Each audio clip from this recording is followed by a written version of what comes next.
Okay.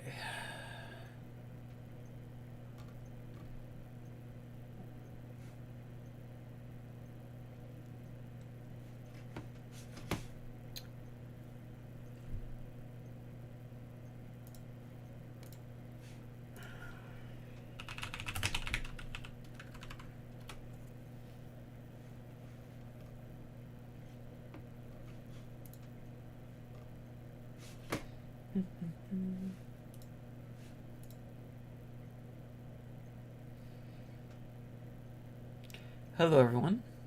Welcome.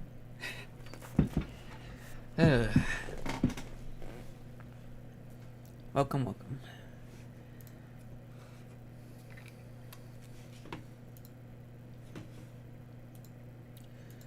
All right.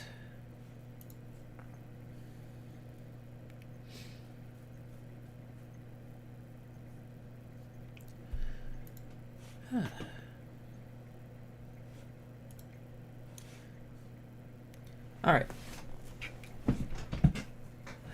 It's been a while. It's been a while. I can't go into details as to where I've been, and I'm still busy with what I'm doing. I just have some time off right now, and I'm gonna take that time off to play this on stream.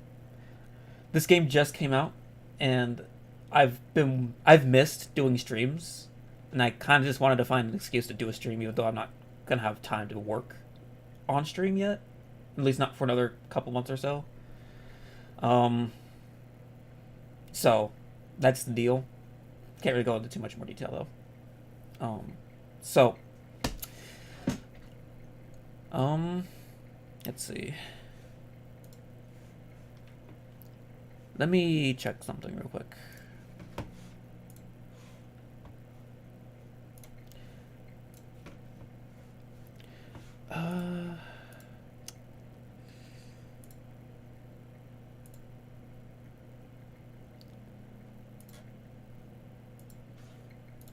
One second. Okay.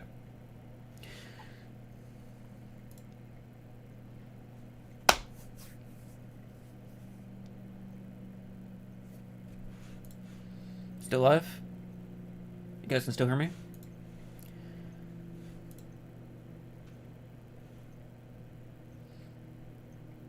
Just a quick check. I just changed some stream settings. I just want to make sure you guys can still hear me. Okay. I was streaming at the wrong resolution, so I just changed it. Okay.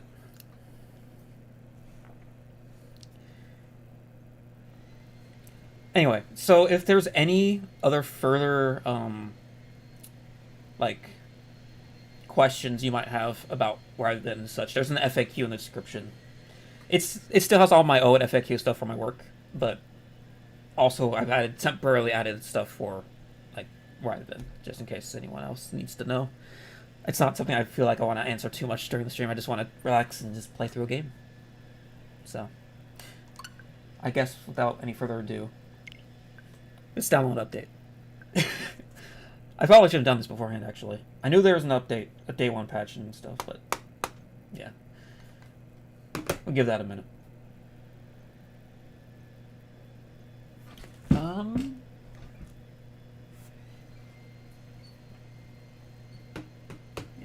it's fine. I'm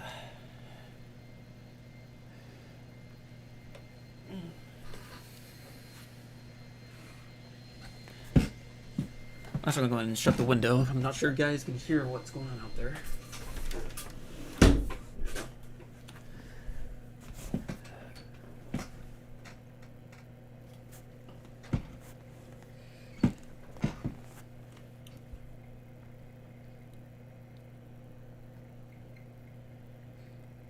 I call it FAQ instead of fact. Yeah, because FAQ stands for frequently asked questions. That's not the same thing as just fact. So,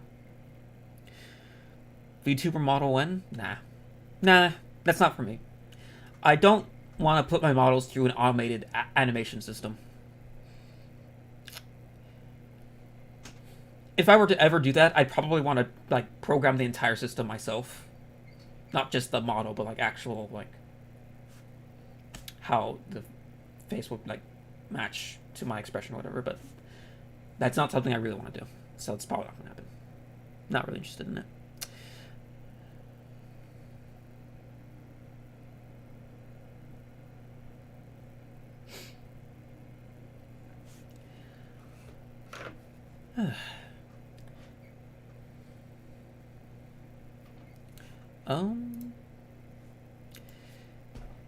Let's see.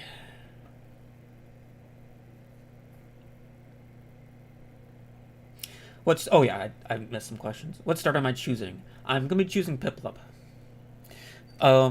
Mainly because when I first played through Pokemon Diamond in 2007, yeah, somewhere around there, 2007 or 2008, I picked Piplup for the first starter. So why not just go back to how I did it before? Why not?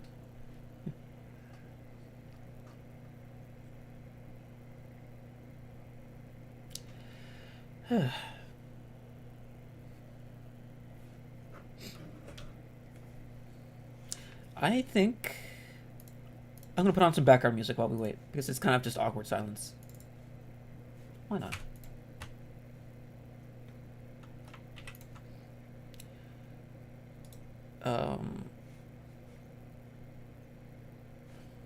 Let's see. You guys gonna have to let me know if this is too quiet or too loud.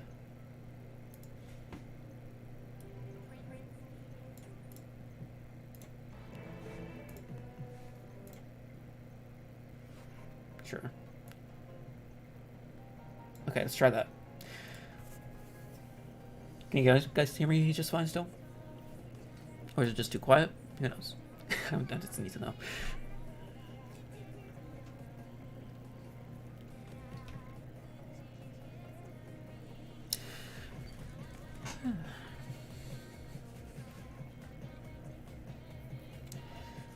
Just so you guys know, while we wait for this update, might as well talk about this a little bit more.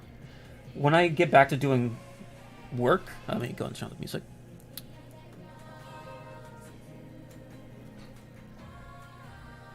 Okay, turn off the music a little bit. So, the plan, it's a rough plan because I don't know the exact dates, but I should be able to go back to doing work and doing live stream stuff with my own personal projects, which is the Magic Inside as well as TF2 Unity. Those two things, I plan to get back to that around the start of next year, around the start of January up to March. It's a rough window. It's pretty wide of a window because I don't know exactly when I'll actually be available.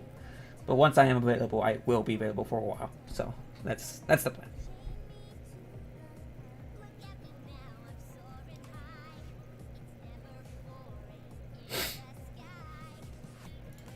Okay.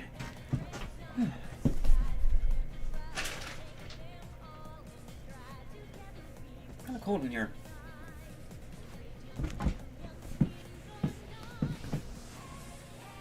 There we go. Ooh.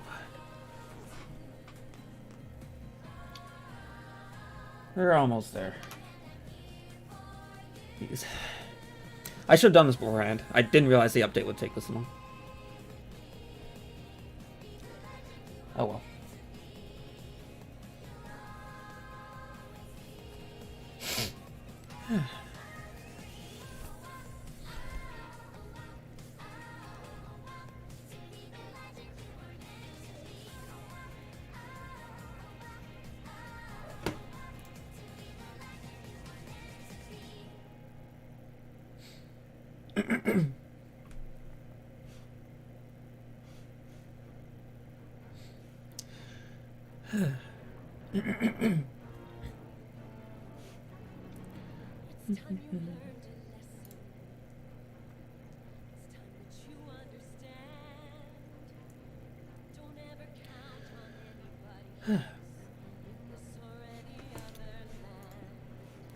It's probably about time I actually linked up the stream to Twitter and stuff too.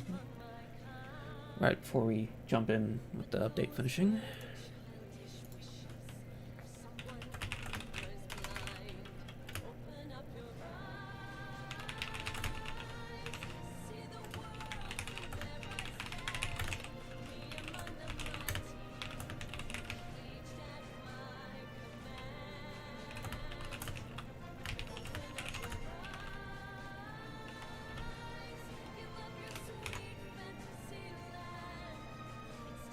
Okay.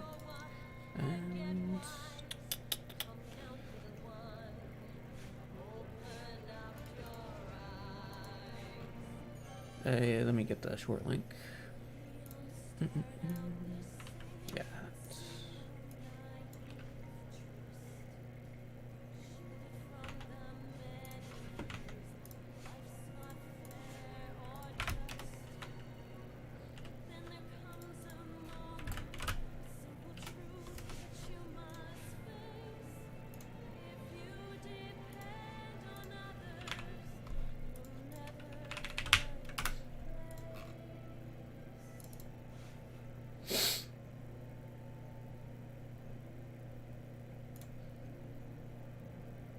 There we go. It is out. And it's just about done.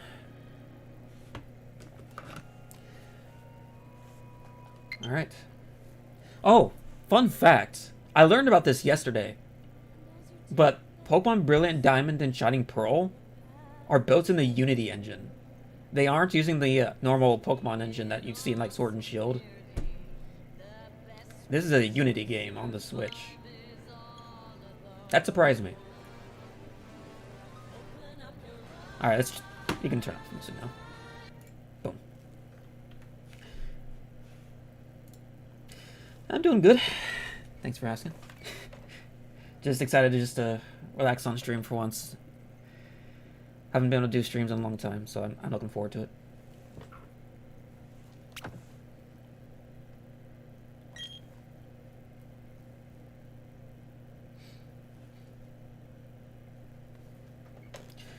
Alright.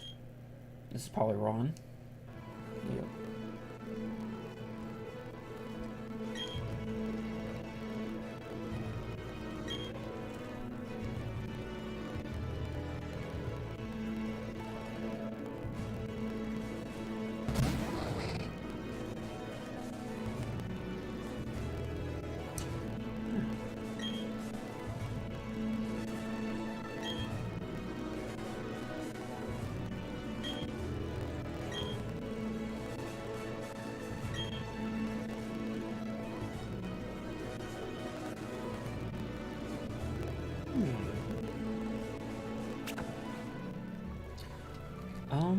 Wait, did I select that? Yeah. Let me go to default. Out there. I like that there's multiple versions with different skin tones and stuff you can choose from now. It's pretty cool.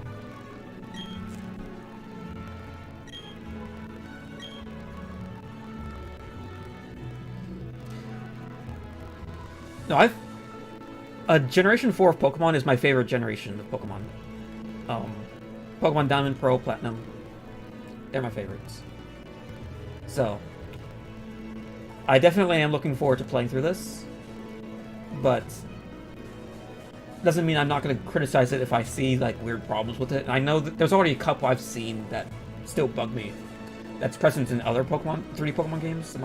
You might run into that at some point, but overall, this seems like a pretty consistent looking game, at least. We shall see how it actually like plays and how it's in terms of like how faithful it is to the original and what changes there are, stuff like that. Marius's actual canon name, so we might as well just go with that.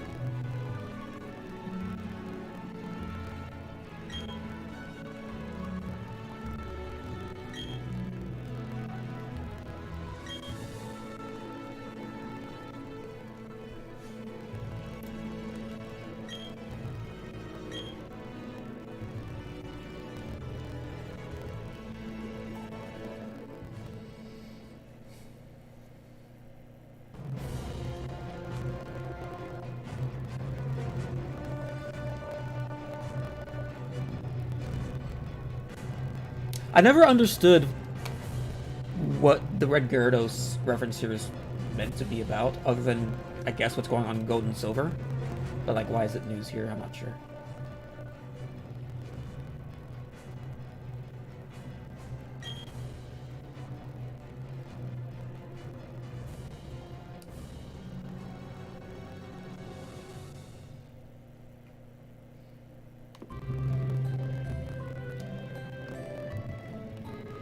This isn't tile-based. Oh, interesting. I'm not locked at tiles, even though the entire road looks like it's like built with tiles, but my actual movement isn't locked to it.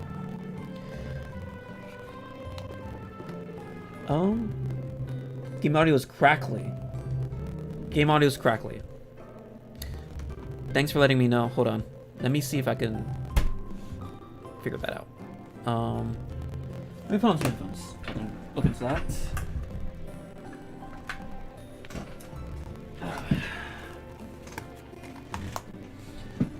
Okay. Now.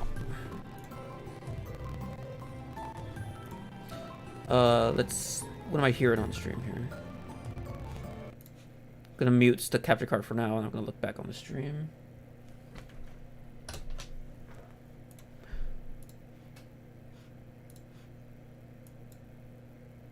Yeah, it is crackling. Okay. Let's try it this way. This happened before. I can try doing it like this to prevent it. I'll put it to desktop audio.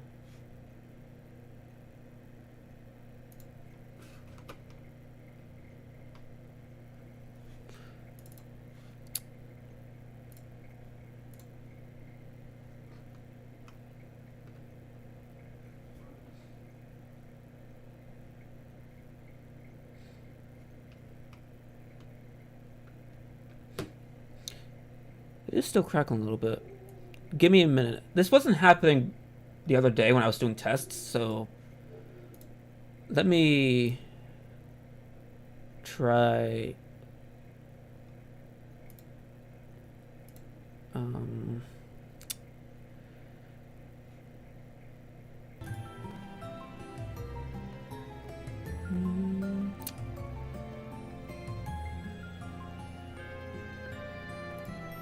It's a little better, but it's still kind of there.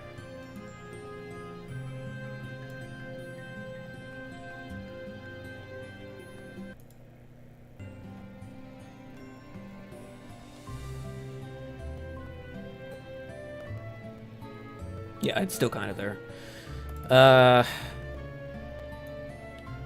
This is kind of an unfortunate thing to deal with right now. That's kind of annoying.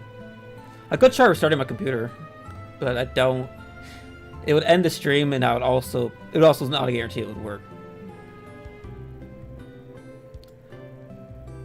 Did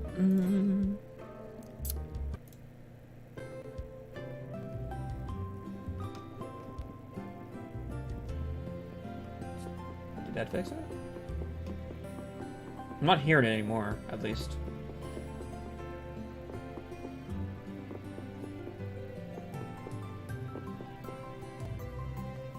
Oh, there was a little crackle there, but it's minimal, I guess. But now I could actually listen back to what my my capture card audio is doing while I play, so I'll be able to monitor how crackly it is and stuff. So I will be listening into it as well. Now let's continue.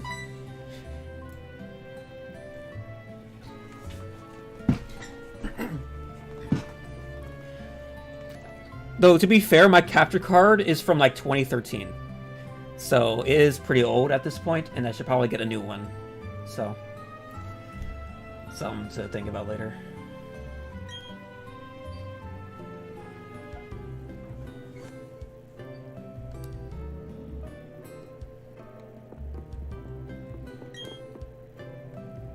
Oh, the contests. That's right. This is a generation where they were, like, really pushing the contests and stuff. It was in Generation 3 too, I think, right? but Gen 4 is where they added more stuff to it. Oh, what do you say? Oh, yeah.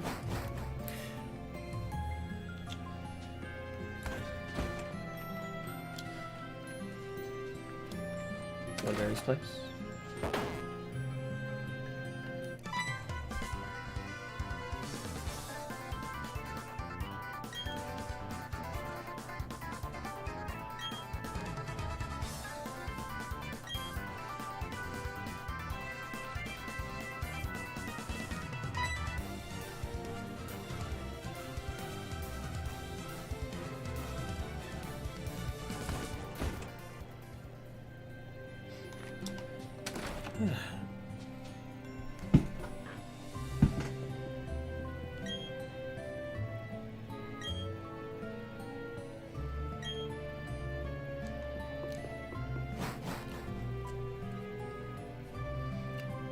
When this game was first revealed, a lot of people weren't too fond of like the chibi overworld look of the characters, but I've never had a huge problem with it. And I think they actually look better than they did when they first were revealed too.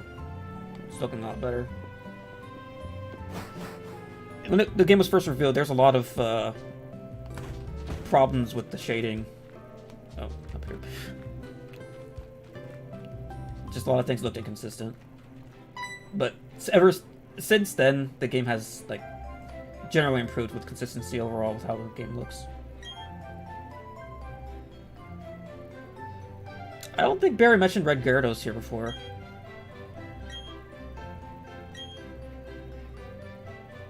It's a good one over there, though. Okay.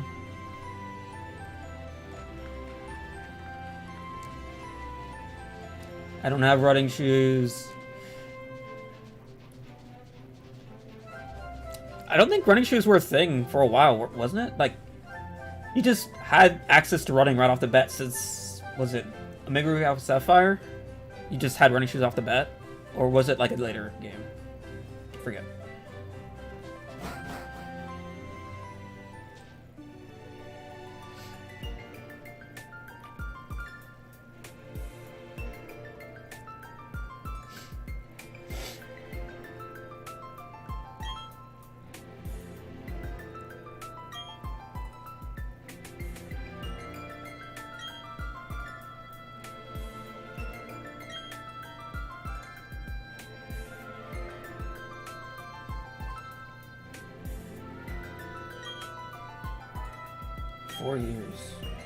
I don't think they mentioned time before either. Yeah, there's... I guess dialogue's gonna be a bit more expanded now, too. I don't remember some of the details. Oh. I don't remember them saying some of those details. It's not that... Anyway.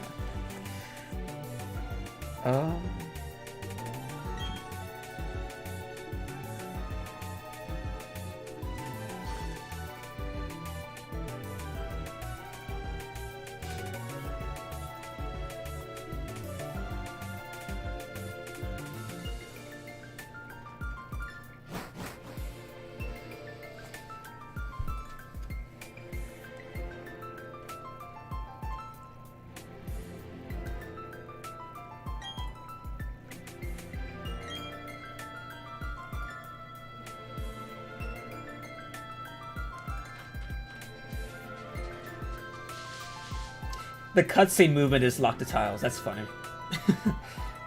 Oh, man. Makes me wonder if the game used to be lock to tiles, but they changed that last minute or something.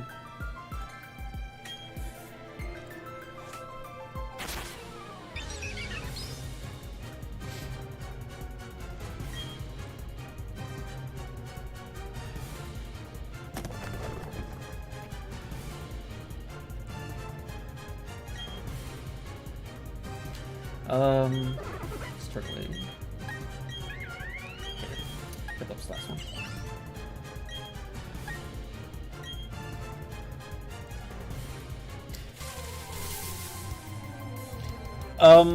Check the FAQ in the description if you want to know where I've been.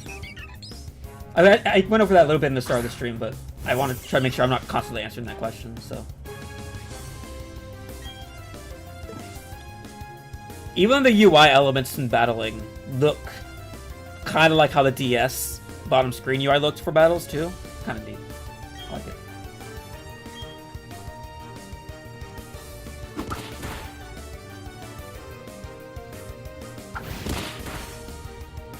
It took 1 damage? Oh, it's level 2 Star Wars. And I guess I still expect to take more damage.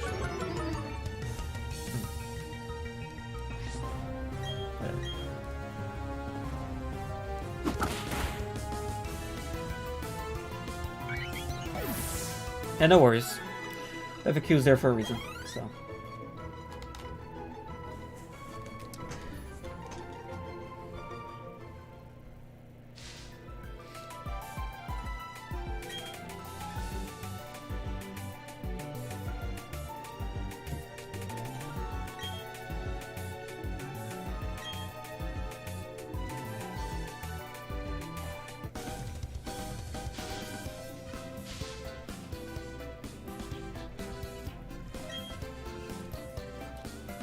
Goodness.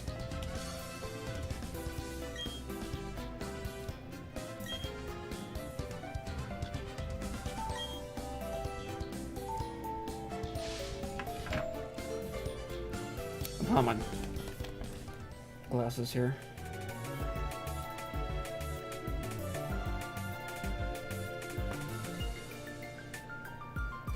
Okay.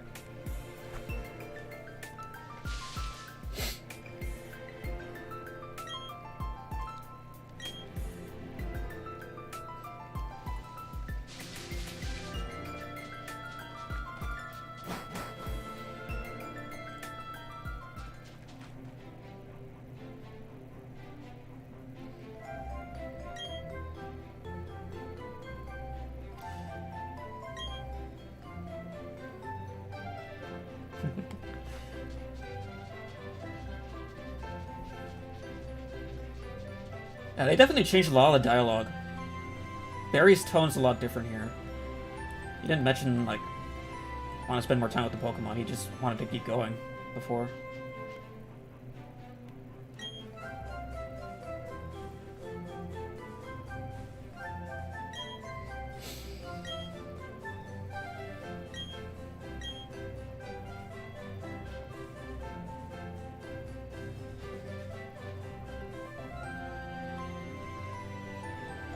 The Leafeon man is going for it. Speaking of Leafeon, you can totally expect me to try to get one of those too during this playthrough. You can get one pretty early, I think. That depends. You can get one early in Platinum version, but in Diamond you couldn't get an Eevee for a while. You just see how... I want to see if I can get an Eevee early. We'll see. I'll look around.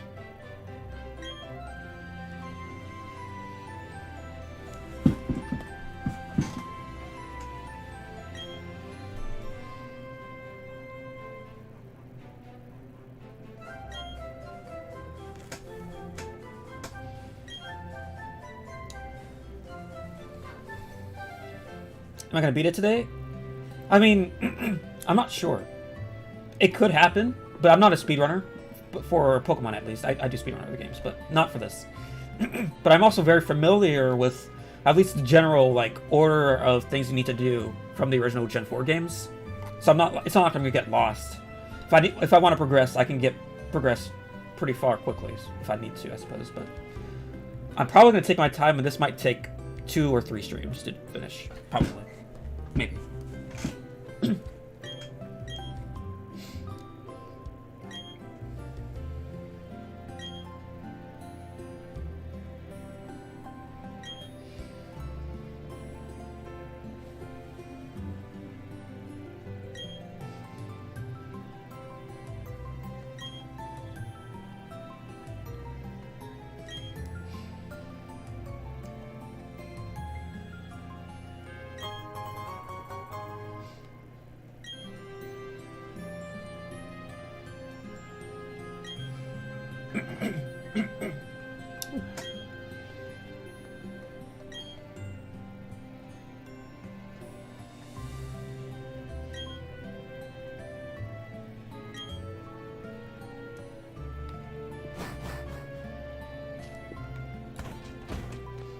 Oh, that's nice.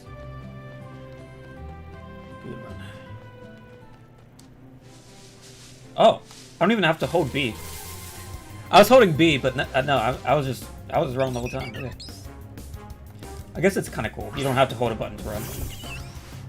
I could probably just hold halfway through the analog stick to walk if I needed to. I'll test that.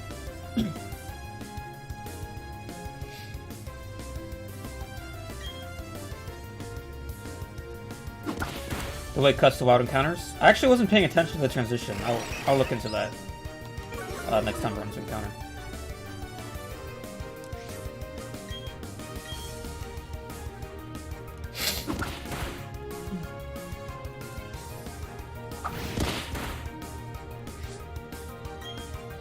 By the way, does anyone know if you see that text on the bottom of that move? It says effective. It just probably just means it's neutrally effective.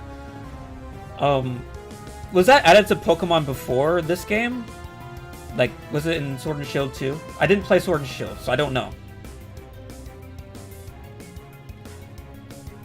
It's sort of just a guide for newer players, I suppose, to make sure you type matchups. If you don't know your type matchups, you can just reference that, I suppose, right?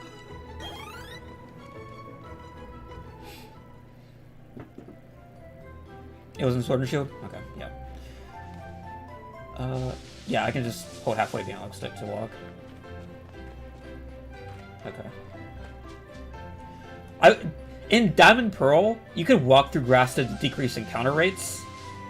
It wouldn't surprise me if they transfer that over to this remake because of how generally faithful it is to the original. It follows it pretty closely.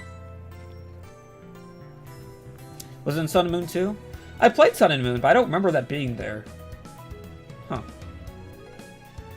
Unless you mean like Ultra Sun and Moon, maybe? But I don't know. I might just be remembering it incorrectly because honestly, not gonna lie, I don't really remember Sun and Moon very well. I only played through it once. I had no motivation to play through it again. It's definitely not my favorite game in the series.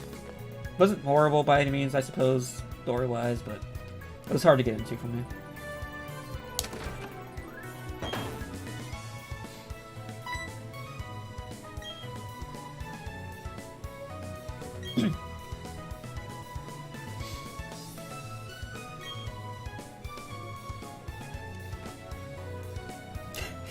It's so weird. The cutscene movement is just lock to tiles, even though you're not locked to tiles movement. It's kind of weird. If they weren't locked to tile movement, you could have just had to move diagonally if they needed to, but oh well.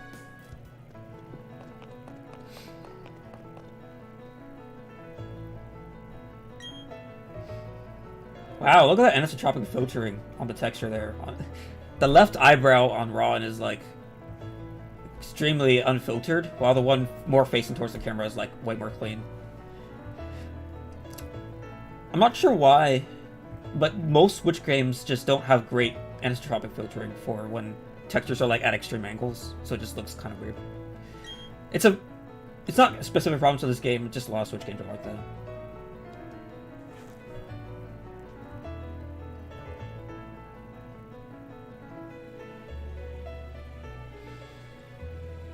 It's not an NPC specific problem. It's just that's just how rendering on the Switch is usually done. Usually you have texture filter when textures at extreme angles, like Ron's eye texture there in games. But that's usually not turned on, at least not at a very high setting on the Switch. So you get results like that. And that's not specific to this game. It happens in a lot of Switch games. No.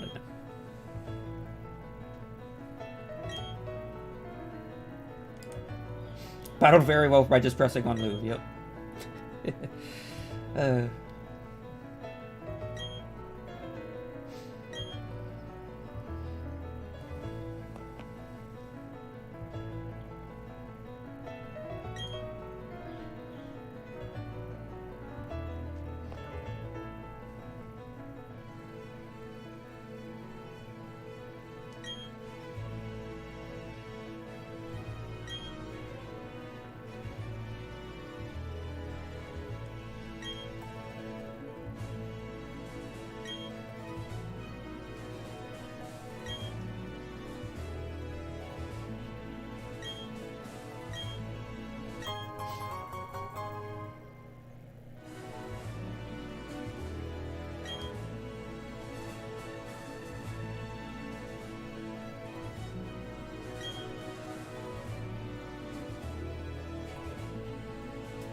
Huh.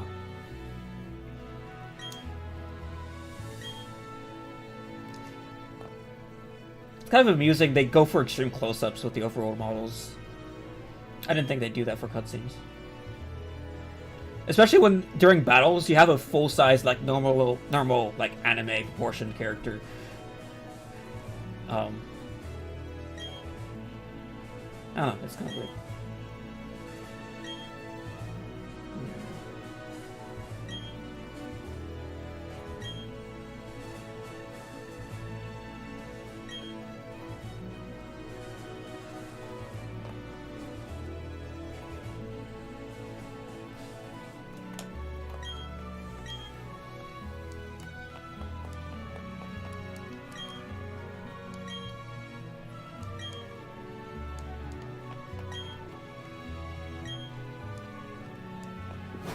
Alright. We get the grand tour of the town and like what shops and Pokemon centers are and stuff.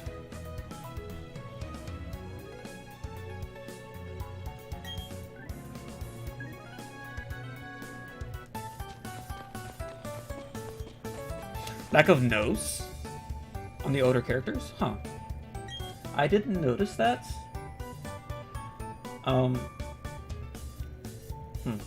I guess I'll look for that too.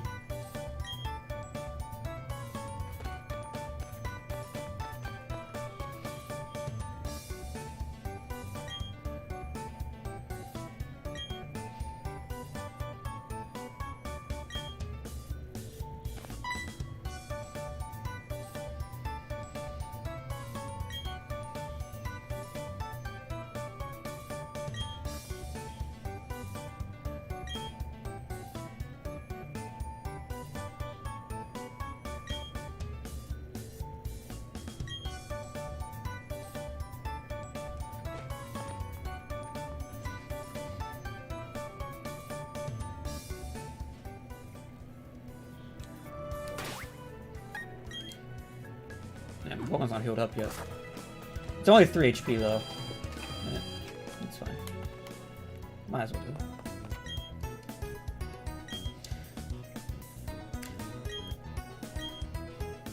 Once we get into later tonight, it's currently almost 5 p.m. Normally around 6 or 7 p.m., the Pokemon Center music changes to the night version. I want to make sure that's in this game, because that's actually one of my favorite tracks from the original game. It's the night version of Pokemon Center.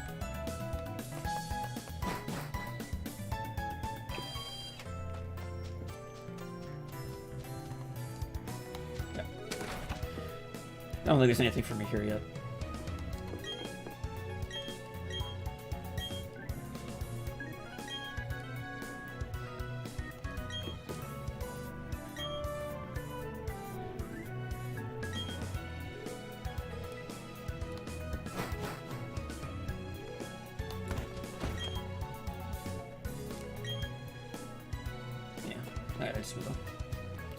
I don't think I have any money to buy stuff yet, so just do the catch tutorial.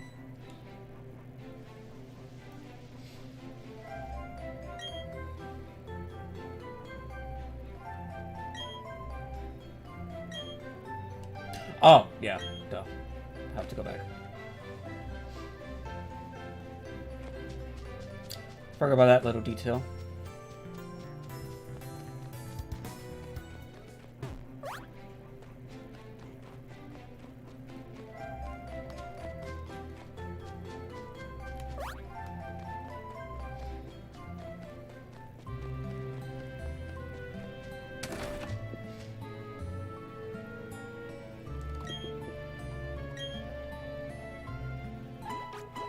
Yeah, I didn't need to go to the center. I could have just gone here.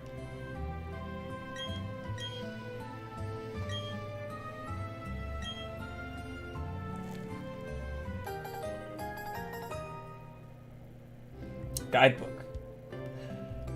That used to just be the map before, but the guidebook, I guess, just has more stuff in it this time. Take a look at it.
And there's the cap. You had the cap from the start in the original game, but I guess they wanted to show off that you don't have to have the hat on. Because I think there is customization for your character's outfit in this game, I think. Look at that! Colors and the lighting look pretty nice here. I like it.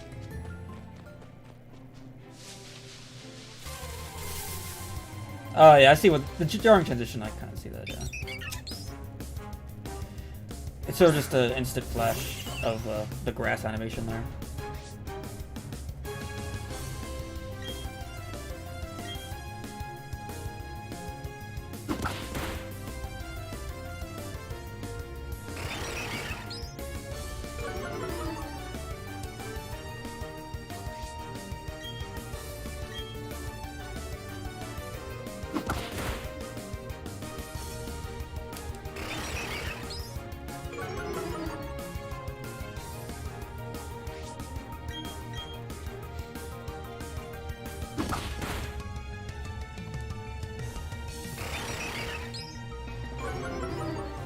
So he's not too keen on attacking.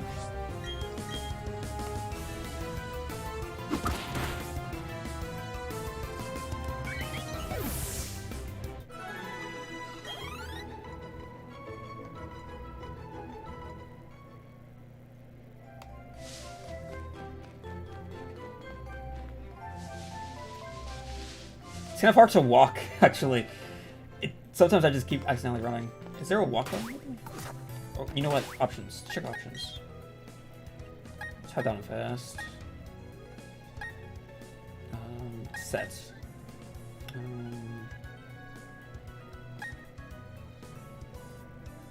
Won't be having nicknames now. Gyroscope. I don't know if that'll be useful later. Autosave. Actually, turn that off.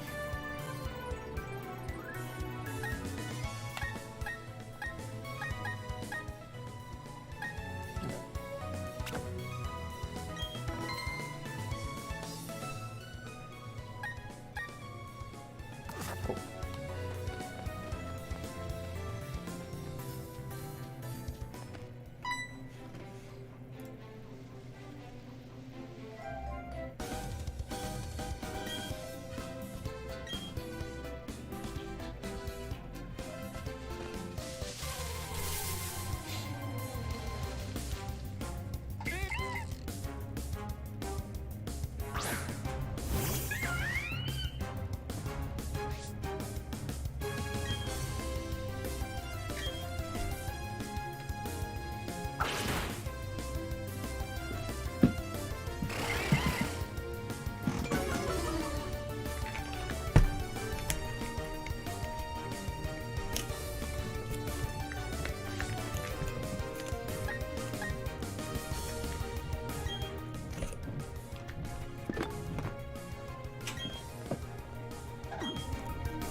Oh no, did I miss the tutorial of how to catch a Pokemon? Even though I know how to do that. Yeah. Alright.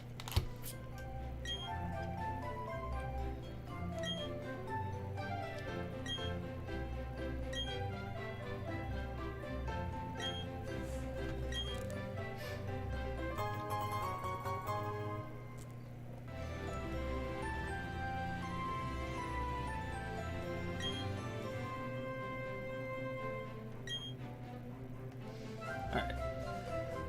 So, I want to catch a Starly. That's one of the Pokemon I do want on my team. And I know I want an Eevee at some point. But as for other Pokemon, I'm not sure yet. Depends on, like, how different the, like, Pokemon population, I suppose, is in the region compared to the original games. It might change a little bit.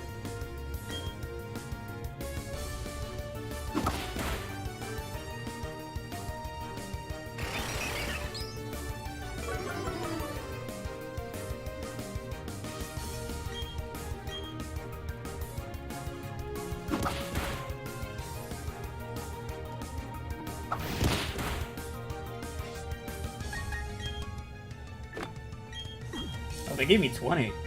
I think in the original they gave you 5. Alright.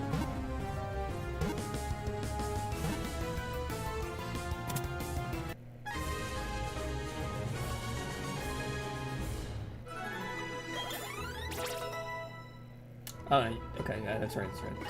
I think in Gen 6, they gave you experience for catching Pokemon. I think. Forgot about that. Completing the Pokemon Dex? No. No. That's not one of my goals. I'll complete past the Elite Four up to post-game. When I finish post-game, I'll probably call it for the stream stuff for this. I don't typically like to complete the decks just because that's usually pretty tedious to do.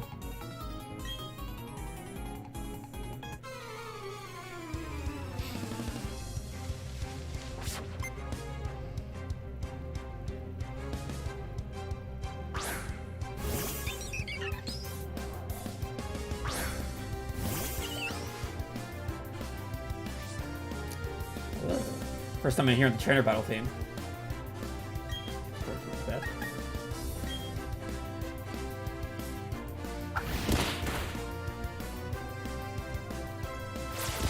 I'm assuming the EXP share is active at all times, right? That's the thing they made permanent since Gen 8. Right? We'll find out, once we finish this Pokemon here.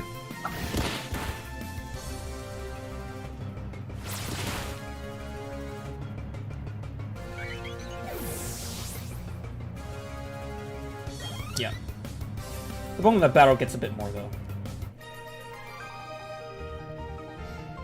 I still have mixed feelings on the Force EXP share thing, but it looks to be a thing to stay. Can't turn it off. So. To an extent, I kind of get why you'd want it. So that you don't have to, like in the original Gen 4 game, so if I wanted to train this Starly, I would have to have Starly in the first lot, and then swap them out to the Pokemon I actually want to battle with. And that's a little weird when thinking about it, but that it was how it worked before. But now you don't have to do that.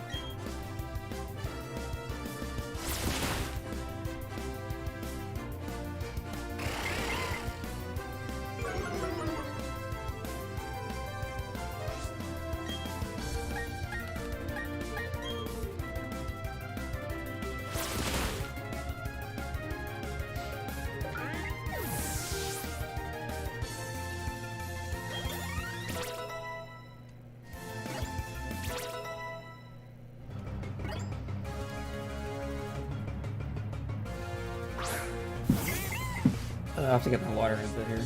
I'm thirsty. Ugh.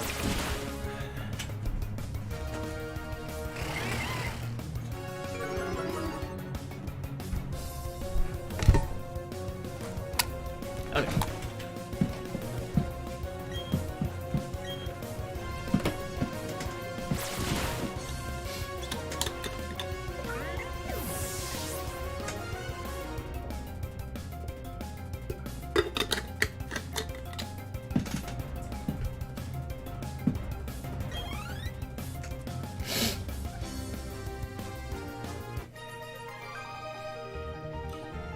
To be honest, as long as the EXP share gives the Pokemon that actually battled the most experience, I probably wouldn't have too much of a problem with it.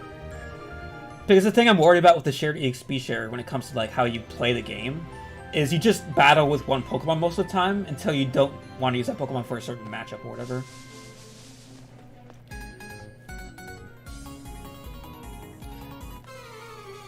But if the EXP share only gives the most experience to the one that battled, that means the other Pokemon you would want to use at some point is going to be underleveled unless you actually use them more. As long as that behavior is still something you can do, or you're forced to do, I think, to an extent, then I guess I probably don't have too much of a problem with it. Does Shinx have Spark at level 5? Hopefully not.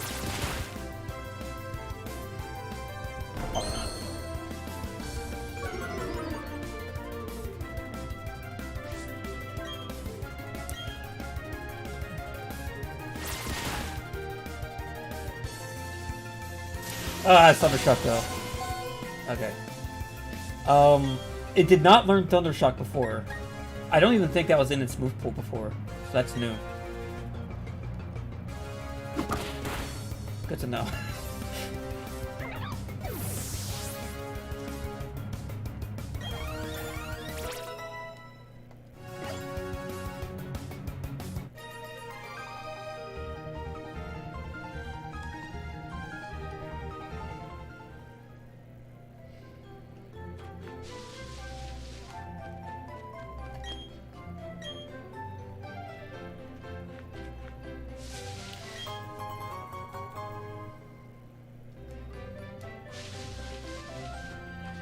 Oh, you can just walk with the D-pad.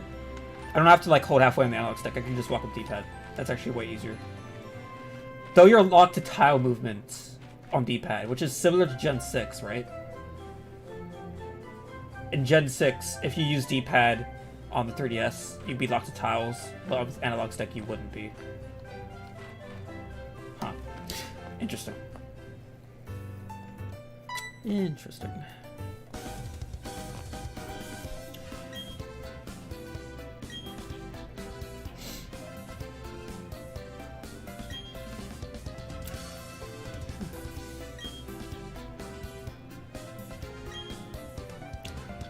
There might be a chance an EV might be somewhere in this town you can get from someone, but that's probably just a Gen 2 thing. Yeah. I don't know. You probably can't get one this early, though.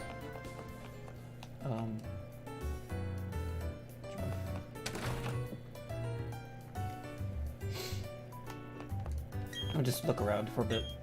Might as well. Doesn't hurt to try.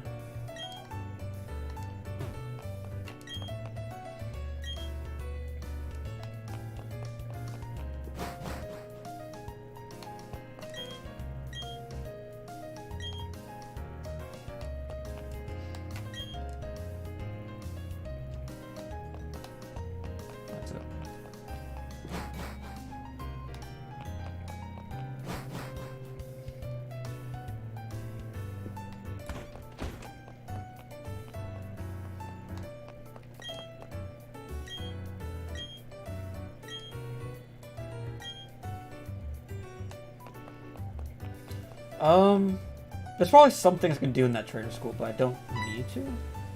Oh, is this where the GTS is? Or GWS, that they changed the name. Global Trading Center changed to Global... What does that W stand for? I'm not sure. I'm not done the center yet. Well, I guess I kind of do. Starly's hurt.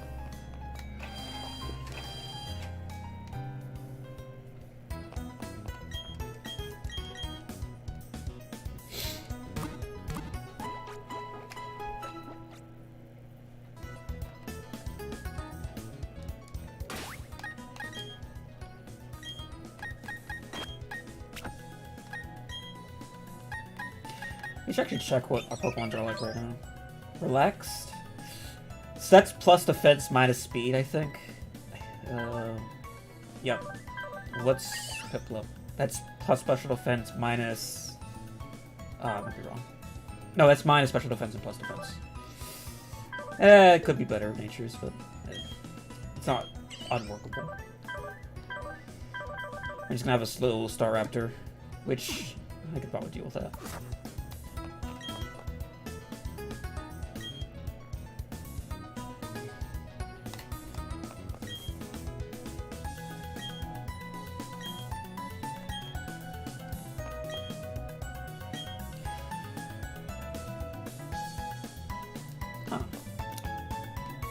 I guess downstairs will still be like battling and trading on the internet, and upstairs will be local trading stuff. That's just like the original DS games, but it hasn't.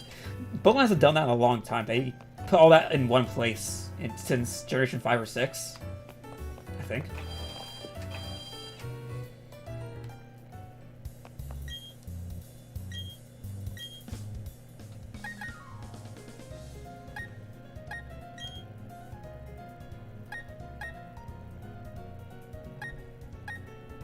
Should be more than that one. Got 4 total. Couple of those.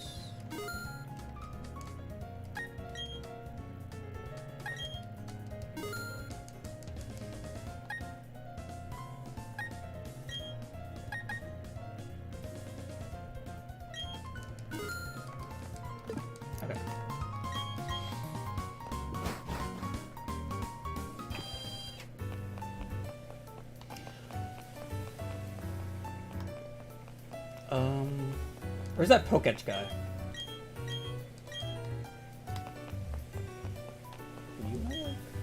No. I guess that's later.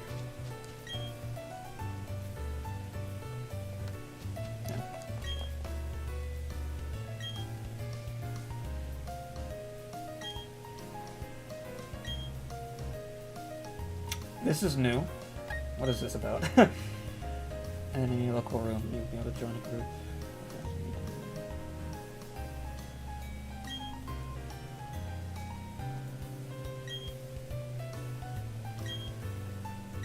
Sure. I still don't really understand what it is. Nah, don't worry about it. Probably won't be playing against other people for a while anyway, so I'll work with that later. Poketch campaign? Yep. That's later, I suppose. Okay, got it. It's the Poketch building.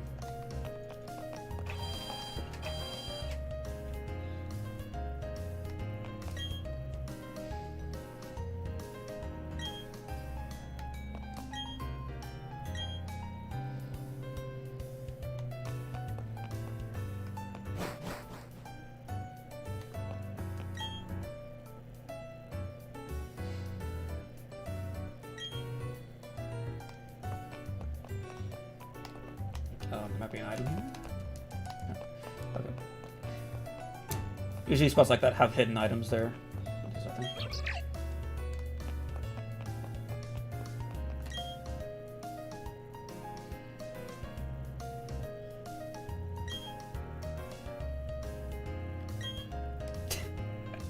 They aren't gonna say pocket monsters? That's funny.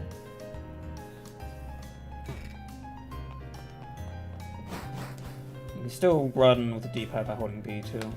Okay, got it.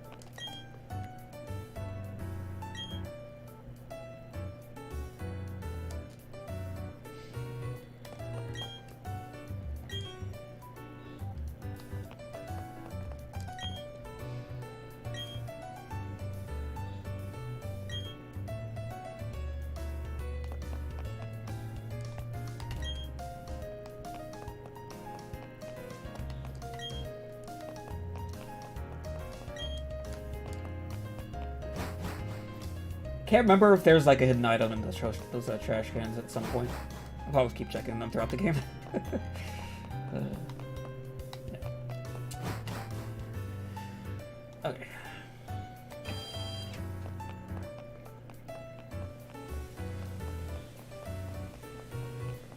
So let's go in here. Barry's, I think Barry's in here, isn't he? Yeah, he is.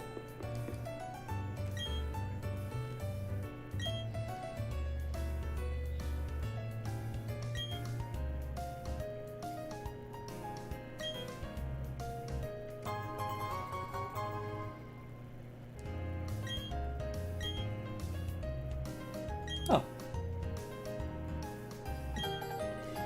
So the time map is its own item. Got it.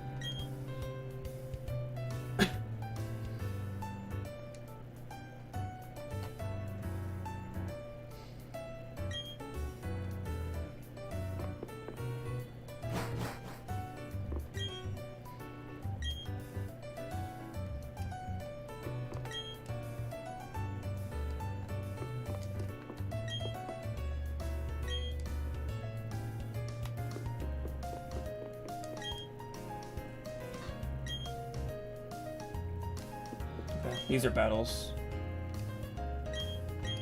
So it's level up Pokemon that I just caught.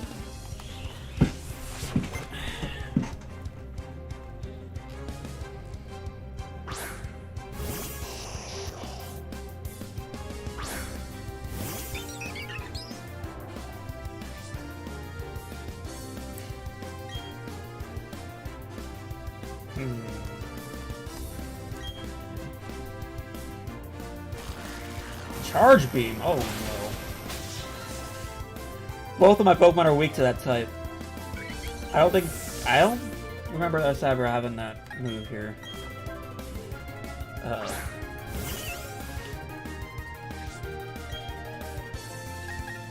just try to KO it as soon as I can.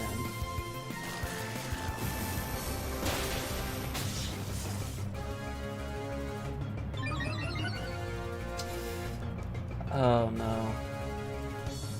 You got a special attack boost, so... Okay, I'm actually gonna lose. I did not expect this Abra to have an electric type move. That hurts. Ouch. And even crits. I would have killed me even if I healed. And there would be no point in healing because they'd just be able to knock me past 50% health anyway, so... Nice.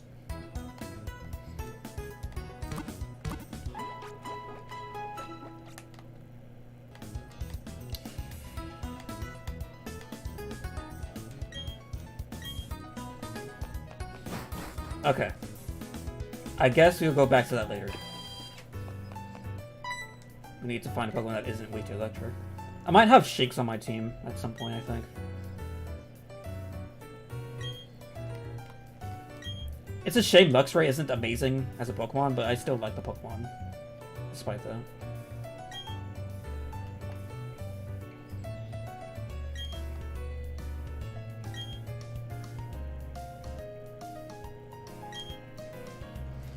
Alright. Now we talk to these guys.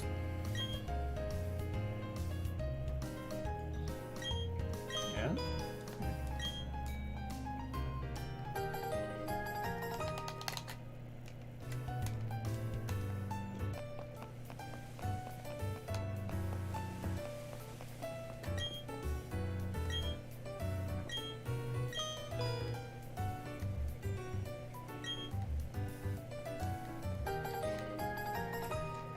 I forget where this other one is. Oh, he's just here. That's right.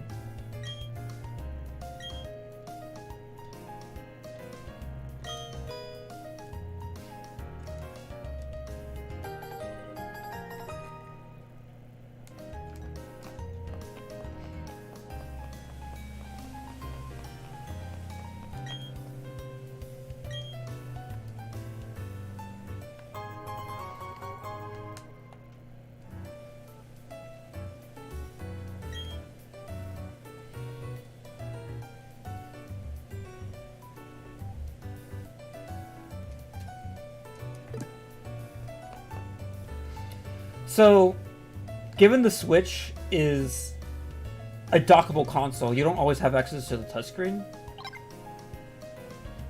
So how do you use this? Oh, okay. It's just doing that. Got it.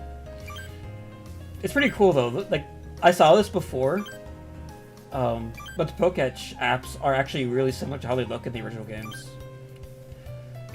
with slight upgrades to some visual aspects, like the Pokemon icons actually being a little bit more detailed, but yeah, I think it's pretty cool. How did the step counter out? I guess. Don't really need it now, though. Oh, no. This Pokemon stream would be way more useful right now. You don't have to go up here yet, but I'm gonna go ahead and battle some trainers. Just to level up a little bit.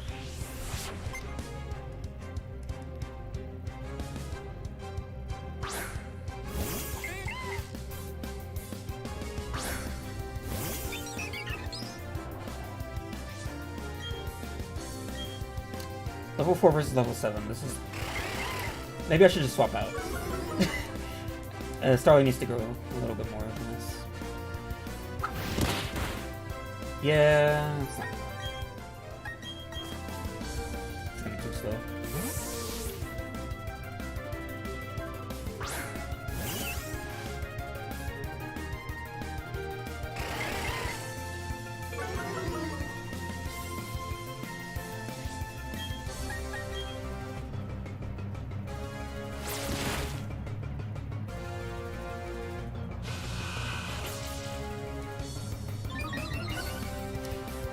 It's not going to help this situation.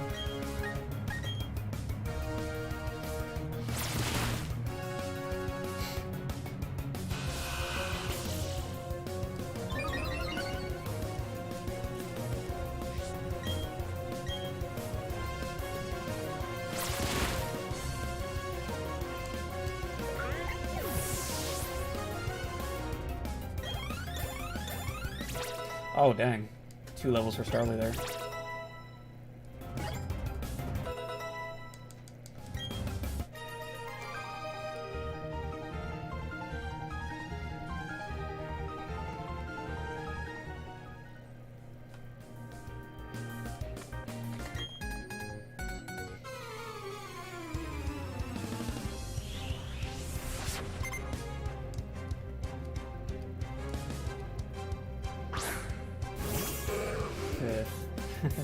Magikarp's kind of disappointing to see.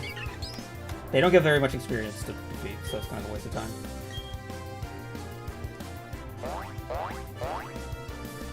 Wait, does Tackle have more or less power than Quick Attack in this game? They keep changing the stats of Tackle, so I actually don't even know. It used to be 35 power, but they changed it to 50, and then I think they nerfed it again at some point. Same. Okay, yeah. I'll just tackle this thing.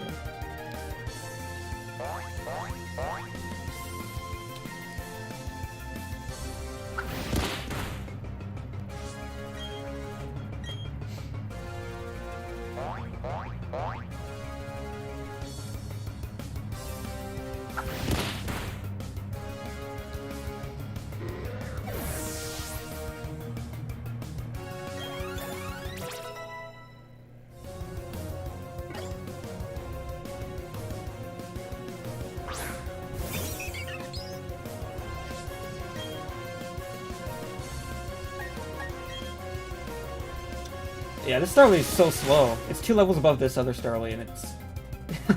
the relaxed nature isn't doing me any favors in this regard, but at least it has better defense. But I do have Quick Attack.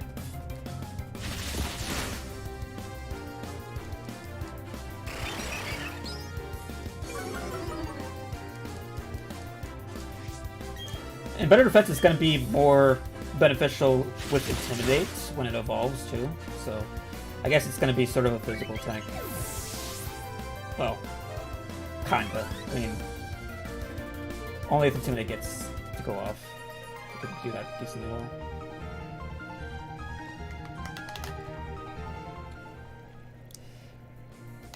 Okay. I'll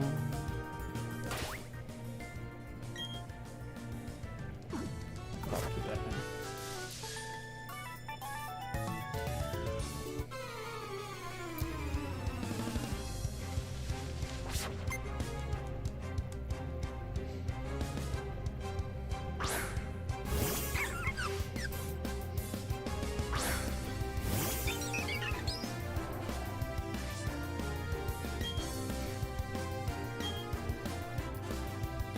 At least I'm faster than the Badoo. This thing's slow as heck, so...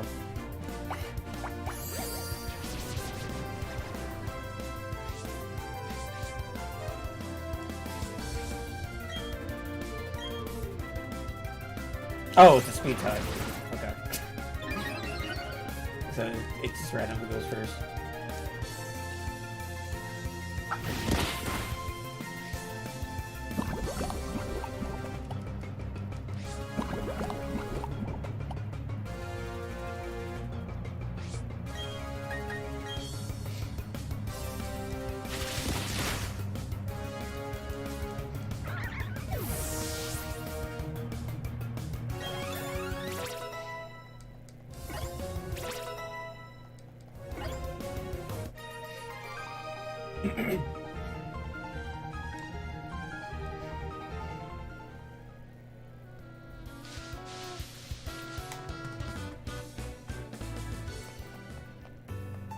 Is this X in question mark? I have no idea what that question is meant to be. Sorry, I don't know how to answer that. Oh, wait, hold on. Wait. I don't think my Pokemon was getting hurt as I was walking around. Did they remove the poison mechanic when you get hurt when we walk around? I guess okay. They probably didn't introduce that in this game. I think that's probably been a thing probably for another few games before this. I just don't remember when. There's a gap in between some Pokemon games I've played. The latest Pokemon game I seriously remember playing, at least, was Omega Ruby and Alpha Sapphire. I'd played Gen 7 Sun and Moon, but I honestly don't even remember them too well, so I don't even know if they were introduced.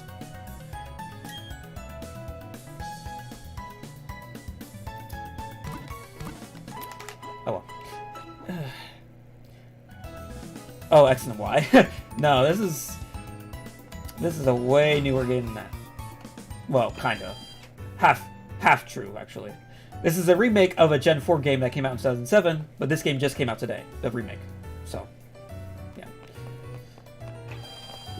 Actually, I don't need to go in here. I already got landed.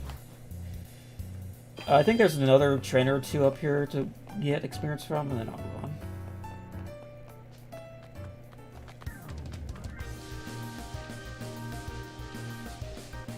I don't think you're a trainer. And there's no traders in here. It's just Pokemon to catch. I think it's mostly just Zubats.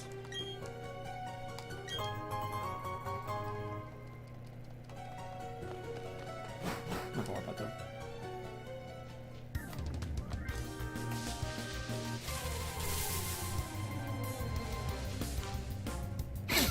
What are my earlier thoughts on the game? So far, it's pretty good. It's pretty faithful to the original game, which is Gen 4 Diamond Pearl. Visual presentation seems pretty consistent so far, compared to like Sword and Shield, where a lot of things can feel wildly consistent. But we'll play through more of the game before we like have like a final say on that, because that could change when you go into later in the game. Because that's one of the biggest problems with Sword and Shield, was just the overall visual presentation of the game felt really consistent. Just based on what I've been able to see, which is why I didn't even get the game. It just felt weird. Just based on what I've seen.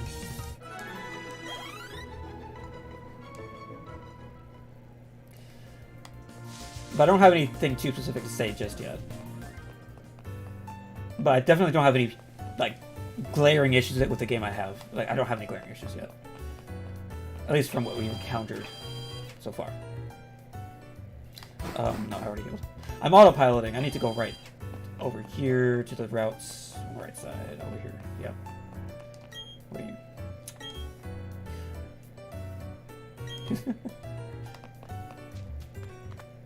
Okay. Rival battle.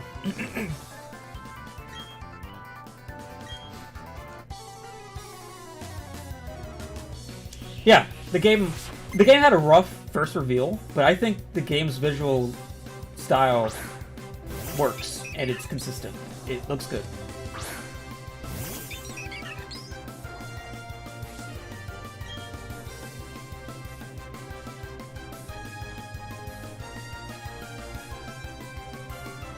Mix is not too bad.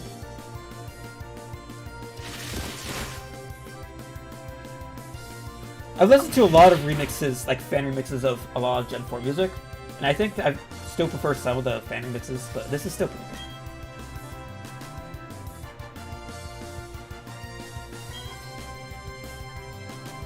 I'm surprised my Starly is faster than his Starly, unless it's a speed shot.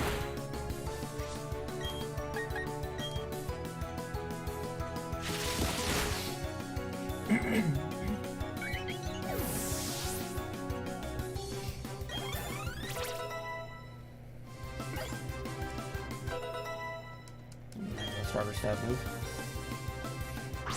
Just in time for this to counter. That should be a 2-hit KO.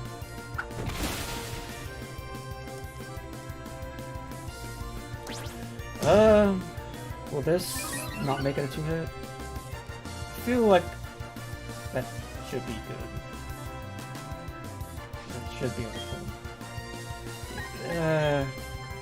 It's fine. Yeah, we're good.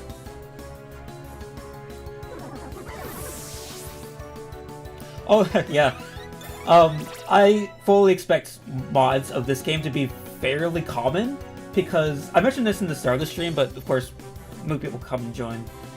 So, this Pokemon Shining Diamond, or sorry, no, Brilliant Diamond and Shining Pearl are Unity games. They're built in the Unity engine. They're not built in the actual, like, Pokemon engine used in, like, Sword and Shield. This is a Unity game. And as a consequence of that, the modding capability, or modding potential, I should say, of the game is way higher compared to the mainline games of Sword and Shield and stuff. So, because Unity is like a very common engine used in a ton of games that already has a ton of modding tools available. So, yeah, mods for this is probably going to be pretty common as the days go by. Or weeks, years, I don't know.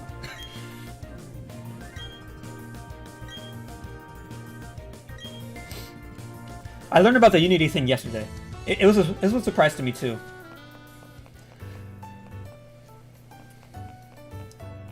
It kind of explains why the game runs at a pretty low resolution, though. This is definitely not native 1080p. But you guys probably can't tell, because my capture card's only capturing at 720p. And it's also kind of shrunk down on the screen, too. Like, it's not a full screen stream. It's on the upper right corner. So, but yeah, it's curious if Digital Foundry will go over the technical aspects of this game's like resolution and stuff. I'm kind of curious what actual resolution it's running at. Because this is definitely not native 1080p. Am I aware of Switch emulation? Yes, I'm aware of it.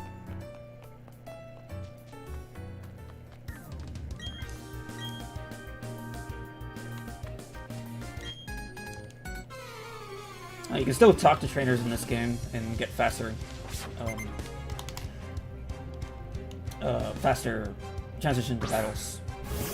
Like they removed that at some point, but now it's back. You just make it faster just to talk to them before walking to their side.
I'm not sure about the difficulty in this game yet. Of course, we're early game, so of course it's going to be easy for a while. My main concerns is the shared EXP share giving me too much experience. However, the counterpoint to that is the game designers would probably adjust the level curves of like the trainers you would encounter during the game to be a little higher to compensate to your overall higher XP gains per battle. So that could be a non-issue. It depends. You just have to wait and see until we get later in the game.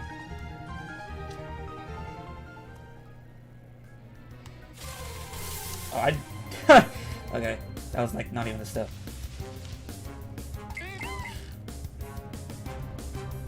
Why did we get a close-up of my trainer's face there for this battle? That wasn't there before, I think. Was it?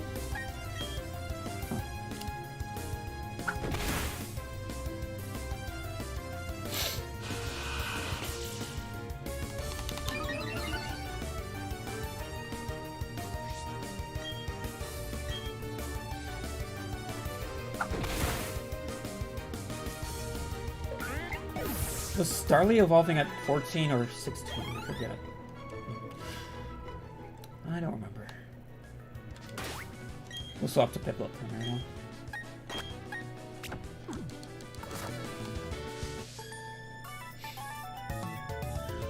Do I already have a team plan? I have some members planned, but not the full team.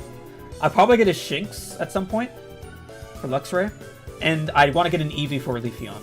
But I don't know where you get an Eevee in Brilliant Diamond. I'm not sure where you get it. I know there's a garden later in the game that should have an Eevee, but that was in Platinum, where they introduced Eevee as like an encounter chance. It wasn't the original Diamond and Pearl, like on the DS. You couldn't encounter Eevee there, so I don't know. I'm not sure how many Platinum things they're going to carry over to this game. We didn't see Looker. Looker wasn't in Jubilife, so yeah, maybe some things will be transferred, some things not.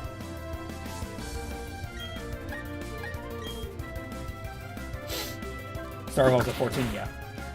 16 didn't sound quite right, but I wasn't too sure. been a while since I've really played through these games, so some details I don't remember too well. Back in Pro, you get a gift from EV and 4th Gen City. Only post game.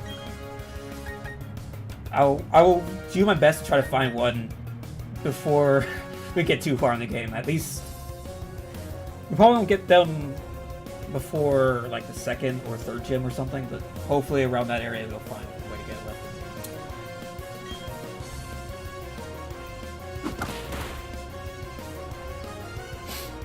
Nice grip.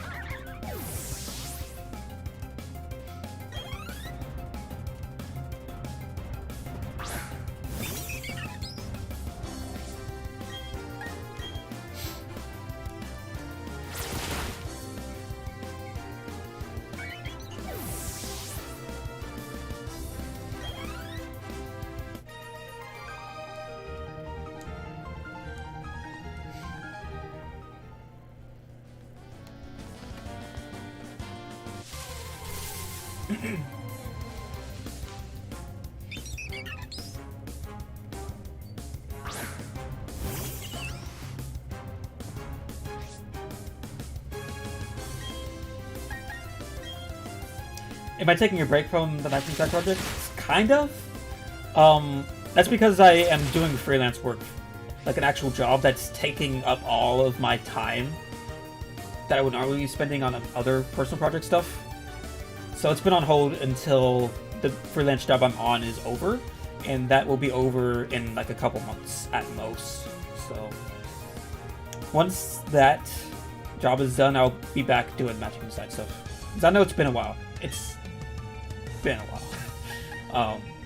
Yeah. But it is still something I really want to do.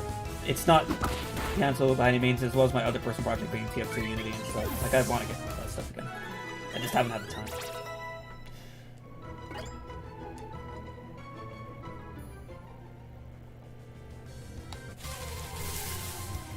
Okay, that's new. In the original Diamond Pearl, I don't know why I remember this detail, but when you have a wild encounter, you have a buffer window of 3 steps after the encounter is done to where you will never get an encounter again until you finish those 3 steps. That wasn't even a half step. I didn't even take a full tile step there, and I got an encounter. Oh, man. That's fine.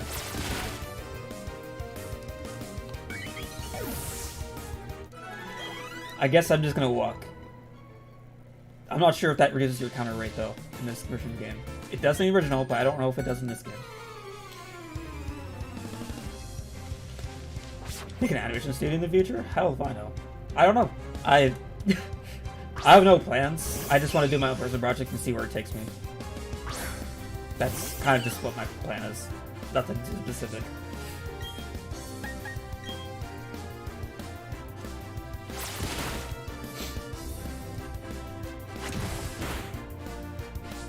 I did nothing.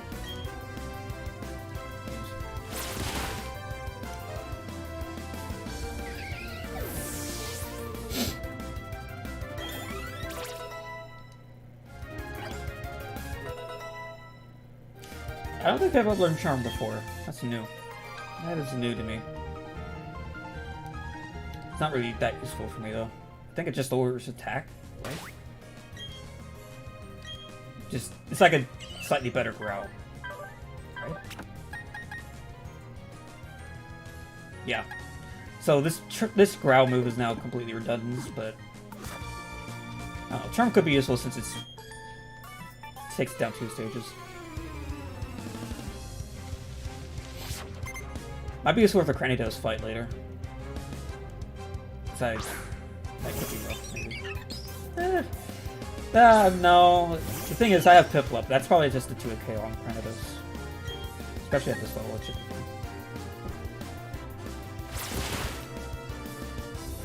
be fine. Yeah.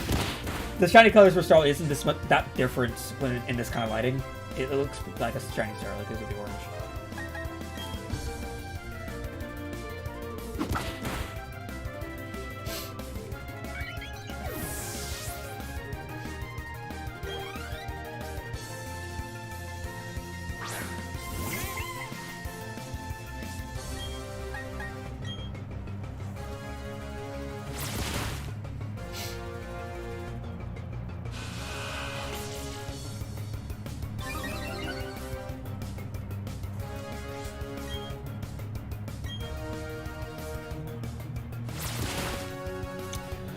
I think it's just Gen 4. I think it's just a Gen 4 thing. Yeah, the 3-step window. I don't think Gen 5 had it, and I'm pretty sure none of the 3D games had it. So it doesn't surprise me that it's not here, but it would also would surprise me if it was. You know, it could go either way. It's a very specific thing to Gen 4. I can just use a potion.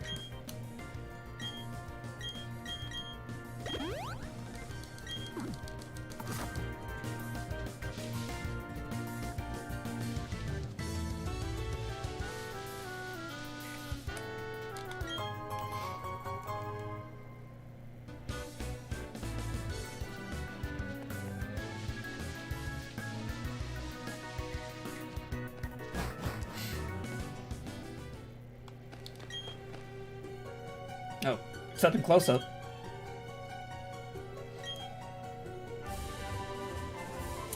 What team is this again? What do you have here? Rock Smash. Ah, of course.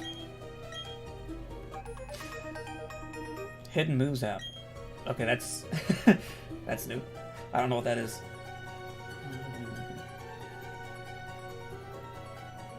Oh. Okay.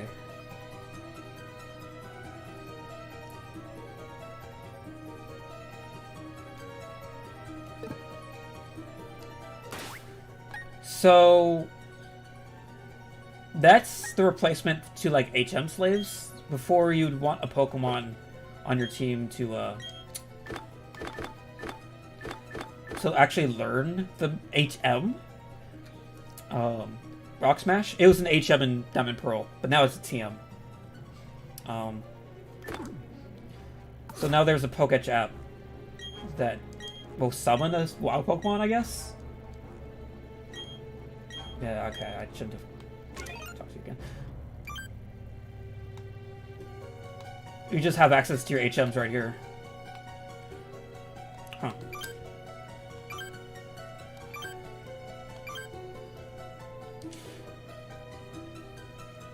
It is more convenient, but I still have some mixed feelings about it, but it's not negative necessarily.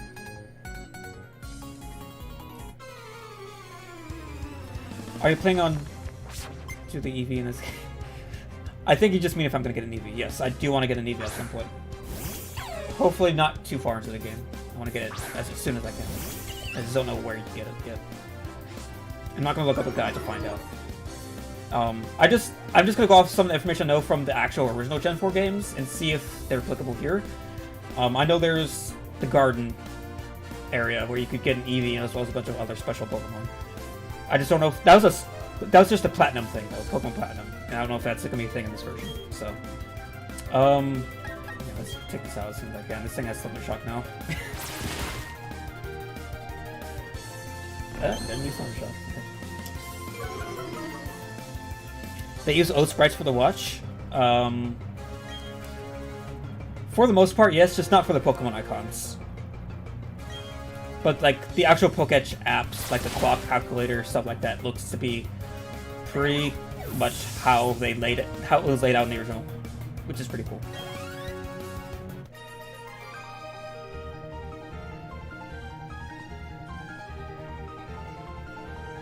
Oh yeah, you don't have to use the app. Okay, it's just there to know what you have access to. Got it.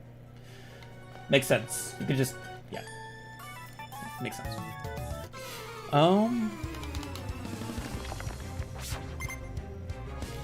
Yeah. HM slaves are annoying to have around. I agree.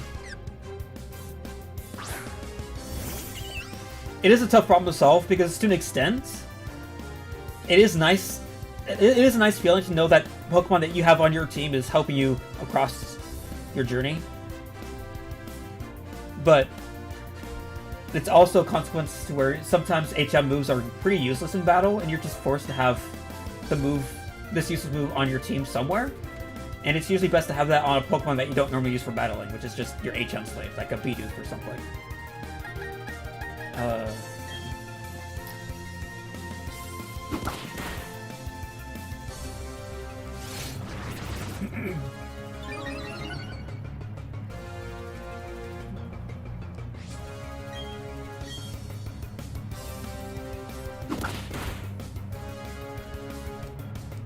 I will note, while we still have a Piplup before it evolves soon, Piplup's idle is different. Piplup's idle used to have Piplup's head like move around like crazy like this, and Chimchar was like this too.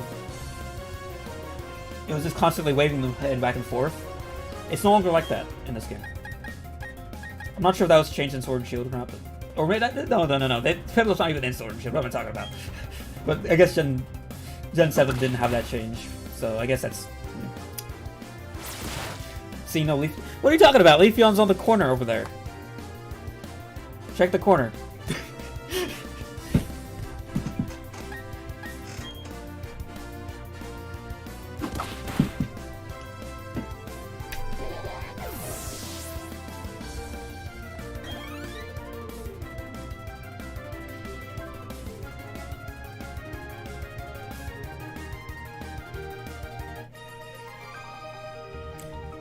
Yeah, the trainers disappearing from certain types of moves is kind of a common thing since Generation 7.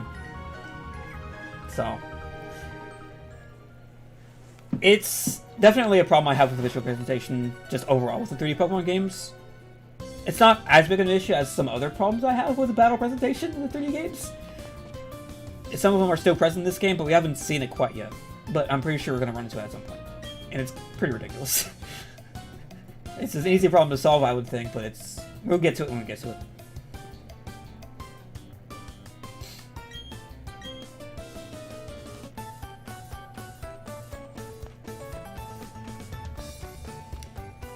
Not in my party yet? Yeah, I know.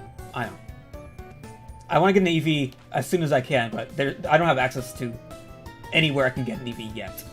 But the plan is I will get an EV as soon as I can, if they are accessible, and I'll be using them. And evolve it so we can.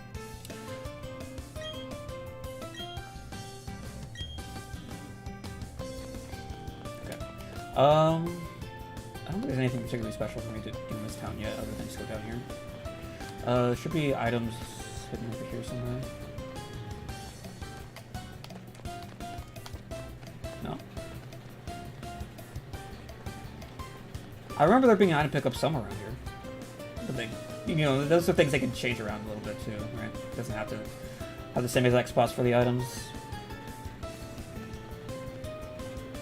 Yeah, I don't see it. It could be a hidden item, but there's a Poketchup that you'll get at some point that can find hidden items.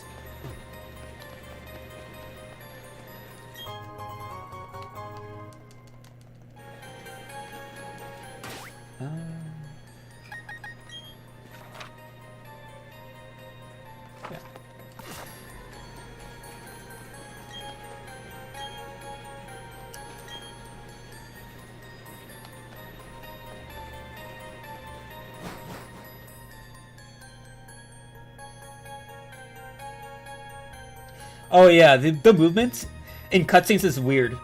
The cutscene movement locks you to tiles, but your actual movements in the game is not locked to tiles necessarily, unless you use the D-pad. The D-pad locks your movement to tiles, which is similar to X and Y and Omega Ruby Alpha Sapphire. D-pad movement locks you to tiles, and an analog stick would keep you free from the tiles, pretty much. But cutscenes, it's just completely locked to tiles. It's very weird.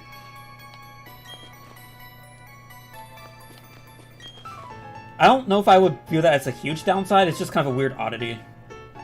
It could be better, but I'm not going to really complain about it. It's pretty minor at the end of the day.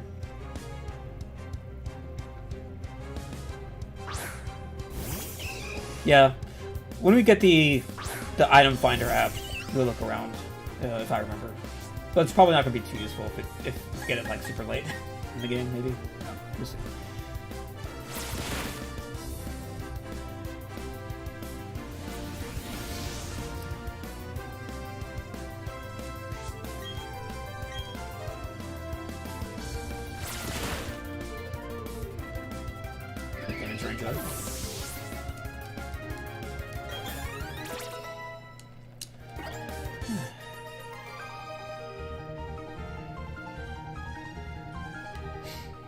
I think I'll just focus on leveling up Piplup for now until we beat the rock gym. Because Starly's not going to be useful for that at this point in the game. Staraptor would be?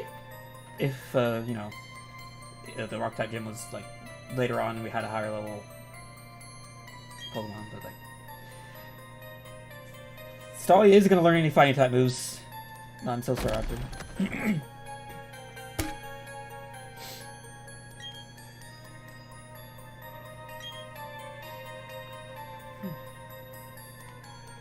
I guess I'll go this one. I think this one's trainer. Yeah.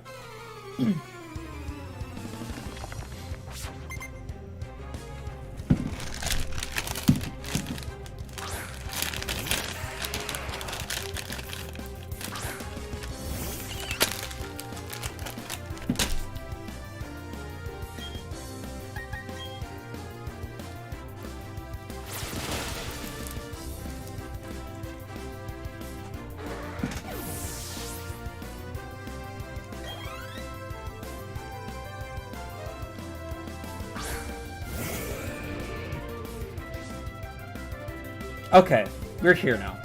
This is the biggest problem I have with the visual presentation right now, from what I've seen before. Like, I've seen some footage of this game. The Pokemon scaling is off still. Sword and Shield have this problem too. Not Let's Go Pikachu Eevee. Let's Go Pikachu Eevee had proper scaling for Pokemon. But Onix is supposed to be gigantic. Onix is a gigantic Pokemon. But in battles, they're scaling like larger Pokemon way down. He's barely taller than the trainer behind him in his, like, kneel position for Onix. Like, look at that. Onix's head level is at the trainer's head level. That's not right. I don't understand why battle presentation for Pokemon in 3D games has to have the Pokemon scaled down like that. Is it because, like, the sets, that, like, you see the 3D set here. Maybe the set's too small? I don't know. Maybe they could scale up the set when you have larger Pokemon or something. I don't know. It's weird. It is very weird to me that it's like this. It even looks more ridiculous when larger Pokemon you run into later. Like Wailord. One of the largest Pokemon in the game. Some of the legendary Pokemon. Mind you, this has also been a thing since Pokemon XY and Sun and Moon. However, the 3DS screen being as small as it is, it's nowhere near as noticeable. It's nowhere near as noticeable.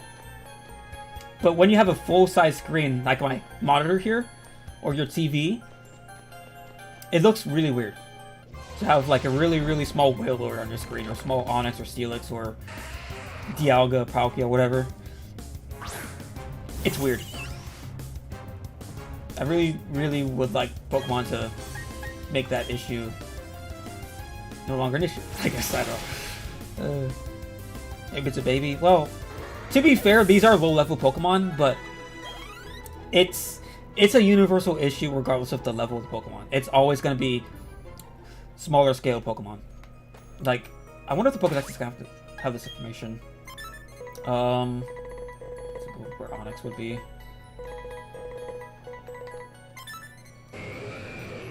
You have to catch an Onix to get the height. Okay. That's not new.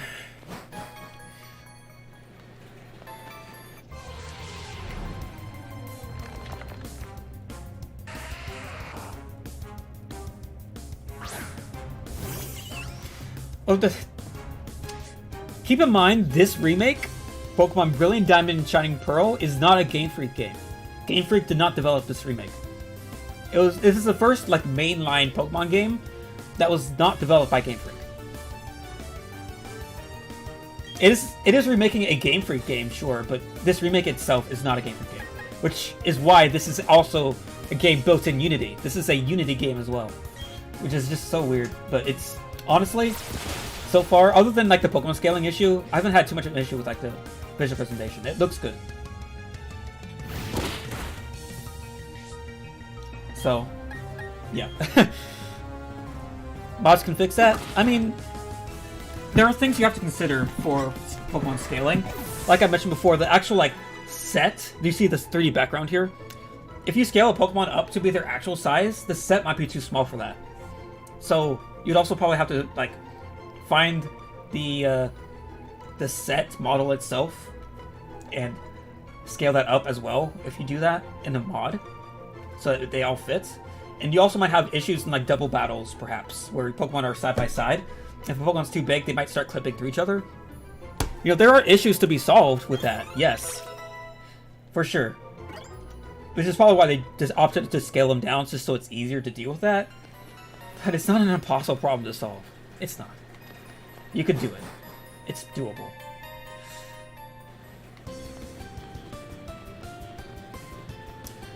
What's my opinion on the new Zoroark form? I have no opinion, honestly. It looks nice, I guess, but like, I don't know. I don't know. I'm not too crazy about getting the new Arceus game, whatever it is. I forget the name. It's probably not gonna be a game for me, but that's where that form is gonna be from. But I don't have any strong feelings of one way or the other.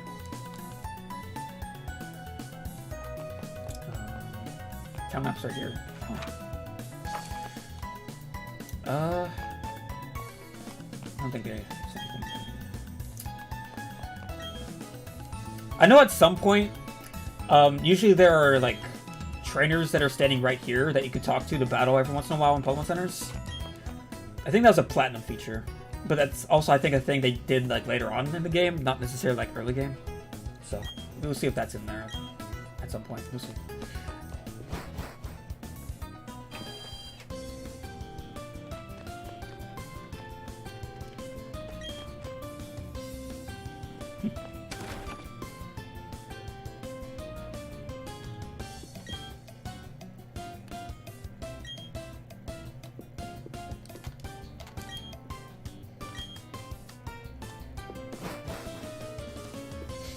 Okay, let's just do the battles. Let's go. 4 Wailords in the double battle with their exercise. Well, the idea would be the spacing for the Wailords would be compensated for their large sizes. The spacing between the partner Pokemon would be wider.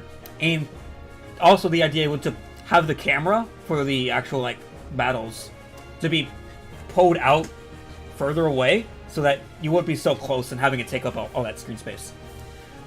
That would be how you would fix it. It's a doable problem to fix, but they opted not to do it. And that they haven't done that since... The only 3D game in the mainline series that has done the scaling properly is Let's Go Eevee and Pikachu. Otherwise, the Pokemon scaling has been way off. It's just such a weird problem. I don't know.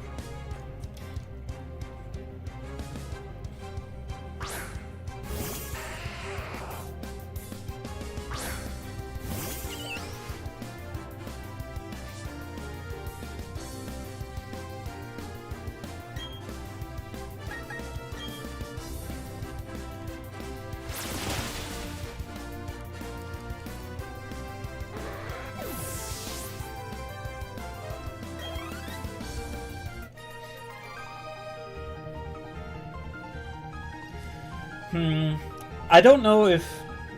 I wouldn't say Sword and Shield has a bad engine inherently. There could be some things about it specifically, like some of the minor details of it could be better, but a lot of it just has to do with like the animation presentation, how they have the battles set up for the visual presentation and stuff. It's not really an engine problem, it's just they aren't doing the things they could do to make it better, which is what bothers me most. It's not like the engine's not capable of handling larger Pokemon. You could configure the battles to make the spacing, especially in double battles, is all that appropriate. You know, it's not impossible. It's a problem that does need development time to solve, obviously, but it's just, it's not impossible.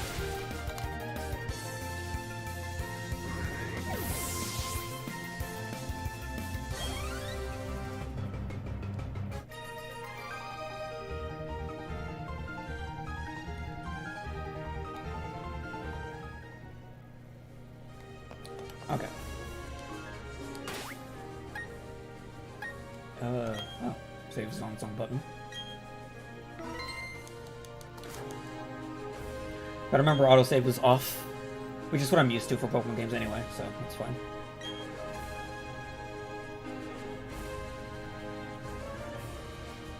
Yeah.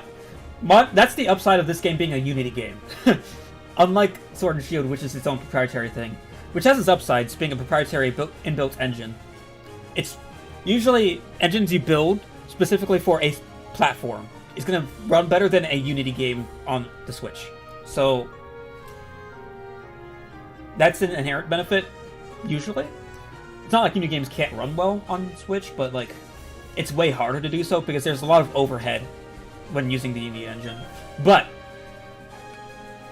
the biggest upside is modding. Because Unity is such a well-known engine, modding this particular game will be very easy for a lot of people. So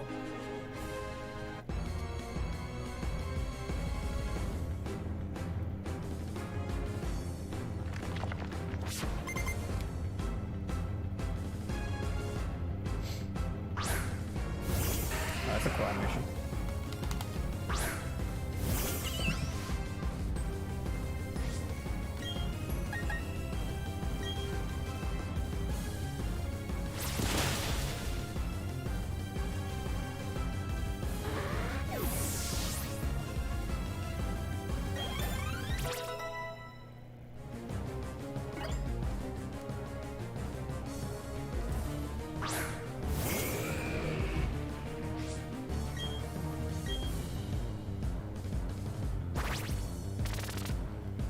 I don't plan on swapping out anytime soon. So those rocks are no threat.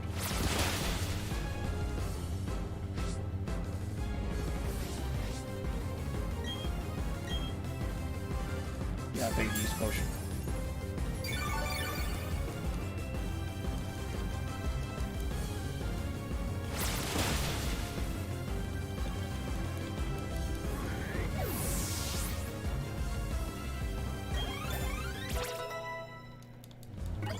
I think Piplup's evolving at 16, right?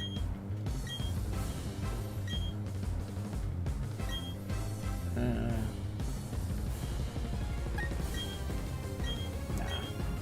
I don't like relying on evasion stuff.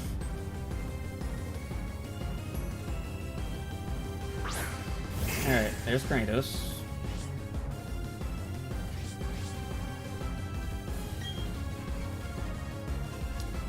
This should be a 2-hit KO, because Granados is not a bulky Pokemon, it's a very frail one, so I should just use Pokemon twice here and be good. Just don't crit me. Yeah, we're good. Probably.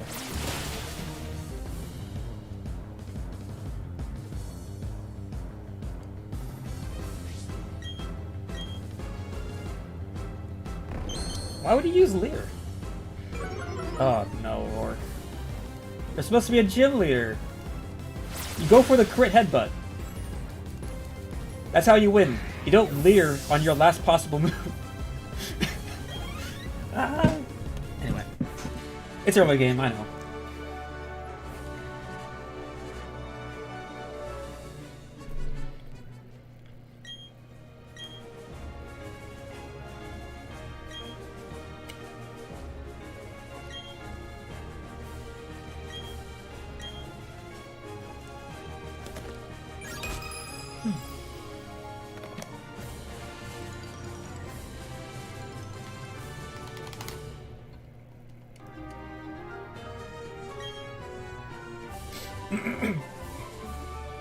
Is that... what team is that? Stealth Rock? Yeah. It's not particularly useful in single player, but...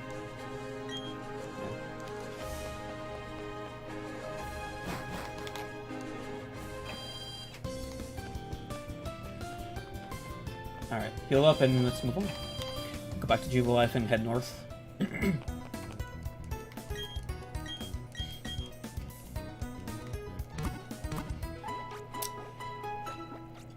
I think there might be trainers up north here, though. I might go battle them real quick.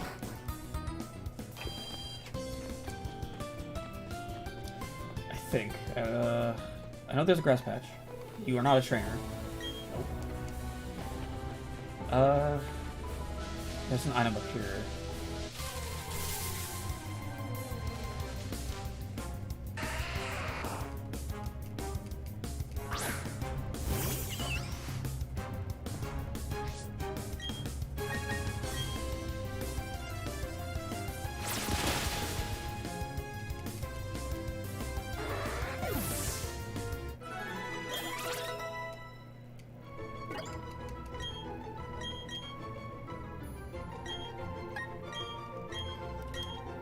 Get rid of the redundant move, might as well.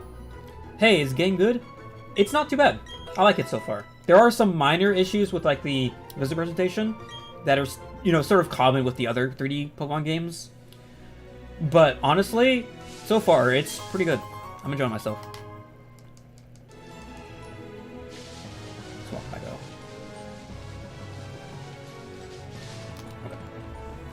Okay. Yeah, I think that feature's still in this game, where you can walk to decrease counter rates.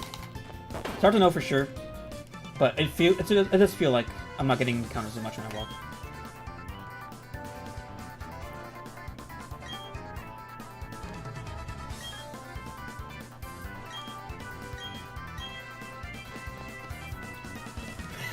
Also, yeah, cutscene movement is kind of weird.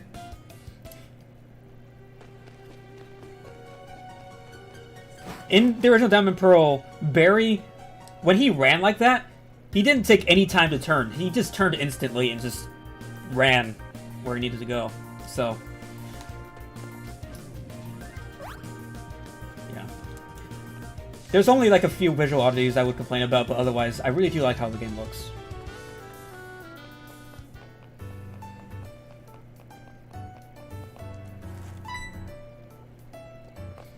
I'm looking forward to what you think about it too, Viva. Really curious. I know you're really passionate about this stuff too, so. But so far, I would say it's pretty good. There's only things you could probably nitpick about so far, at least in my opinion, up to this point in the game. So. Okay.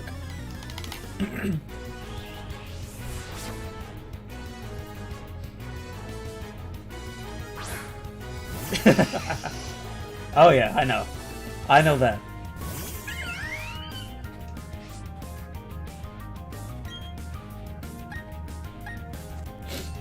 Okay. I guess Zubat's a bit more of a threat than Wurmple. And also, yeah, you probably attack Wurmple, that makes sense.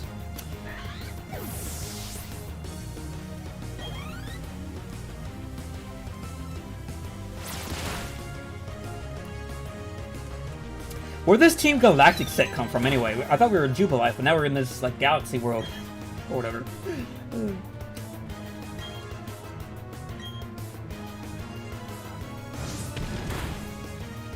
Man, it looks fancy enough.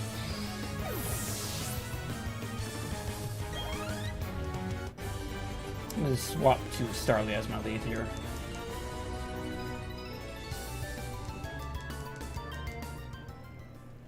And I think I'll get a Shinx once I pass through the cave, I think. Or maybe in the Scratch Catch up ahead. I don't know. One of the two.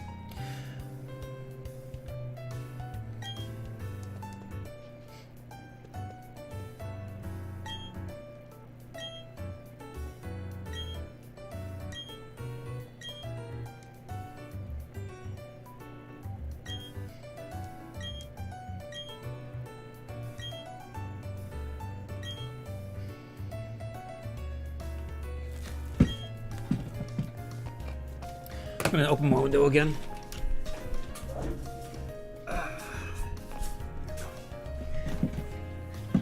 Who are you? You're new.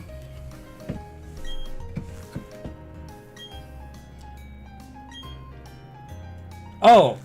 Okay. It's the box, the box, the PC box thing, okay.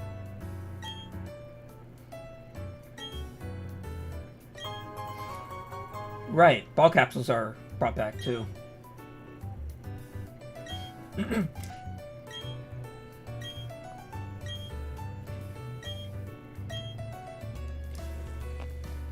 It's pretty cool. So I'm pretty sure in the original Diamond Pro you could have ball capsules with text.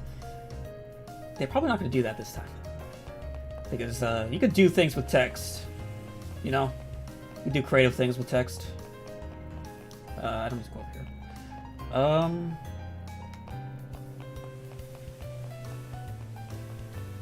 Where does she...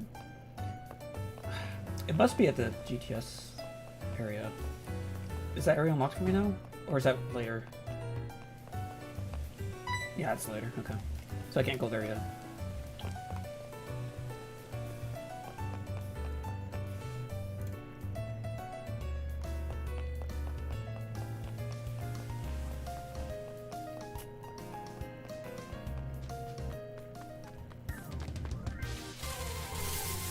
Nice. First step, walking into grass, I get encounter.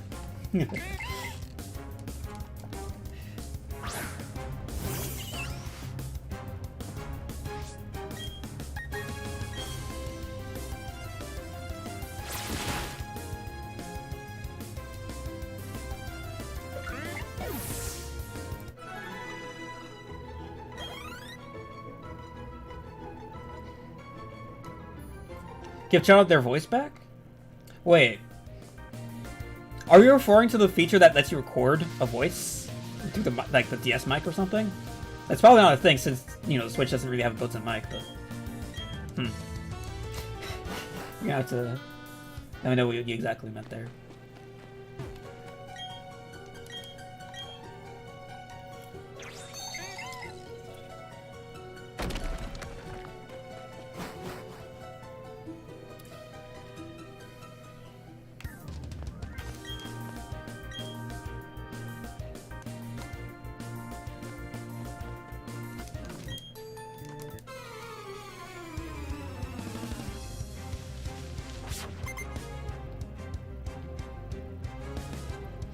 Oh, okay. Got it. I see what you mean.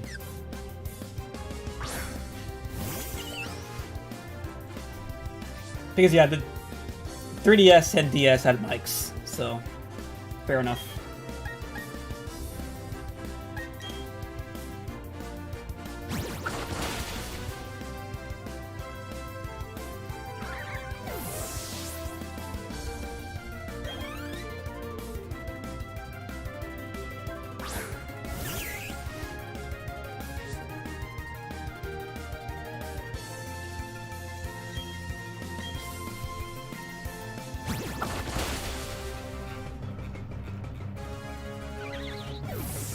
Oh yeah, I was gonna switch to Starly Lead, wasn't I? Whoops.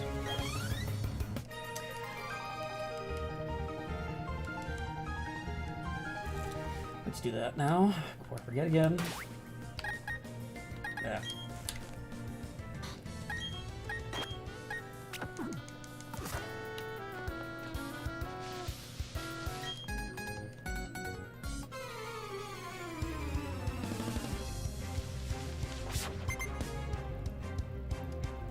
Shoutout is a Pokemon. It's like a parrot Pokemon.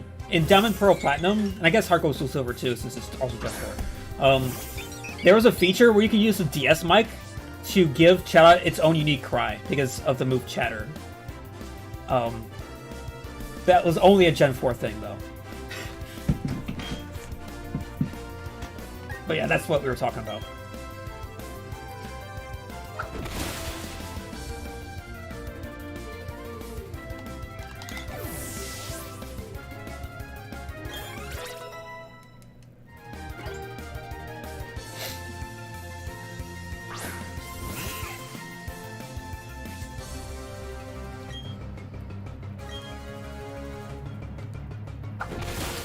So far, I'm liking the game.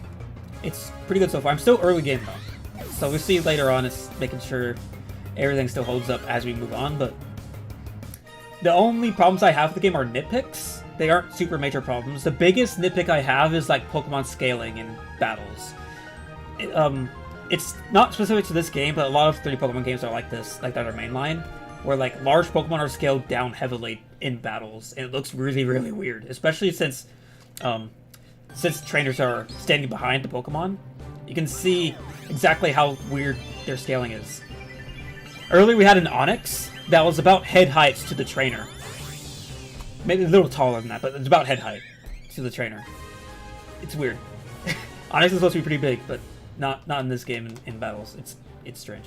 But that's the biggest problem I have with the game so far. It's, all things considered, it's pretty minor since there's not really much else to criticize. The Genius Seniority games? Oh, yes. Oh, yes. Those are the Pokemon Stadium, Coliseum, XD, and Battle Revolution. Those games had amazing battle presentation. the to be fair, those games battles presentations are like a very different take. It probably wouldn't fit with a mainline game necessarily with how they present the battle. Not to say you can't carry over things from that system. It's just like it. The main thing I'm talking about is like how those games have a more stadium-like presentation, where it feels like you're actually at a stadium doing battles. While in the mainline games, you're just walking around routes and stuff doing battles and stuff, which wouldn't necessarily fit as well, if you get what I mean. Okay. I might get Thundershock to death, but we are pretty overleveled here, so we're probably okay. We'll team on this.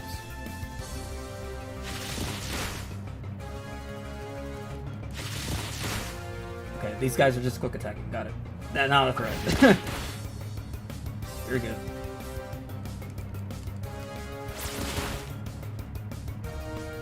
But I still like Pachirisu quick attacking is still faster than my Staravia evolved Starly quick attack. I probably have really bad speed IVs plus the relaxed nature. It's oh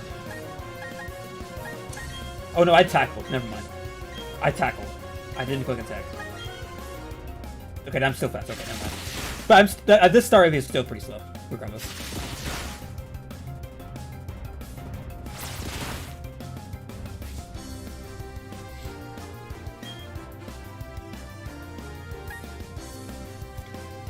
Yeah, you're right. I know XD and Coliseum had that. Though I would argue my main critique with those is that there's... Even in the double battles, both games had forced double battles for the most part, but there's a lot of empty space if you don't have large Pokemon in the like the scenery and stuff, because it has to account for the larger Pokemon, right? So I guess it's give and take. So,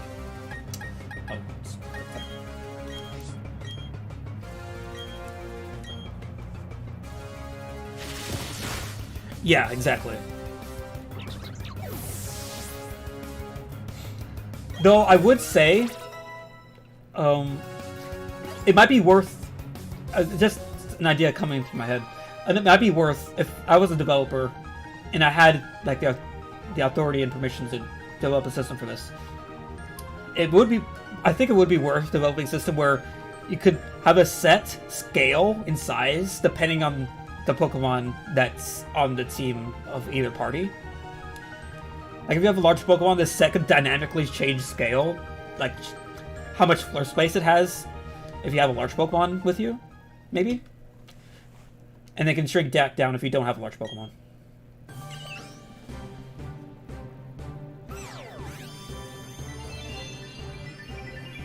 Just so you don't have a bunch of empty space, just because you have to accommodate the occasional large Pokemon. So, it's just an idea that came to my head.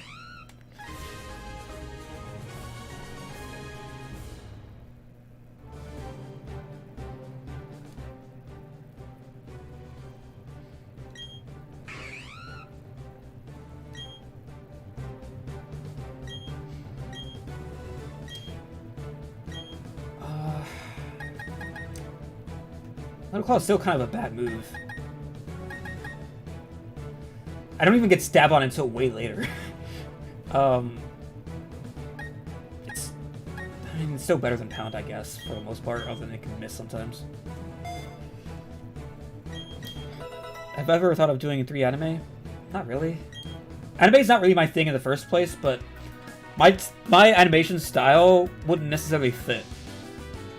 Because I'm not really a super stylized animator. I usually lean towards like more realistic, smooth type animation.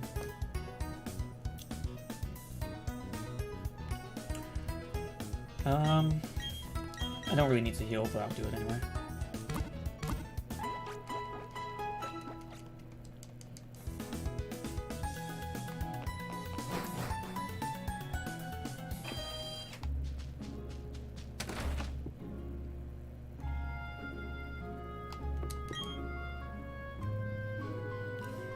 Is that the Pokemon Center in the back in the TV there? I think that's the upstairs room, right? Oh no, it changed. Okay, to the flower shop. Oh, right, the honey trees. Makes sense if that's in this game, too. Forgot about that. Don't need to shop yet. Oh, the berry plants. Those are still a thing. See out here. Orange berries. I can't tell what berries those are on the right there, though. Frost? Cherry. Cherry looks a bit more than just one... Oh, whatever.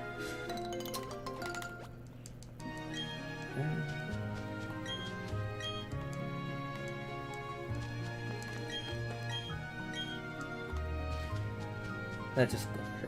Oh, no, not yet. That's later. That's a little later. I guess it's going here. That's probably something I can get here.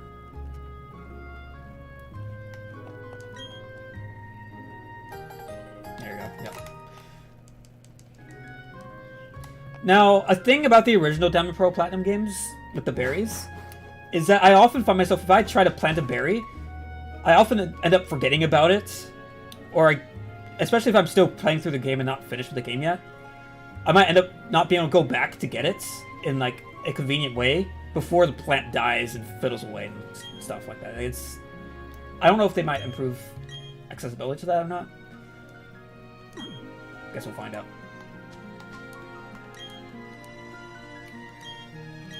I guess we could just try it out with these.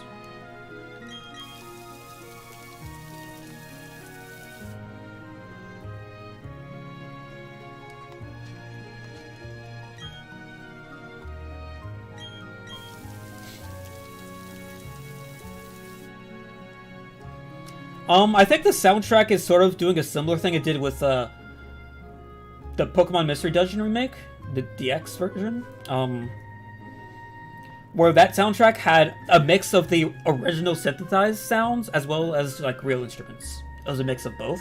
I think this game is right here. This game is leaning towards the more real side, but it still uses like some like synthesized sounds and stuff. I don't really have a problem with the mix, but I can understand why people might have some problem with it. Just the berries.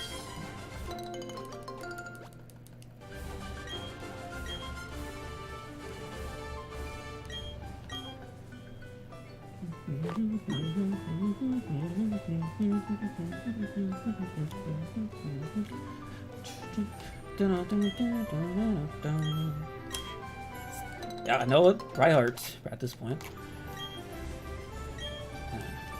We got all these berry things to try and see how it works out. Will I forget? Will I not forget?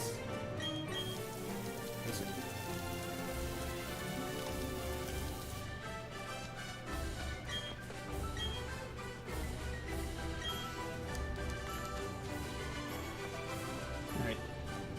I don't remember what I'm doing here. 14, 16. I'm still looking for shakes at this point, but I'm getting to the point where shakes aren't going to be in the wild too often, so I should probably check if there's one here. There probably isn't. I remember Weasels being here. Not much else. Maybe Staravios. I'm gonna have to go back a route to get the shanks.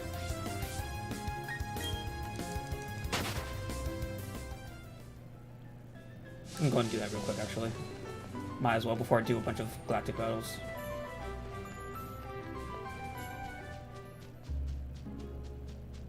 Because I'm pretty sure Shanks is in this route.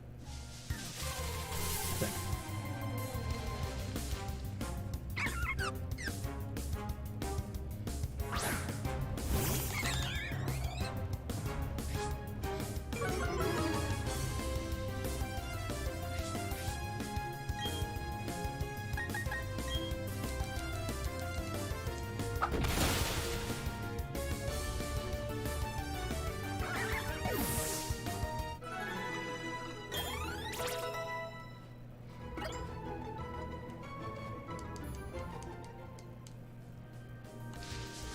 Yeah, I kind of missed this. Bullet Seed's not that great.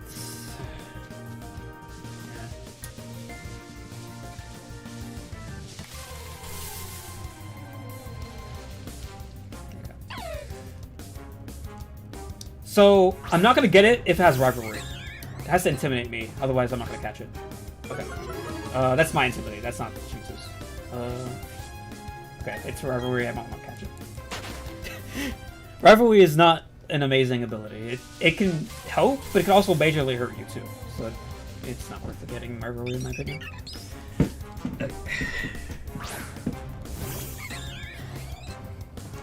I should probably swap to Piplup or Prinplup Plead, so I don't waste time with Intimidates. Because it takes time to do the Intimidate animation.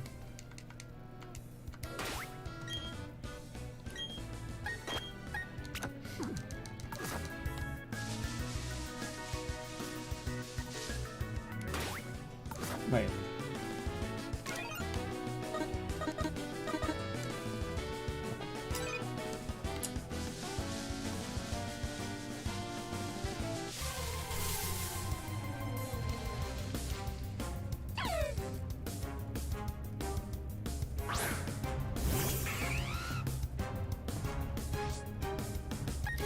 It's not Intimidate.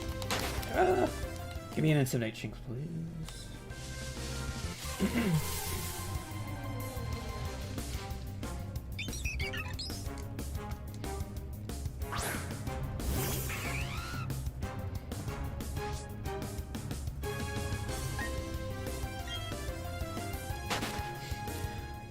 Oh. The blue Leafeon thumbnail is just the lighting. Just to match the box art for Brilliant Diamond.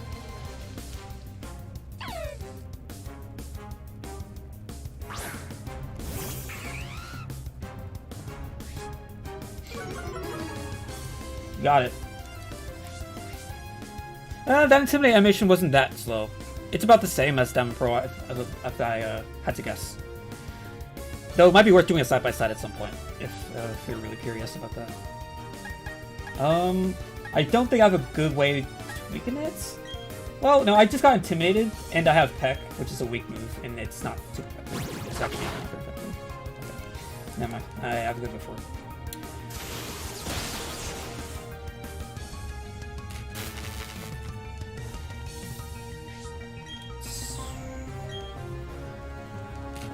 Nice.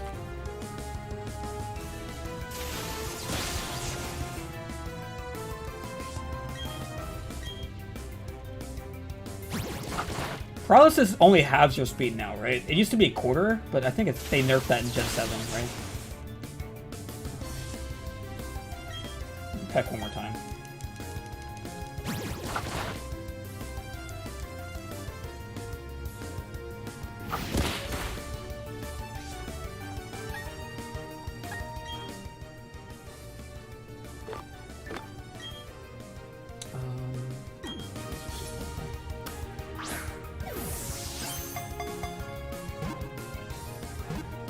I mean, I agree.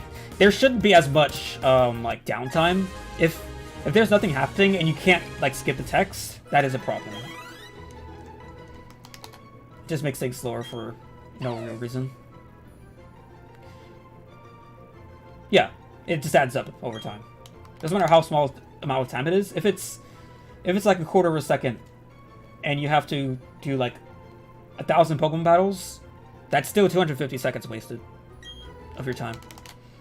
And it gets even worse if it's more time than a quarter of a second. You can spiral out of control real quick.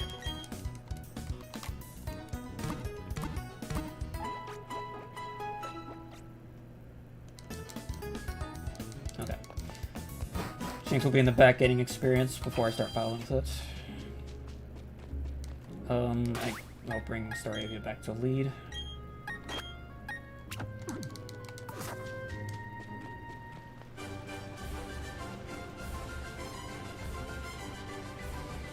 Oh, by the way, Viva, I don't know if you were here when I mentioned this before, but did you know this game is built in Unity? This is a Unity game. Just like Pokemon XD, or DX, that Mr. Dungeon DX. It's kind of a common theme now. If it's not Game Freak developing the game, it's probably going to be a Unity game at this point. It's kind of interesting. This actually looks pretty good for a Unity game on Switch.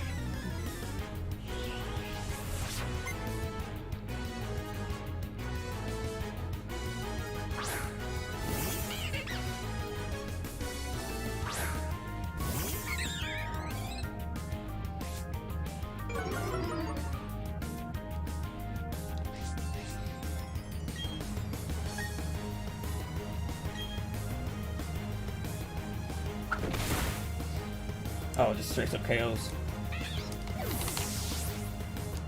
I think I was in the one-hit KO range there. Not that overleveled.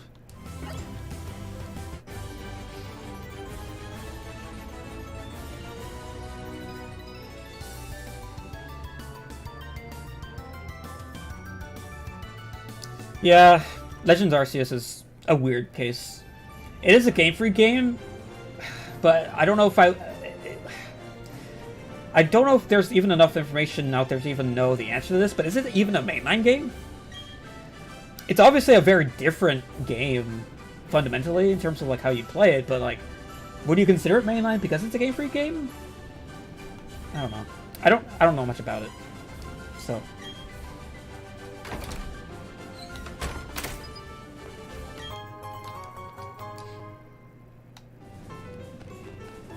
Yeah, that's understandable. I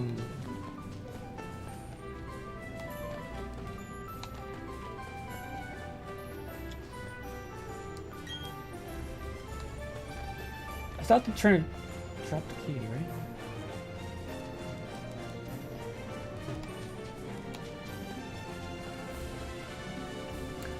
I thought the collect trainer dropped the key. Oh, wait, no. You go on the top. Okay, never mind. I remember what you do. I remember. You go up here. I remember. It's a... Yeah. There we go. Yeah. It's probably not mainline.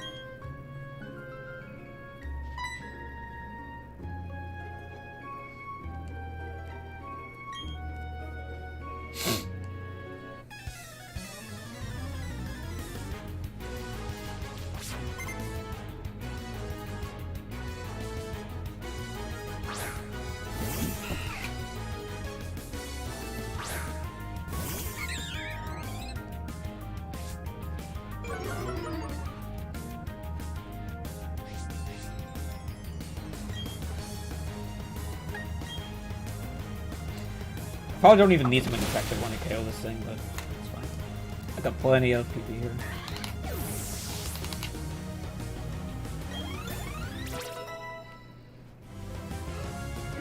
I see. Okay.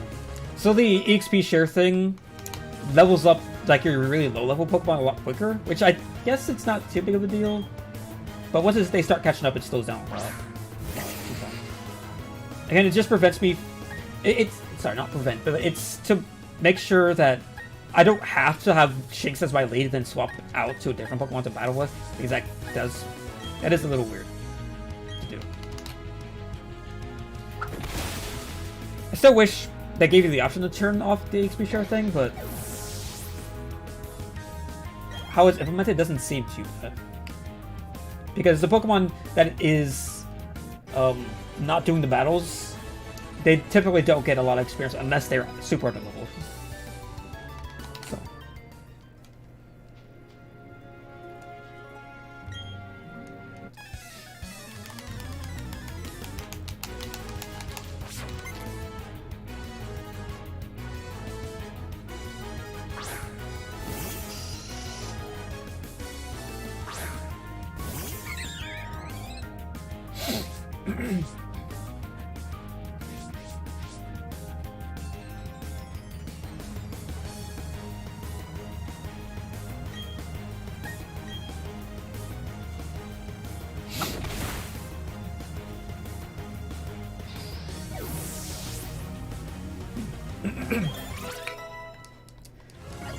I mentioned this before, but shared EXP share can work while still keeping the game difficult, as long as like the difficulty curve for like the levels and trainers you fight on later in the game can compensate for the more XP gain you get per battle compared to previous games.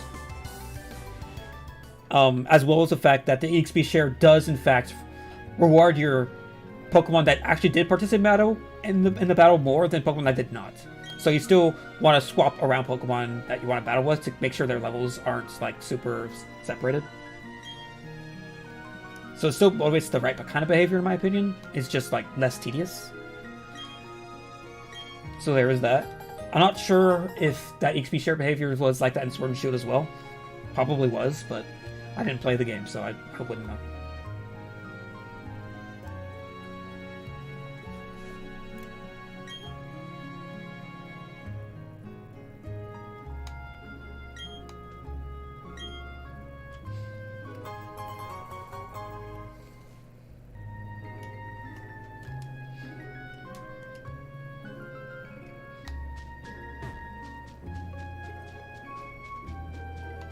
I'm not gonna use that nature yet.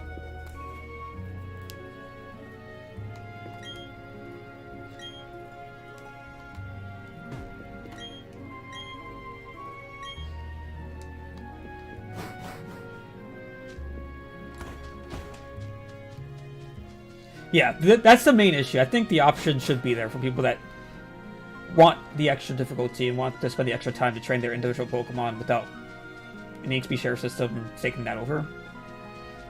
That I will always agree with. Like that, the option just should be. It should be. Yeah.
Yeah, that dynamic is definitely removed. However, I would argue some people would find that annoying to have to do that. But again, that's where that optional thing comes in, where people should have the option to have one experience over the other. So yeah, it's... people have their different ways to how they want to play the game. And the option should be there for them to take if they want to or not.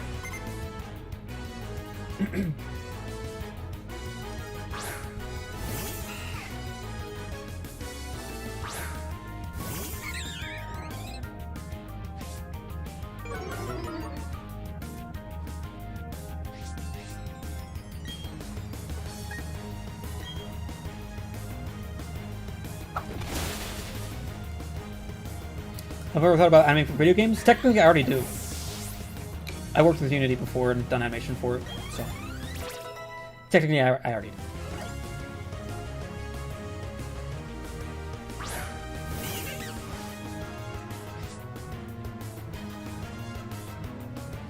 Yeah, I agree with that, Viva. I do agree with that. While it can be tedious to some people, it does have that bonding feeling when you try to train your lower level Pokemon hard to try to catch up to the rest of your team if you have a low level Pokemon. That's not really a thing in this game now, since the EXP share is a thing. But yeah, I do agree with that. That is a real thing that can happen for some people.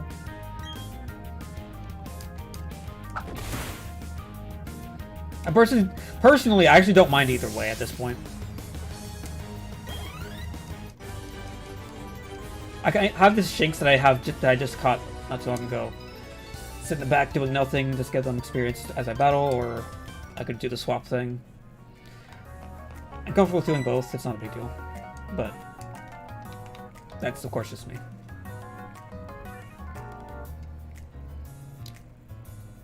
I have to wonder why they have these extreme close-ups of the cheapy models. It's like really close. You can see the low res textures on the face. It's not like they're doing particularly interesting in the close-up either, it's just steps in their idle animation. And then we have their full fidelity model in the battles themselves, so... I don't know, it's kind of weird.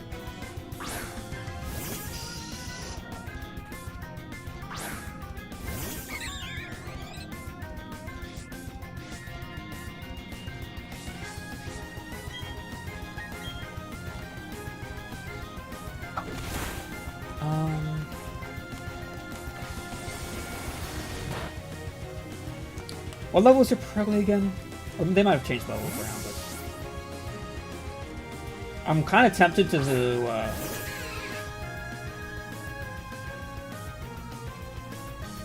swap out again. to get some Intimidate stacking going. So we'll swap to Shinx to Intimidate. Oh, I think I didn't mention yet, but I'm going to try to do this playthrough without using items in the middle of battles. Might as well, just to make it a little more interesting. I'll try not to anyway, unless it's like a Pokeball or whatever to catch Pokemon. Well, that's unfortunate. I would have lived one move, probably. Especially with Intimidate, but with a crit, not so much. But let's just stack some Intimidates and make this easier on me.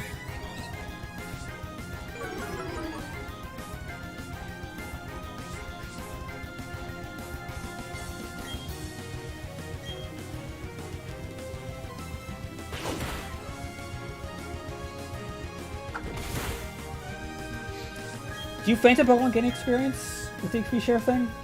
Because we're about to find out.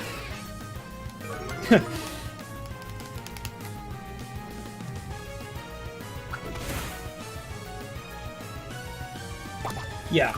I actually don't mind the chibi models when it's just the overworld, but when you start zooming in like that with the extreme close-ups, it's a little weird. Especially when the chibi models aren't doing anything. No, they're just sitting there in the idle animation, not doing much. So...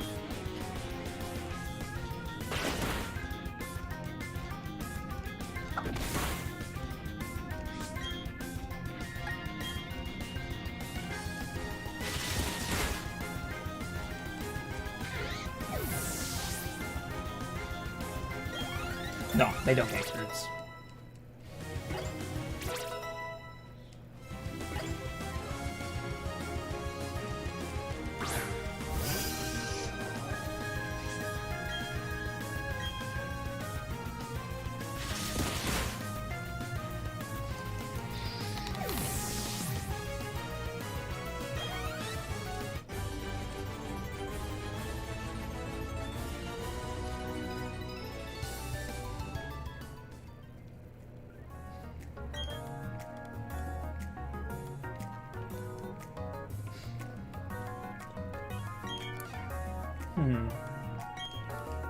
If anyone knows this, don't answer me, because I actually want to find out for myself, but I am curious if there's any Pokemon past, like, the Gen 4 decks in this game. Obviously, probably not a lot, but I think maybe, like, certain evolutions that were introduced past Gen 4 might be, like, Sylveon or something like that. Maybe, but I don't know. I guess we'll find out at some point.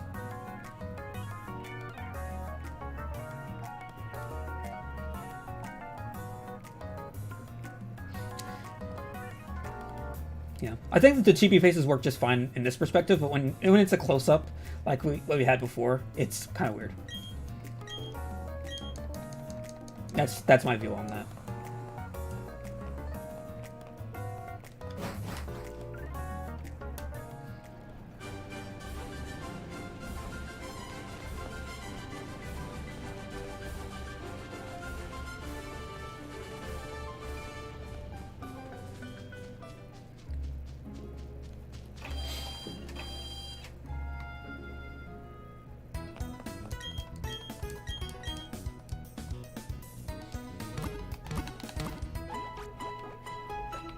With the Gen 3 remakes with Mega Evolution, they sort of worked Megas into the story to sort of compensate for that, I suppose, just to make sure it's more properly introduced. But I don't think they are doing that in this game at all. They're keeping the story more so how it was in the original, just with some added dialogue here and there just to make it more interesting, I suppose. But yeah. I still wish Megas were not like completely axed from all the newer games. The only mainline game that's on the Switch that has Megas is Let's Go Pikachu and Eevee, which is kind of weird, given that that game's not... It's sort of like a half mainline game and sort of not. It's kind of a weird exception.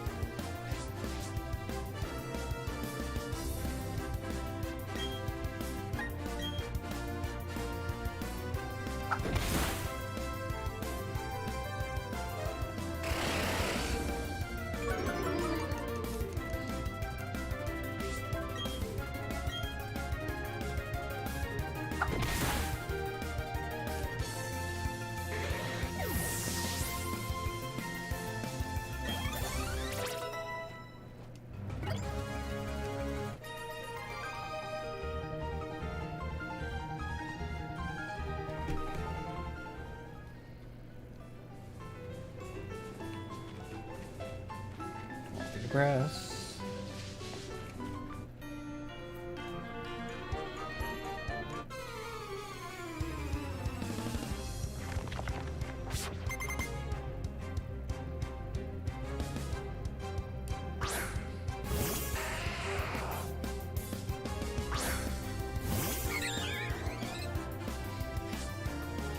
No, fork? This is a remake.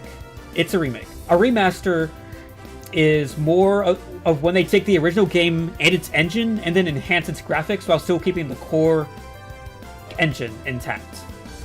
This is a Unity engine game.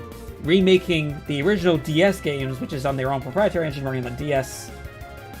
Engine's nothing alike. Everything's completely reworked in a lot of ways. But it's a very faithful remake.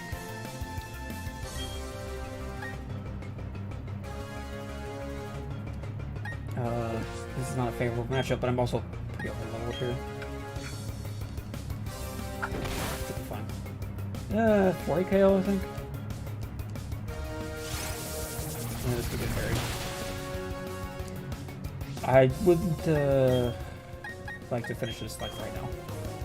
No more rolling out, please.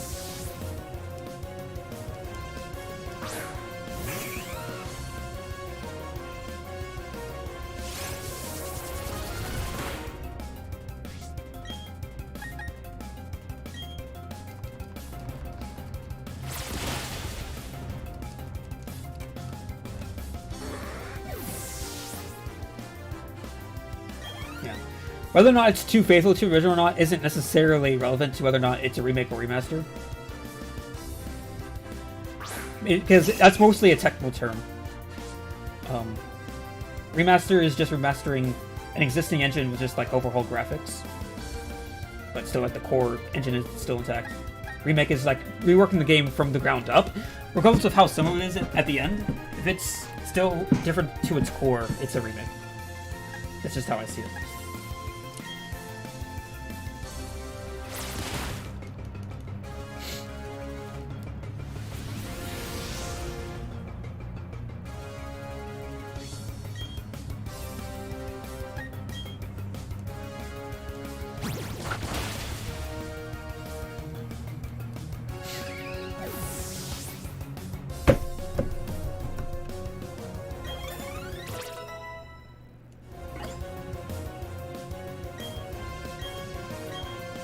That's a decent move.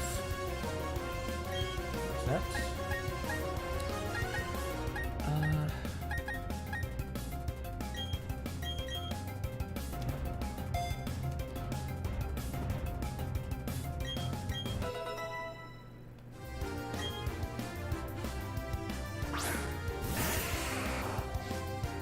I don't necessarily think a remake has to make it different enough to make it more distinct.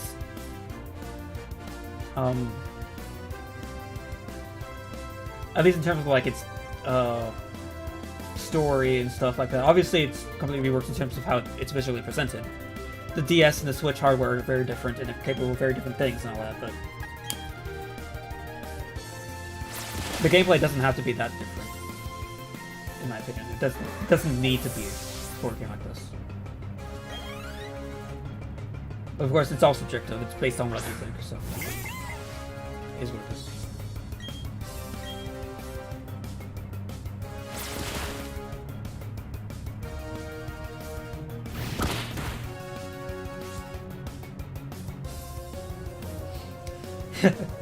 The Final Fantasy remake thing, I don't even know what to make of that. It's sort of... I feel like the best word to fit those is a reimagining, because the gameplay is so drastically different that you can't really relate it to the original other than its story, right? The story is probably like the most similar thing, but like the gameplay itself is like nothing alike, right? So...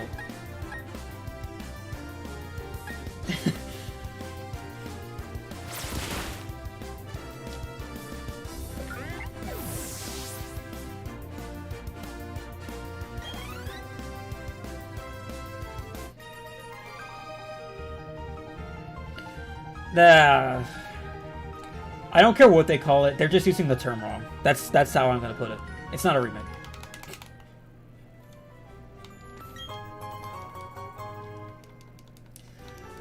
Pretty soon here, I might take a quick break to have some leftover food. I'm getting a little hungry here.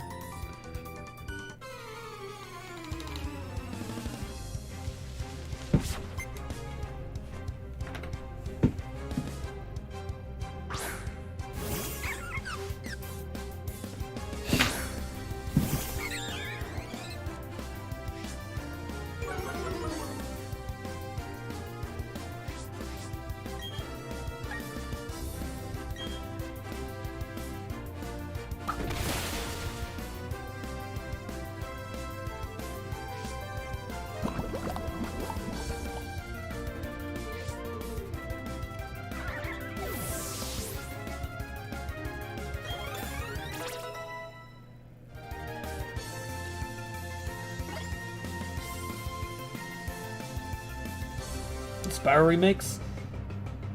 Yeah, those are definitely remakes. Endeavor... yeah, it's pretty situational.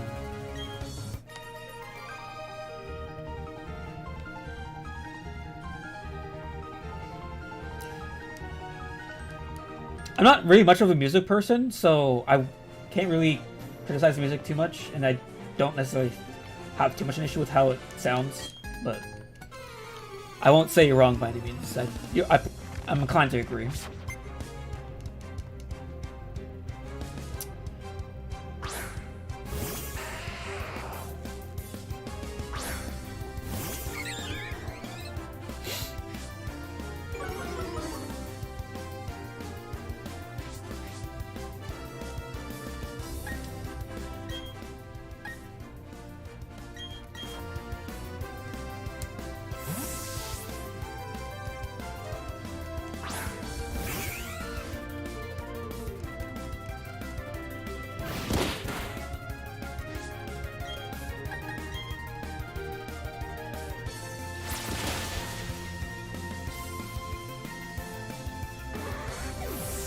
I'm not really familiar with the Ace Attorney game, so I'm not too sure what you're referring to in terms of like what it sounded like, other than the Square Wave thing. I'm just not sure what makes it distinctive for that game. It's not familiar.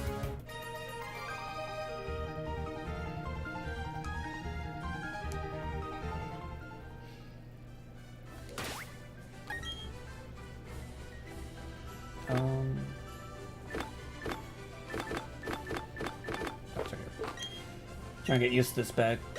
It's similar in layout, but I'm not used to the Pokemon and the bag being in the same screen. Okay.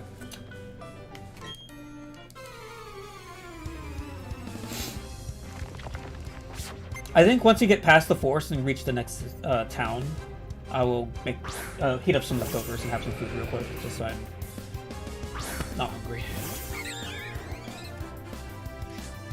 So you can see the scaling issue here, right? It's pretty clear as day. Onyx is supposed to be pretty dang big,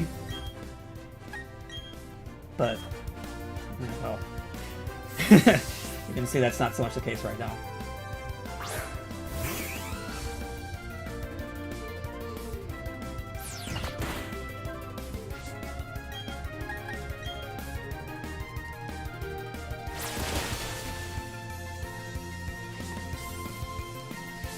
I keep forgetting about the sturdy thing.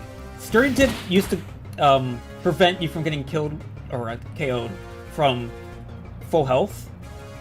It used to only work against like actual one-hit KO moves like Fissure and stuff like that, Horn Drill and whatnot. But now it actually prevents. It's sort of like a focus sash as an ability. But they made that change in Gen 5, not Gen 4. So I keep forgetting about that.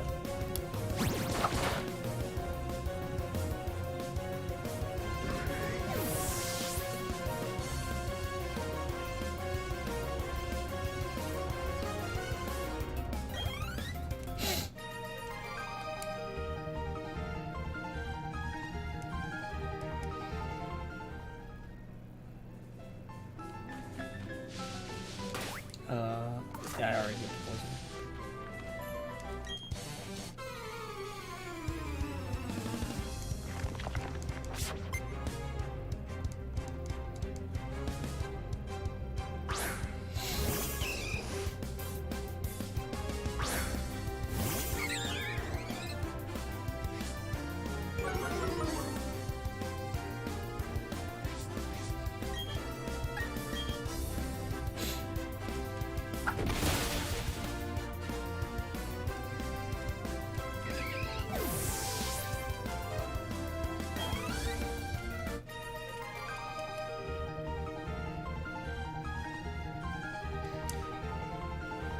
The cloud shadows are moving pretty fast, considering their size.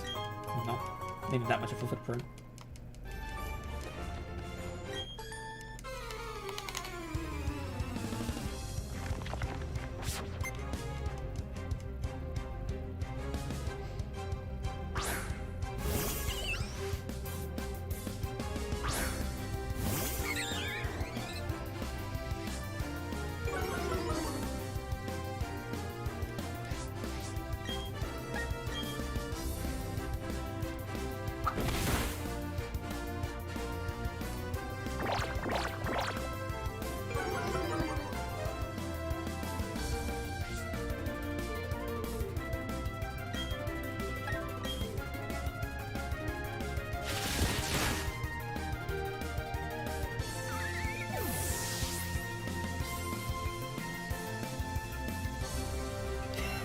I think that was only in the original Pokemon Stadium, right? The color would change. I think they removed that for Stadium too, but yeah, that was kind of a neat thing. That was it. I'm not sure why they changed it. They probably changed it because it was just inconsistent with the shiny colors that were introduced in Gen 2, probably. That would be my best guess. But since Gen 1 didn't have any shinies, I guess they had free reign over that.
I don't remember the color shifting thing being in Stadium 2.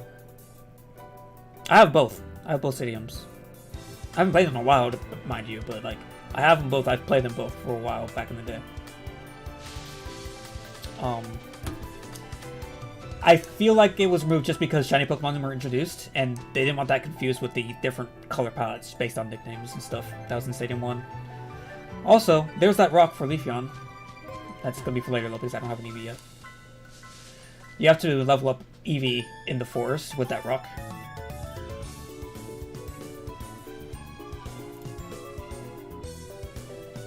Uh-oh.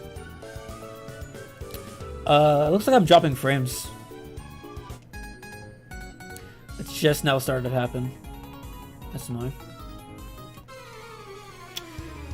I'm gonna drop the bitrate real quick. Let's see. I don't think the machine has to restart for that. I can just quickly change it. Lower it to half that. It's not like this game's super fast paced anyway. Let's do 5,000 kilobyte.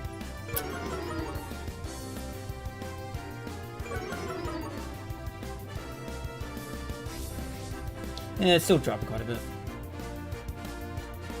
Hopefully that clears up. Hopefully that clears up. I'll give it a couple minutes.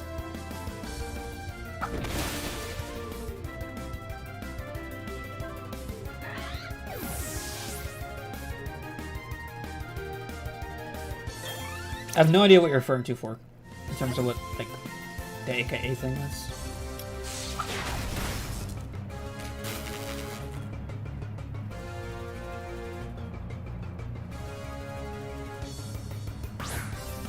Oh! Yeah, they use different colors for that, okay. I'm not sure if they... I was just talking about, like, the in-game battle thing. I'm not sure they change colors during battles, but... I guess minigames they probably still did.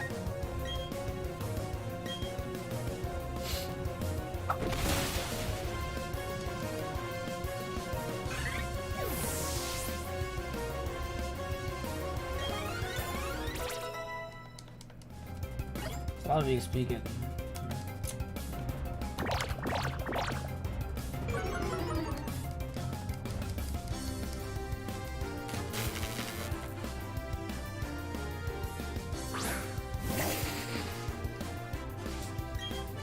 guess we'll focus on leveling up story, given that you have a grass type gym coming up. Let's keep Zeraidi out in the lead.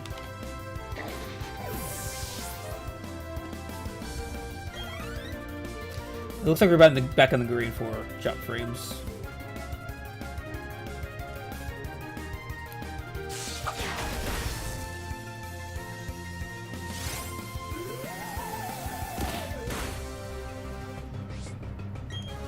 And see the trainer still popping in and out during moves. Yeah. What can you do?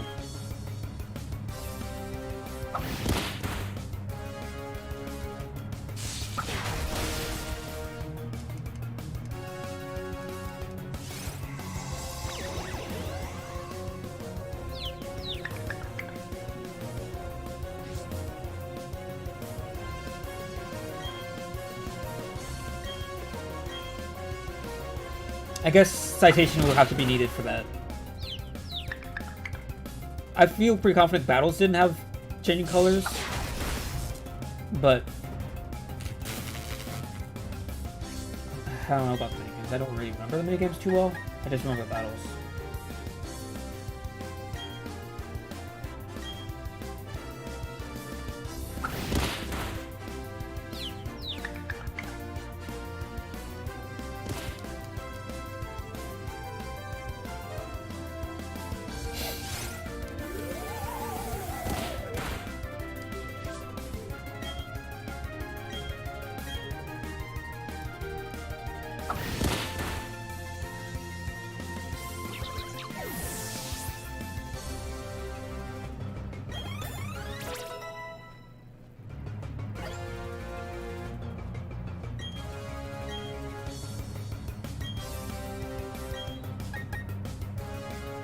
Wait a minute. I just realized something. Huh. So, Piplup in the original game in Generation 4 Pokemon didn't learn Water Gun. They learned Bubble instead. That was Piplup's thing. They didn't learn Water Gun and Water Pulse and stuff through leveling up. They learned the Bubble moves instead. They changed it to Water Gun instead of Bubble. I have to wonder if that's because they just didn't consider that, or I can't really think of any other reason why they would. Huh. Okay then. That's kind of a neat detail with the Piplup line, is that they learned the Bubble moves during level up.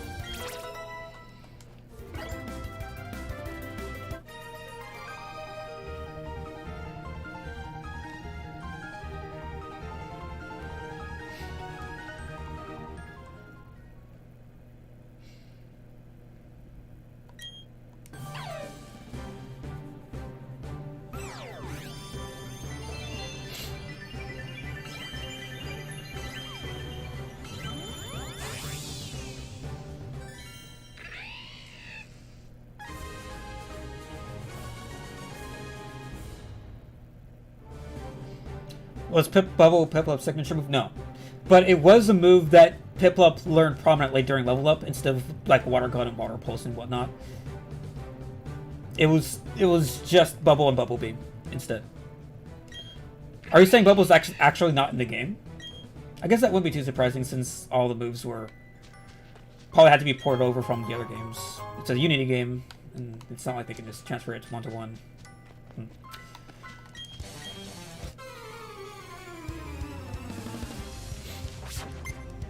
I think you can dodge the double battle by talking to the trainer still. That's fine.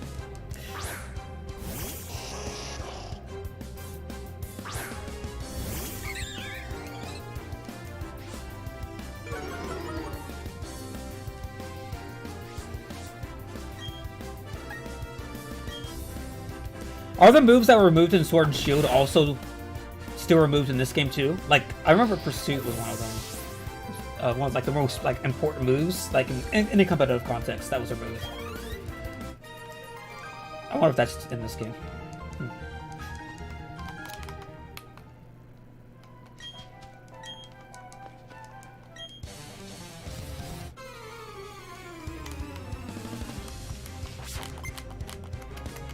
I can understand why they removed Bubble, because it was sort of a redundant move at the end of the day. It was a redundant move. Compared to Water Gun, it was just like a unique variance depending on the Pokemon where it made more sense. But at least Bubble Beam's still here.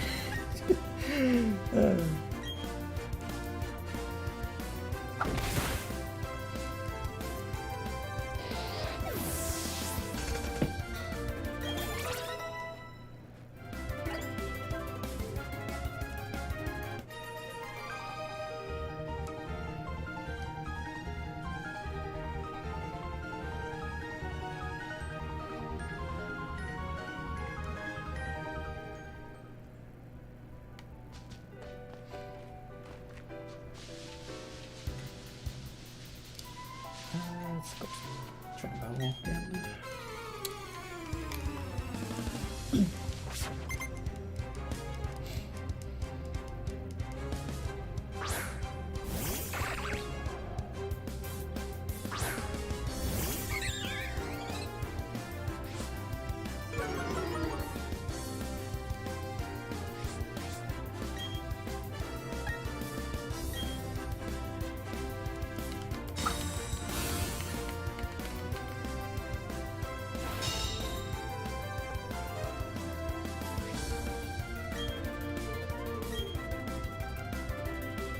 Yeah, don't protect spam. Don't do that. That's not gonna work.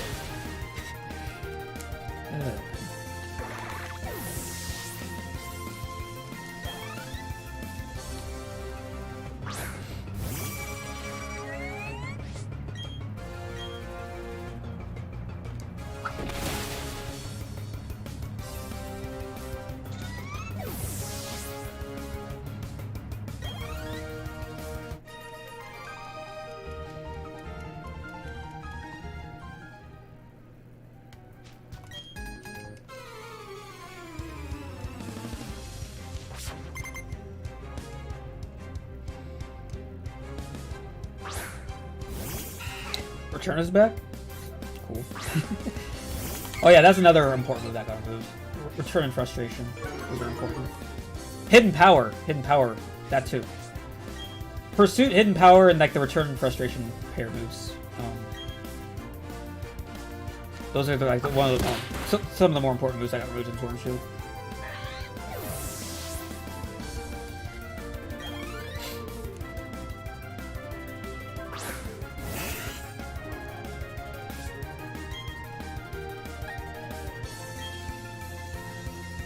Yeah, Hidden Power is gone from Sword and Shield.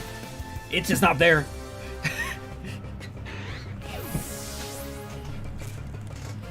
there are a lot of those, but those are like the more important ones, like from a competitive context. Return to Frustration, Hidden Power, and Pursuit. There's probably a few others, but like those are like the top ones, and that I think I can remember.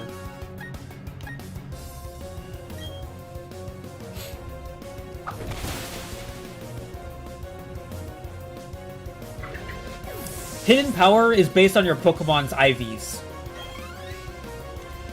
The power and type. Well, not power anymore. It used to be the power of Hidden Power would be determined by your IVs as well as the type. But ever since Generation 6, the power has been like set to just 60 power, regardless of your IVs. So, yeah, Secret Power is location based. Hidden Power is based on your Pokemon's IVs.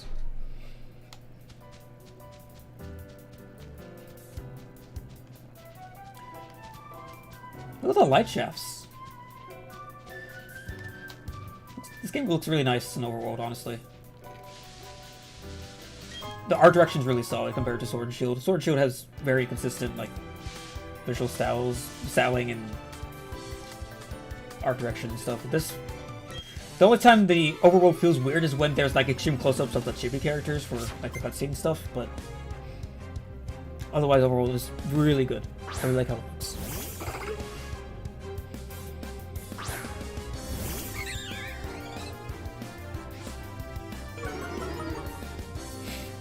Yeah, Hidden Power is really flexible because you can just adjust the IVs of your Pokemon to change the type of Hidden Power. Of course, if you actually do it legit through breeding and stuff in the actual game, it's a bit harder to try to get the Hidden Power you want, but you know, that's how they do it.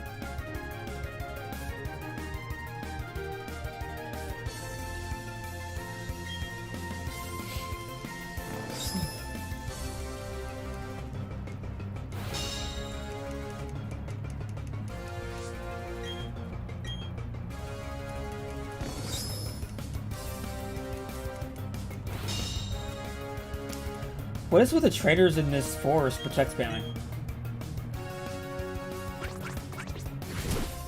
Yeah, that's not gonna do much.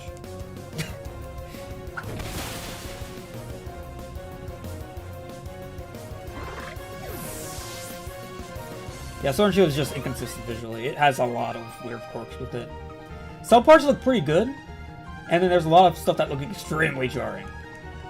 Extremely jarring. Whether it be some animations or some texture work, it would be a lot of things.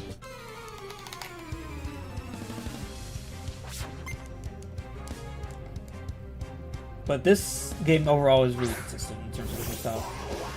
I suppose Link's Awakening remake is probably better in terms of like actual art direction, I guess. But I still like how this looks.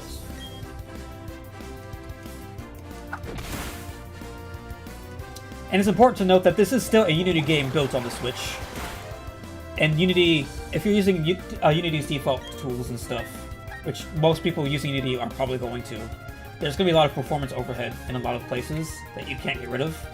So, like, a game built in Unity for the Switch can't look as good as a game as that's built specifically for the Switch, using an engine that's built specifically for the Switch. That's usually how it goes.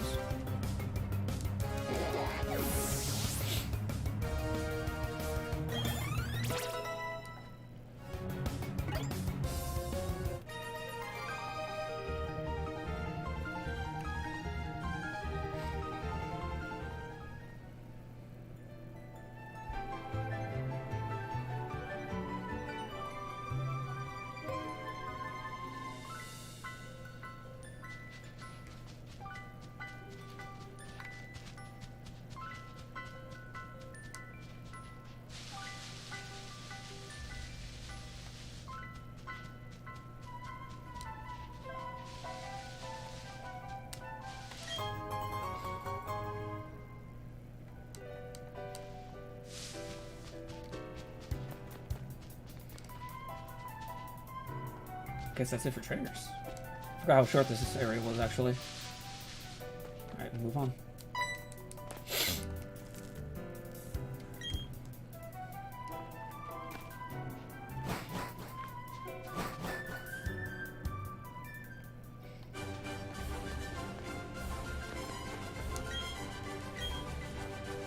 Oh, you're not a trainer. One of these trainers has, like, 6 Magikarps, right? If I knew which one it was, I'd dodge them for battle, because they are not worth it. XP gain from Magikarp is so low, it's just a waste of time.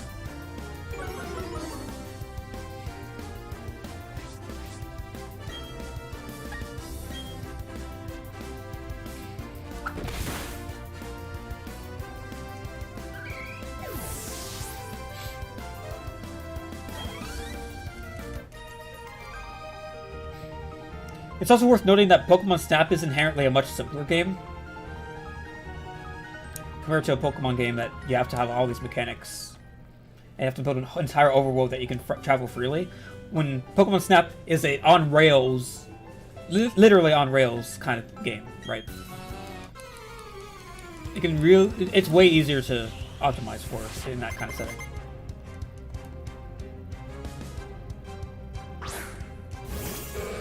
Pokemon Sim looks better than Sword Shield? Yes and no. There in some places, yes, and in some places, definitely no. It depends on what you're looking at. So this is the 6 Magikarp guy. That's unfortunate.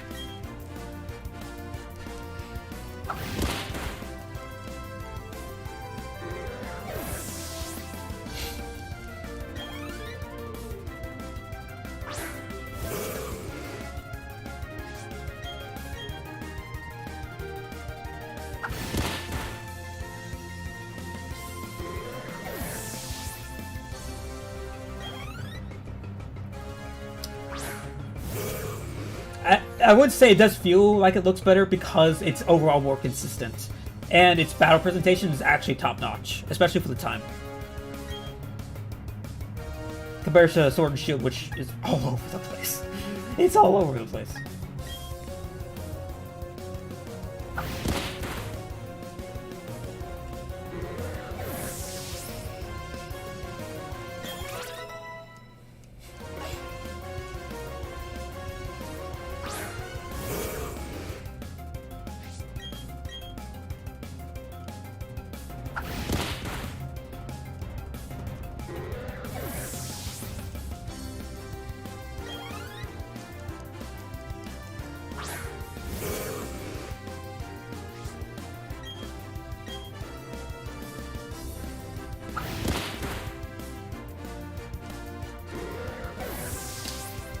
Mash an A at this point. Too much Magikarp.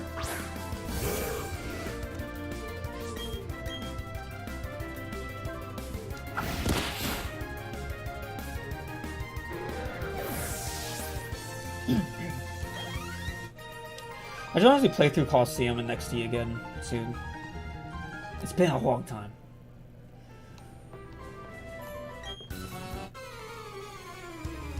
In fact, I don't think I only played through a decent amount of XD, but I never played through Coliseum. Though I am somewhat familiar with Coliseum's story because I watched the Let's Play of it like way back in the day.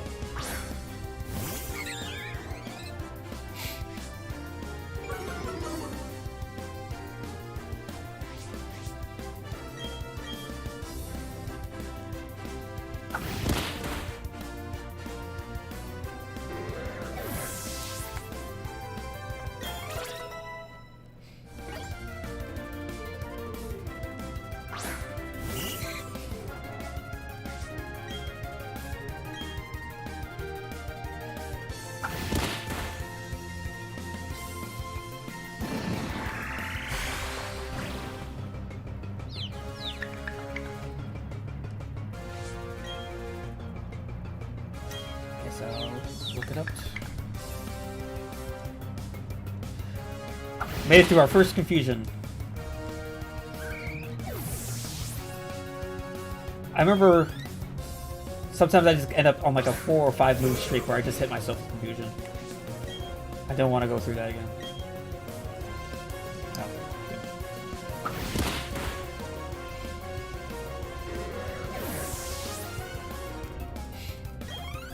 Oh, I should probably check the nature of my Luxio. I haven't done that yet.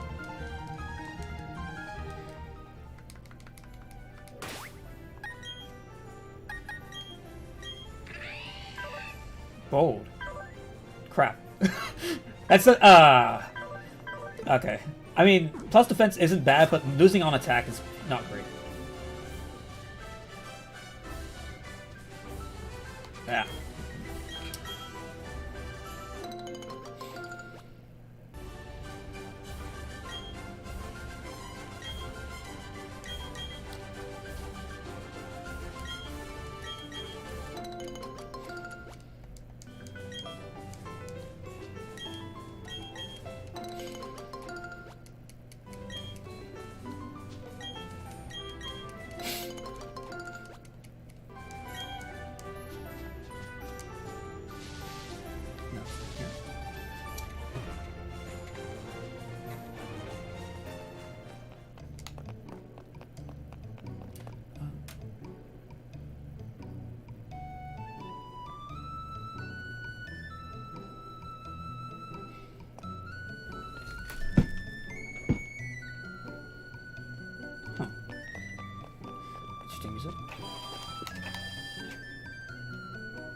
Are you missing percussion?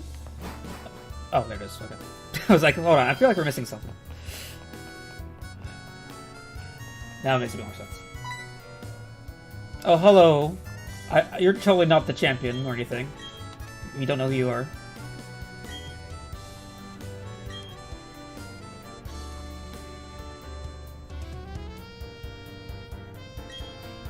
Hey, at least Cynthia's at least somewhat emoting there.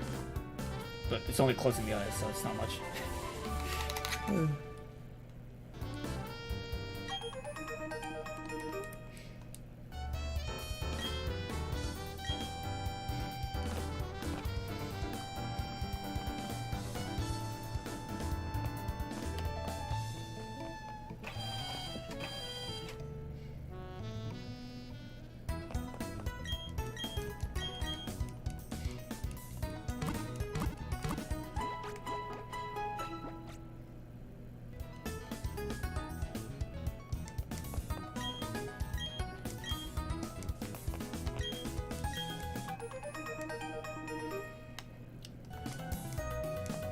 a handy app for certain types of activities you can do with folk and tie friendship, as well as return and frustration moves.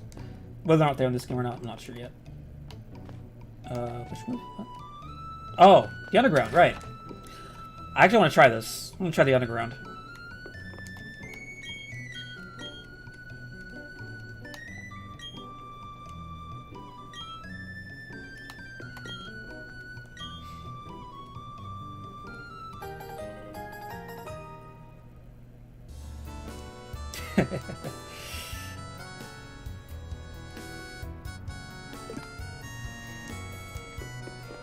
Oh, okay.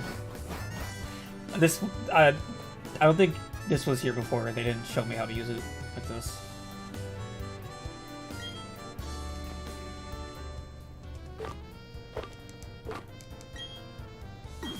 I didn't do that. That game did that. Okay. Yeah, they're just throwing me in.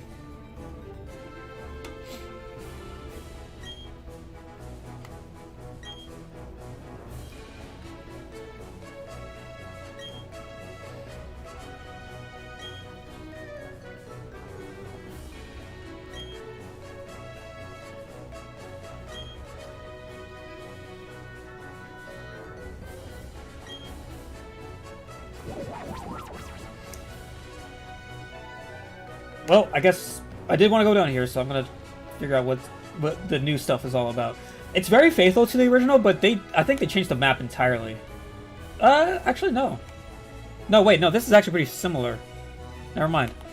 But these doorways are new. Yeah, this is new. Swablu and Gastrodons. So I guess you can encounter Pokemon down here now. Swablu.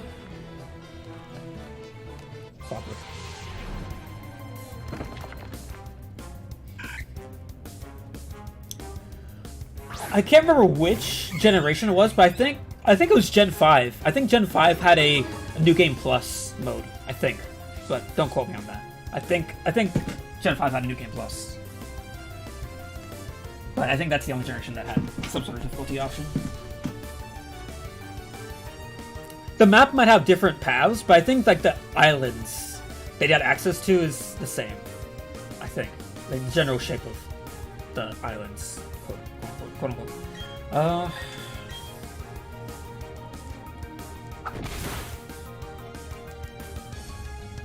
I'm not gonna use Swablu, but I'm gonna just catch it. Why not?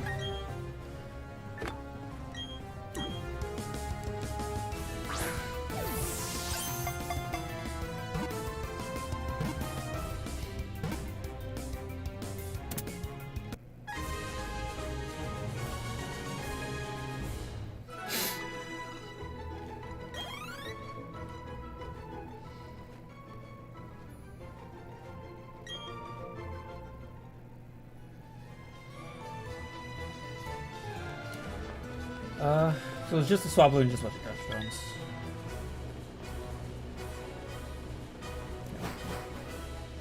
So that's neat. That wasn't there before. You couldn't catch Pokemon down here, or have any sort of Pokemon battle at all in the underground. We got some patches over here we can tackle, just dig up.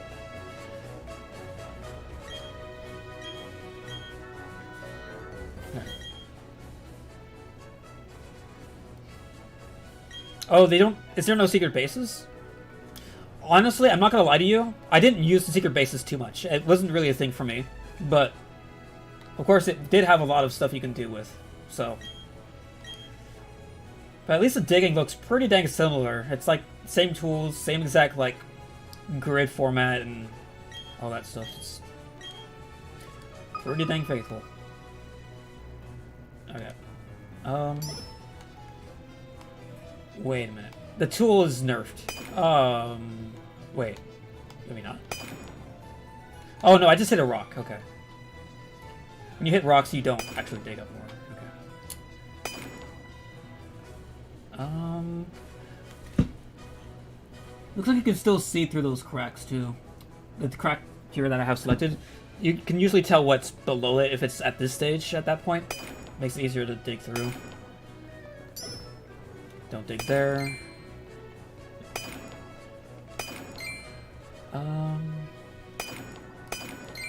It is, of course, a little bit more difficult to do when you don't have a touchscreen. If I undock my Switch, I might be able to do this a bit quicker and easier, but I mean, there's not much they can do about that. This is a shark, or it might be an evolution. No, not an evolution. It's a fighting plate, maybe. For powering up firing type moves. That's a whole weapon, probably. Yeah. You can't meet people in places. Can you at least find... If you are around people locally, would not be able to find people in the other ground too? That's an unfortunate loss, if that's the case. But it might explain why they have more features in the underground that's more single-player driven, like the Pokemon battle stuff.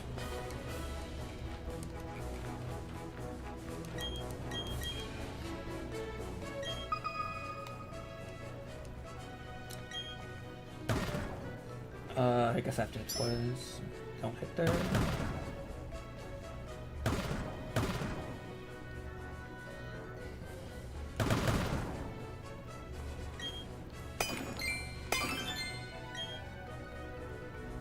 What are these gems for now if you don't have access to your base?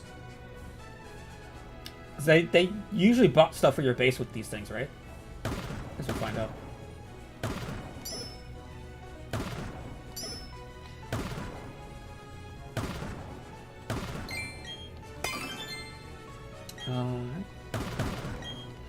Guess we won't find the other thing I'm running out of.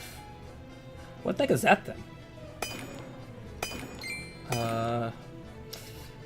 If I had a few more, I'd be able to take that.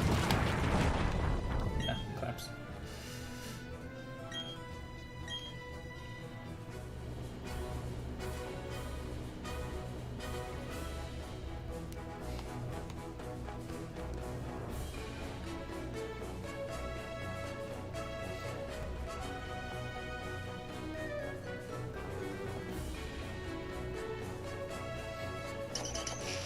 Oh, there's a Pokemon counters in here too, okay.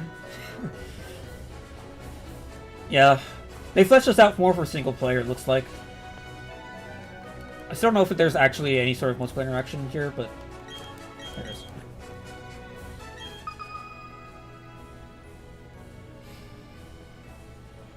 Alright.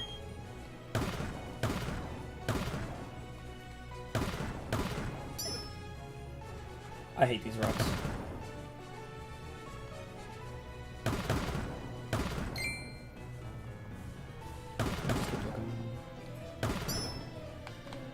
Such a waste when I run into those. Okay.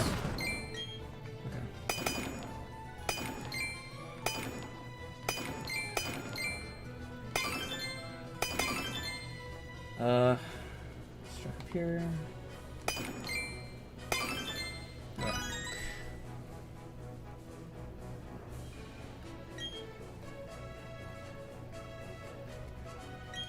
Yeah.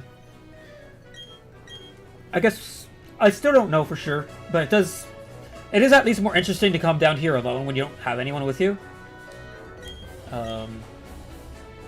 This is the you can trade stuff for. So what do you get? You can get TMs down here now. Saying recycle, Thunderwave, Sleep Talk, Swagger. Thunderwave could be useful.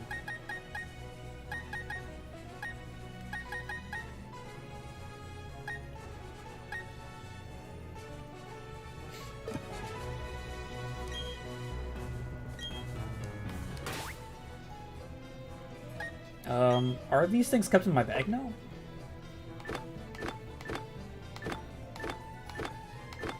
No. Okay, so where do I check my item stuff here?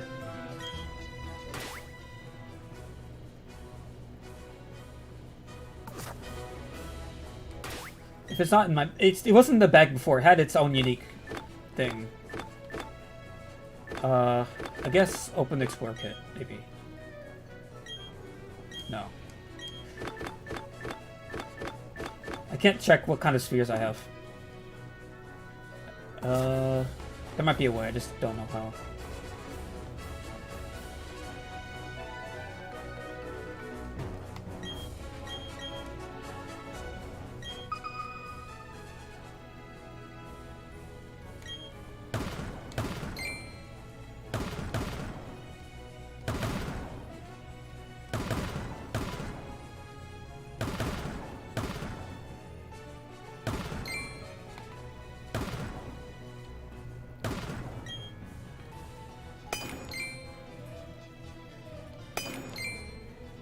Yeah, I could have done that more efficiently. Is it just 2? No. Ah, crap.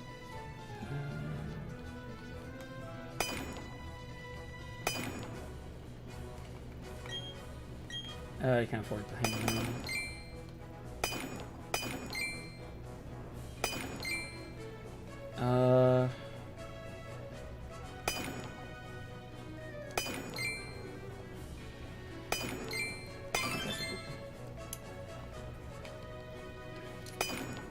That was not efficient.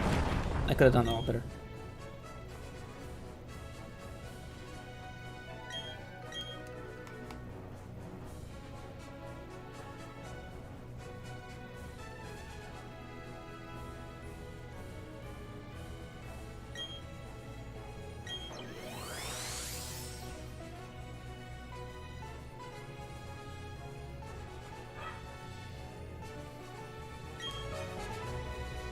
I have no idea what that's for.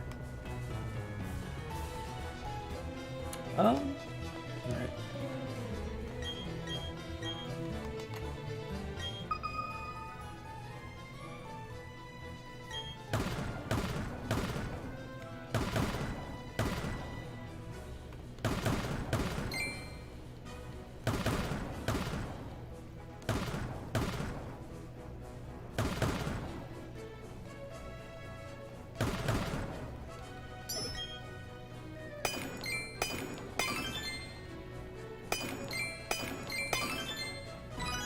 Oh, it's just 2. I gotta pay attention to the count. Because it detects how many items there are, and if I already find 2, I should just stake them up immediately.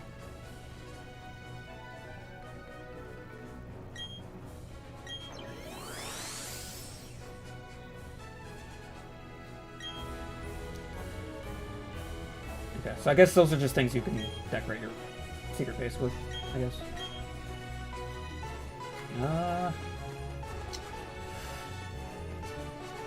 After I dig this up, I think I'll go back to the surface so I can continue on. I'm also after I'm done with the underground, I'll go heat up some leftovers real quick. It shouldn't take too long. It's not too much. And then once that's done, it'll keep going.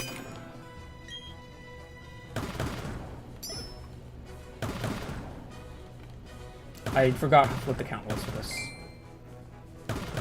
If it was 2, I'm wasting time here.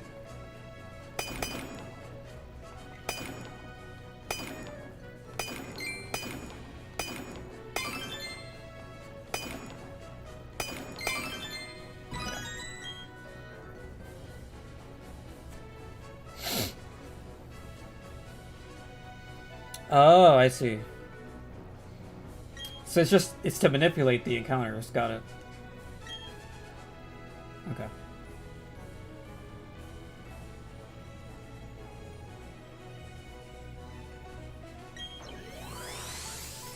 It's so weird that they're like in these loot box style kind of things.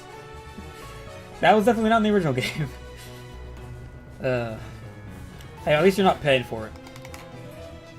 I'd actually start really complaining if that was the thing. Please, don't let that be a thing. Nothing I want here. So I guess we go back. Nope. Go off. Yeah, it does. It does to me too. It's weird.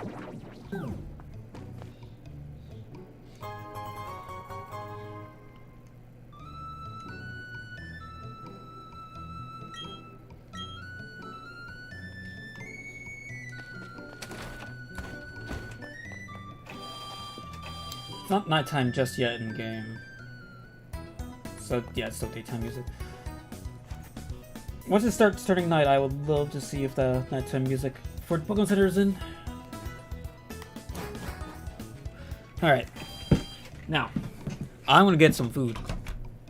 Shouldn't take too long. Maybe 10 minutes. 10-minute break. So, I will be right back.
Almost done, by the way.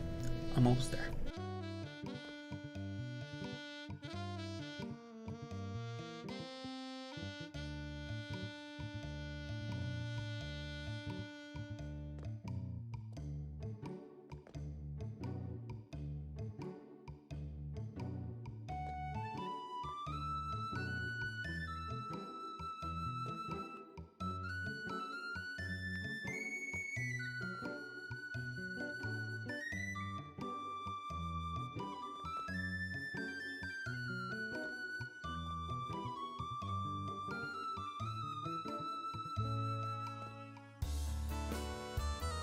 Okay, just finished up last bite.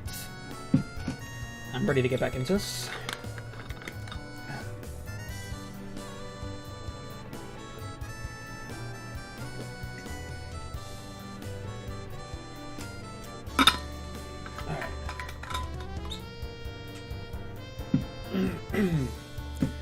Okay.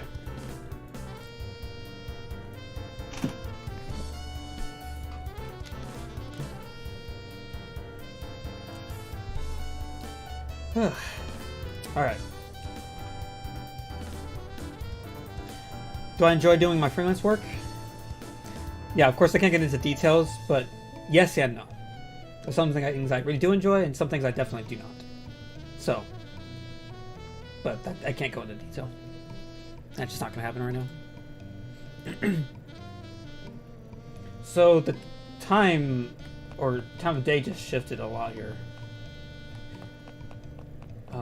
Is it nighttime for Pokemon Center? There it is. Kind of weird. I didn't expect the time to shift at this time, unless my clock is off in game. It is off. It's off by how long? 15 minutes. Oh well. Not a big deal.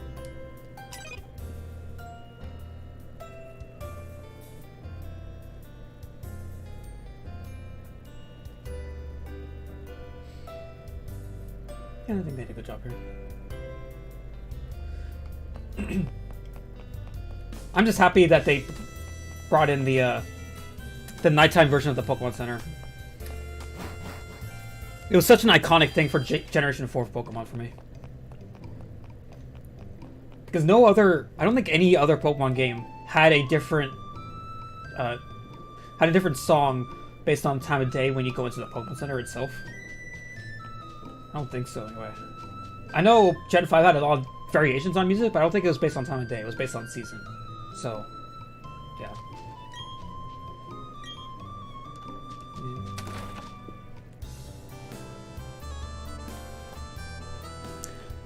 Oh, man.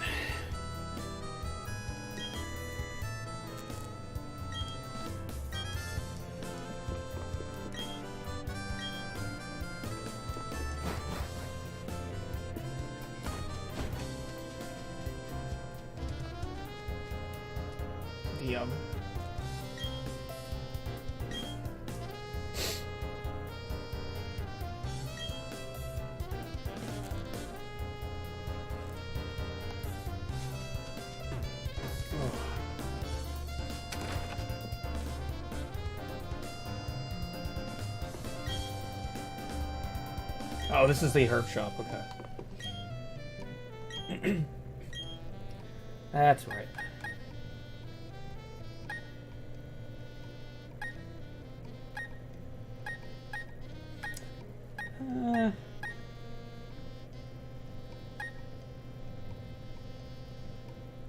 I'm kind of tempted to not, unless I know for a fact return isn't the move that returned for this game.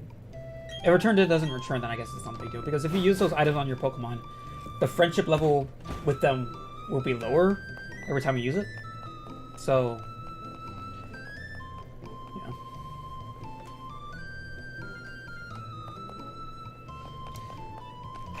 I don't think you can get your bike yet, can you? You have to go through the Team Galactic thing first.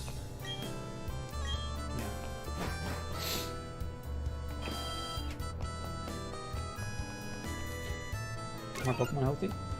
And use the app check. Actually, I do want to return that Pokemon. to the box. I'm not using that.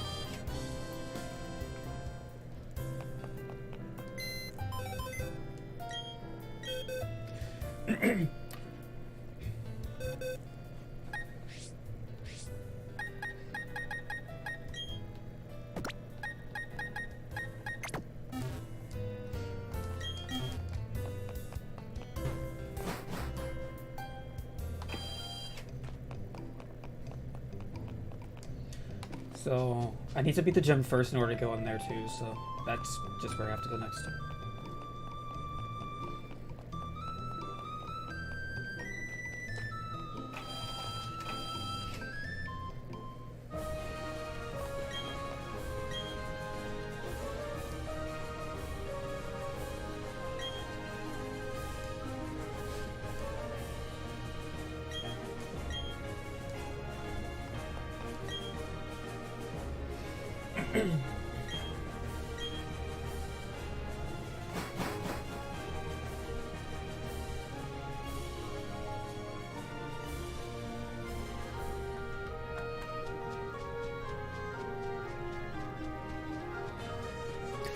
Oh, okay.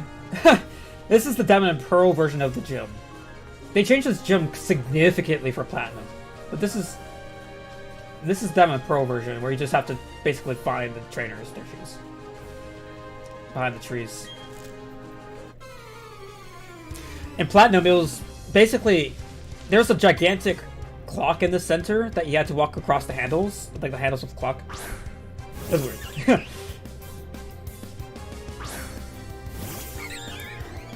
So, I guess probably the game is gonna inherit a lot more from the base games rather than Platinum.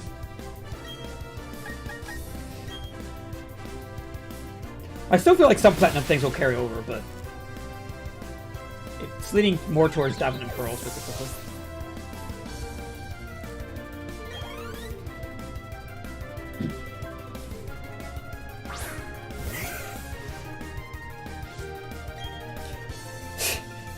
I can sense the sarcasm, but honestly, I don't particularly care either way.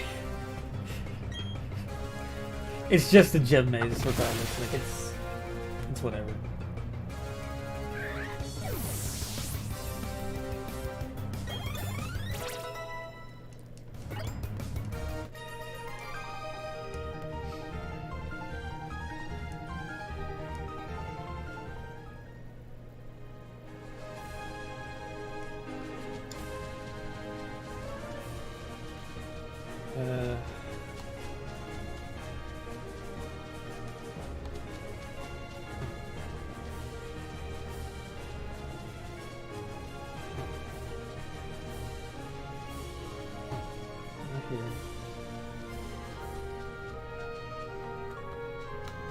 Yeah, there they are over there.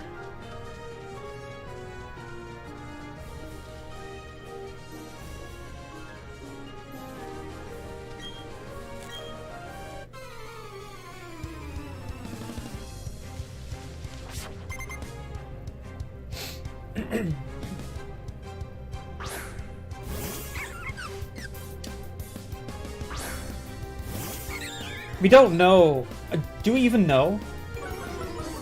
Or I guess just me and you, do we know for a fact that all those features aren't in this game?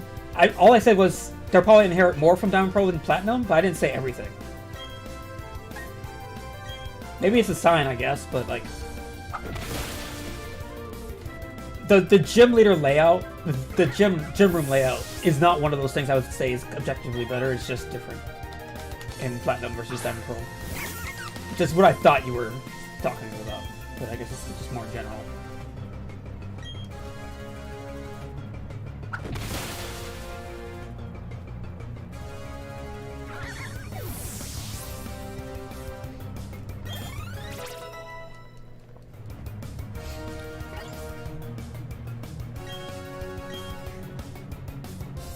And it's important to note that Heart Gold Soul Silver even does inherently get a lot of its stuff from Silver and Gold as well that weren't in Crystal because of its, you know, I guess specifically because of its story, right? It's Diamond and Pearl, I'm sorry, the Gold and Silver story was specifically about their Lugia / Ho-Oh counterpart thing. I guess it still had the Suicune stuff too. I guess that's the thing too, right? Heart Gold Soul Silver still had the Suicune wandering around. And a guy chasing after him. That was a thing too. Yeah, I don't know. I guess we'll see. Because they're not there yet. We don't know.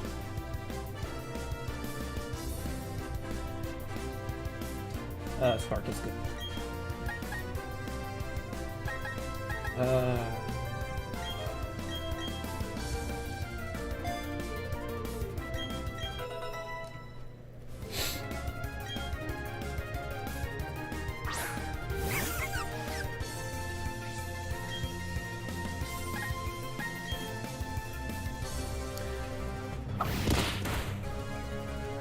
Yeah, okay, that doesn't help. My mistake.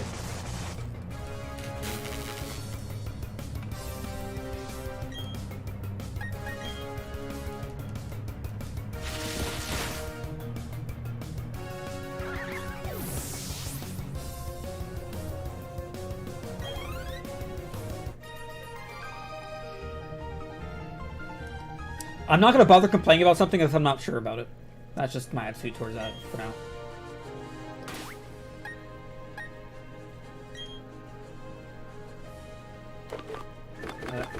I keep trying to use the bumpers to switch the tabs, but you just have to use the directional stick or D-pad, left or right.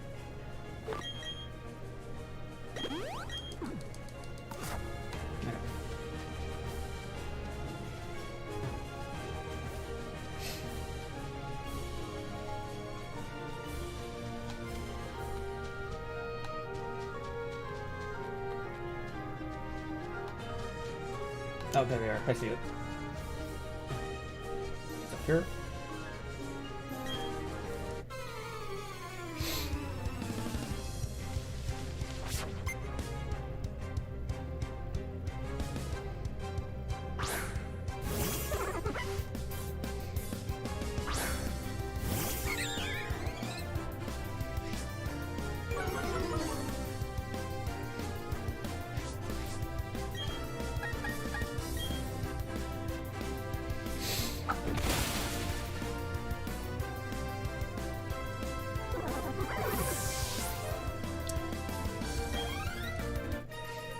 That would be the ideal situation, where post-game stuff would have sub-platinum stuff that was specific to Plat.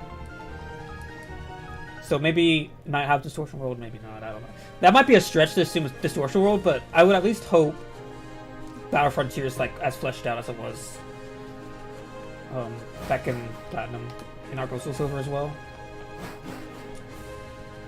I mean, I guess I don't need to heal. I got plenty of items to sustain. Just use it while I can. So that's one up there.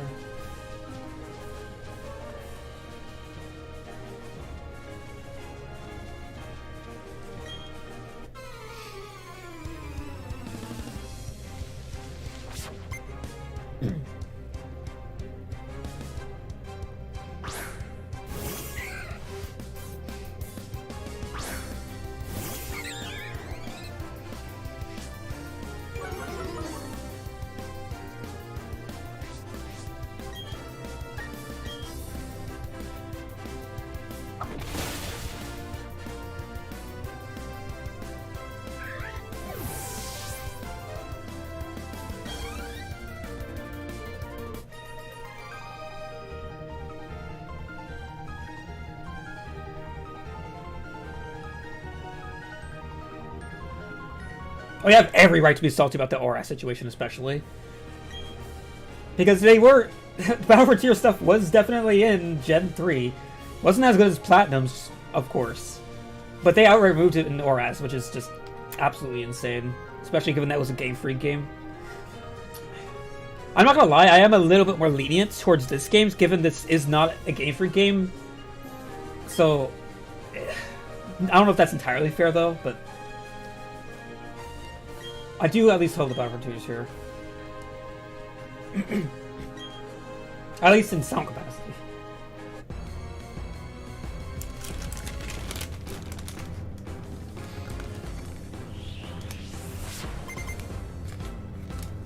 But I will also mention that Battle Frontier stuff was not necessarily my thing. I didn't use it a whole lot. But It was definitely feature rich. Had a lot of stuff you can do in there. Lots of stuff.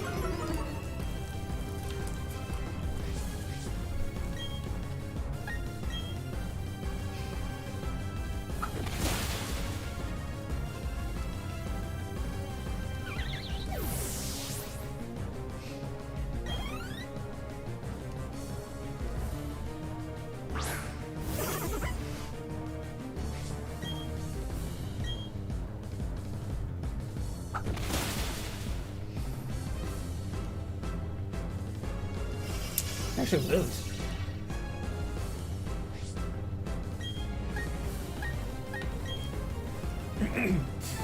Oh, I shouldn't have. I'm so dumb. I forgot they use potions. They obviously always do that. I just forgot. That's my fault.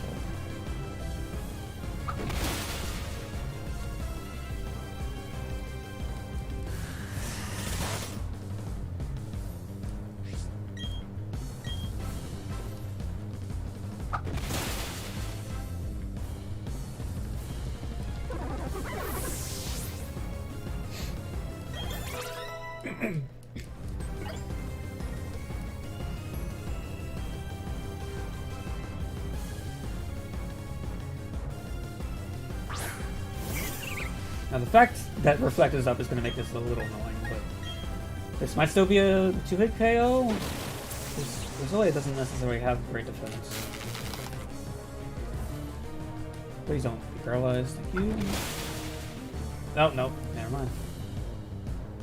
Oh, I guess it's 2-hit KO still now, because Reflect's out.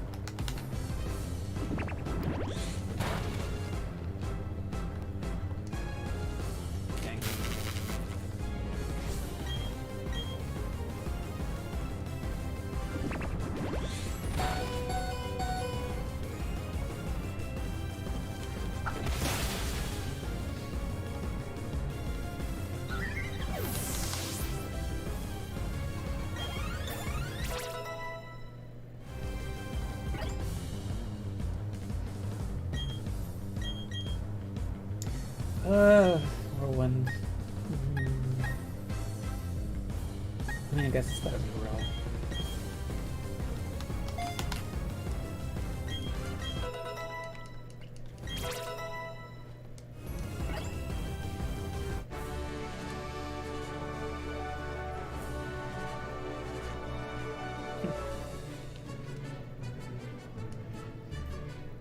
That's cute.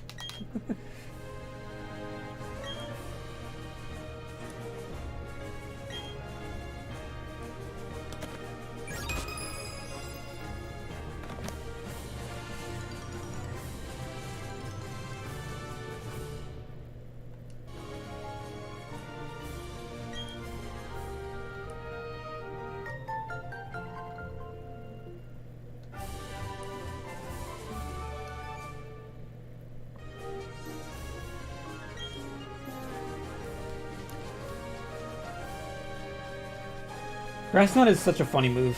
Every single one of the starters, even Infernate, can learn Grass Knot. It's so weird. They introduced the move in Gen 4, why not have all the Gen 4 starters learn it too? That's the feeling I get off of that.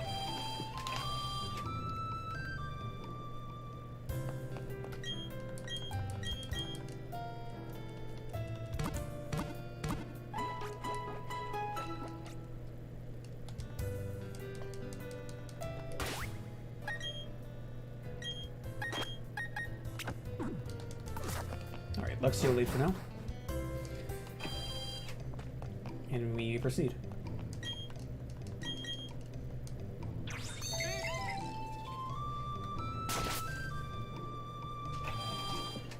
Oh, you know what? There's probably an item in those trees somewhere, if I recall. Let me try looking for it. Right, you go back here. That's right, that's right. Yeah.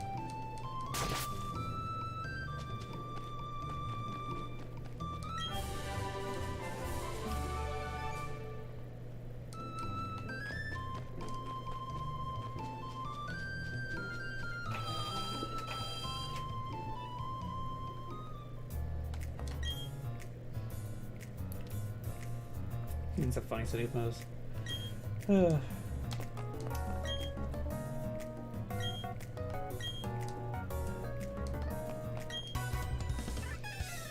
Dodge a double battle.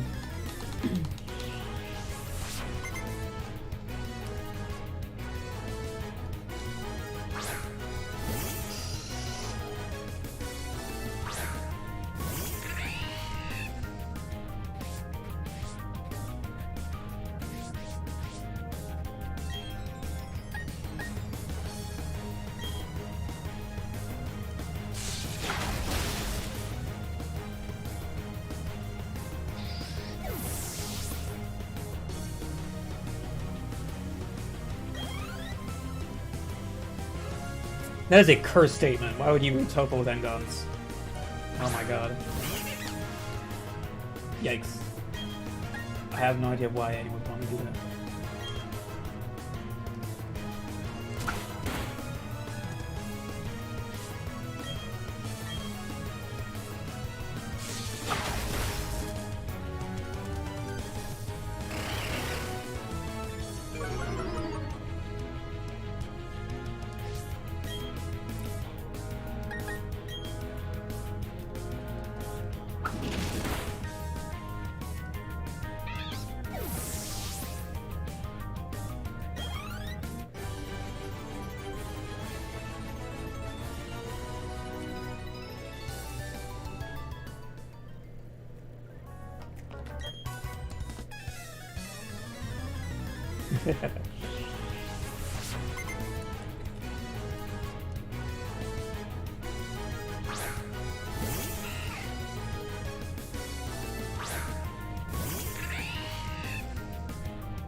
Yeah, I've used Metabose before.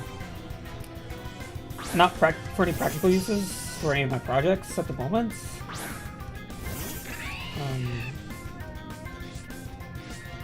I've had some ideas, but it's hard to find a good practical use for them. For my use cases, anyway.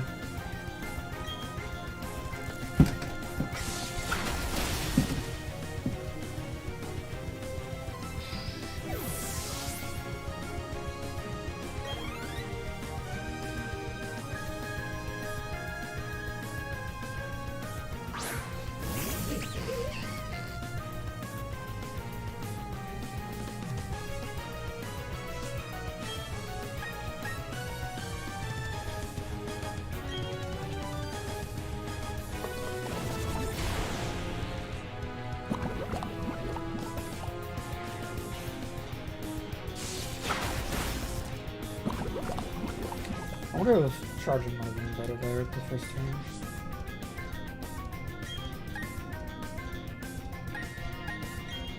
I guess they're better.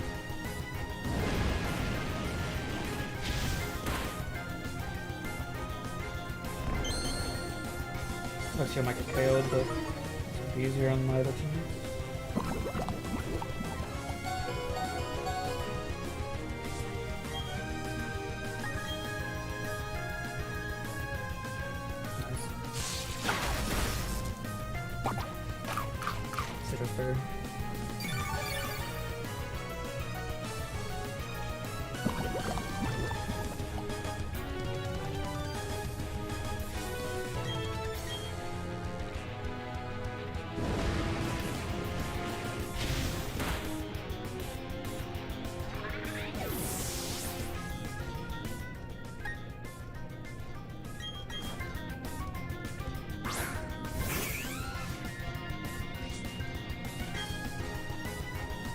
Fair. Oh, stick here. You know what this layer.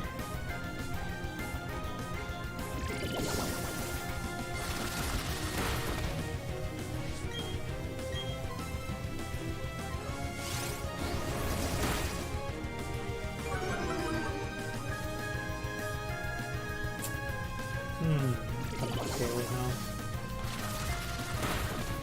Oh.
Ooh. Right, the bike.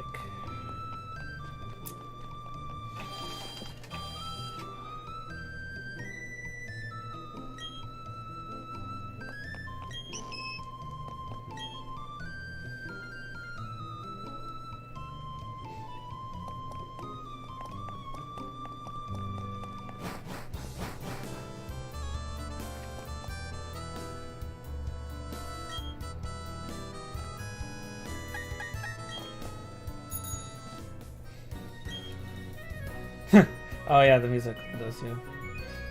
I wonder if they still have the gears for this.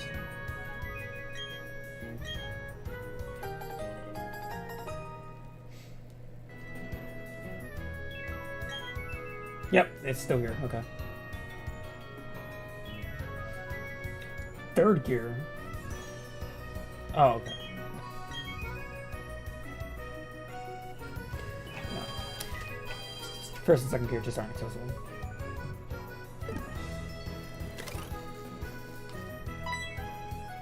What?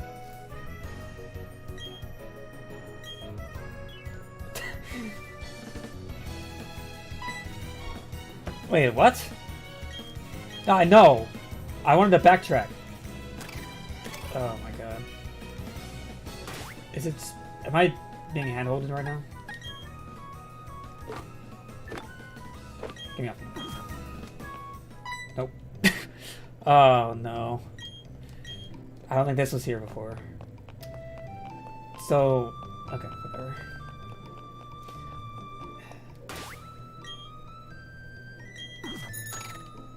I don't like that.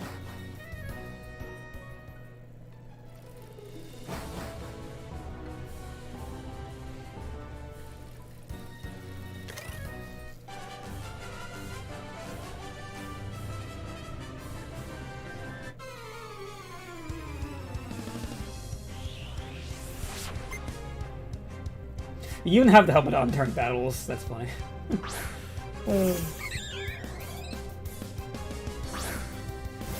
Oh, your gear is on.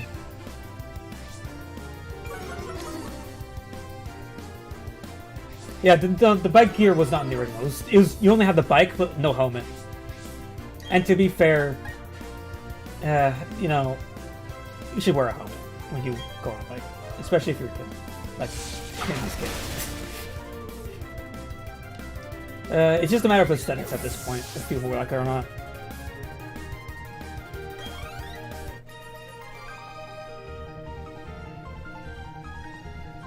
I don't like the bike gear and sword and shield, but I don't really mind it too much here.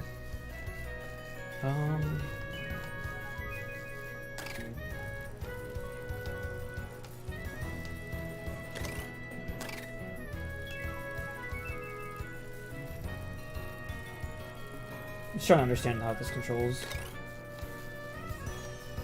It's kind of similar to the original game. I think the biggest difference in the gears and I guess, well, not necessarily gears, but like how your speed on the bike persists. You can change direction 90 degrees and keep your speed, but you can't do a 180 and keep your speed in this game. You can do that in the original, but I think that's the only difference.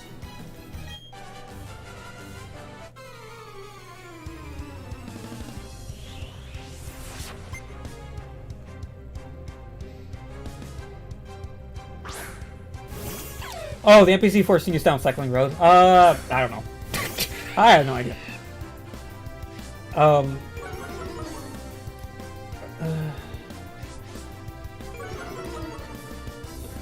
Oh wait, the NPC forcing you down cycling road in the original Diamond Pearl.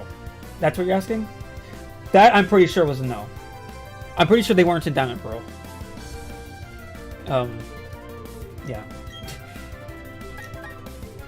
Sorry, I misunderstood the question. They didn't want to do the void glitch? Well, that's a Gen 4, like...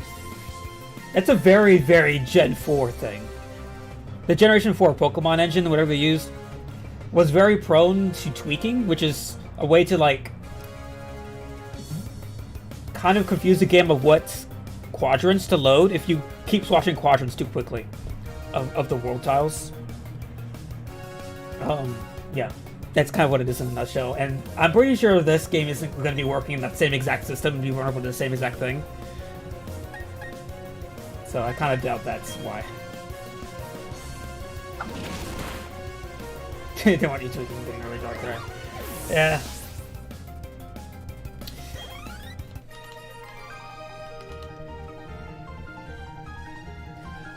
I'm honestly more inclined to think that's more of an oversight than it was to like prevent the tweaking thing. I know that's a joke, but like, yeah, I think that's how it probably was. It was probably more of an oversight.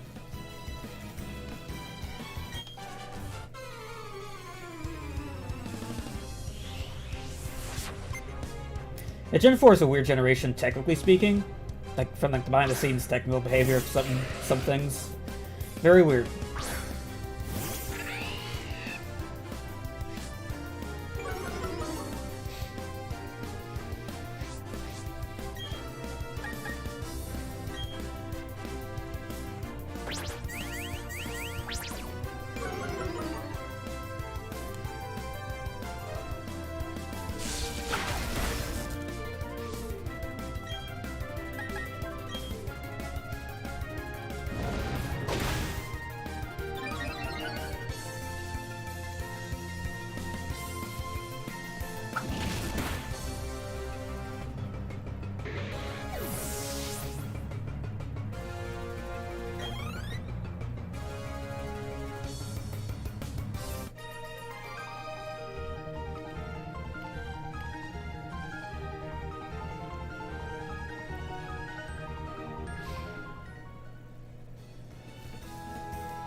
What are you doing as a level 15 Starlight? What? I don't let things evolve. Not that it matters. Except I don't get much experience.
Now I'm getting intimidated.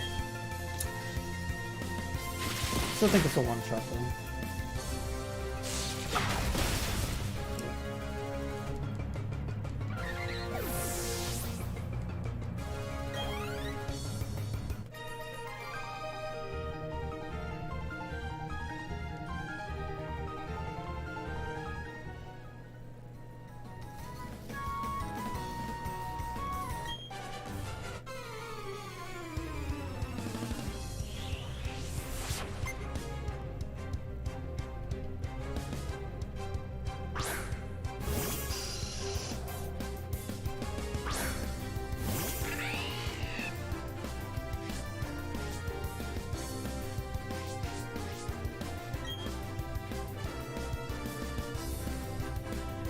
I don't think Inner Focus did that before, did it? Did it? I thought Inner Focus was something more specific than that.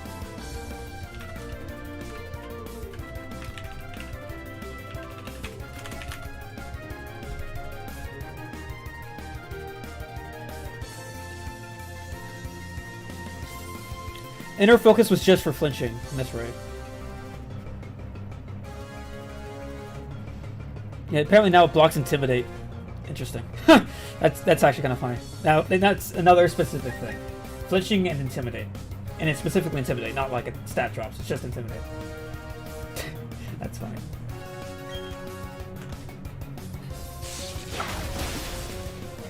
That was changed in Gen 8, it looks like.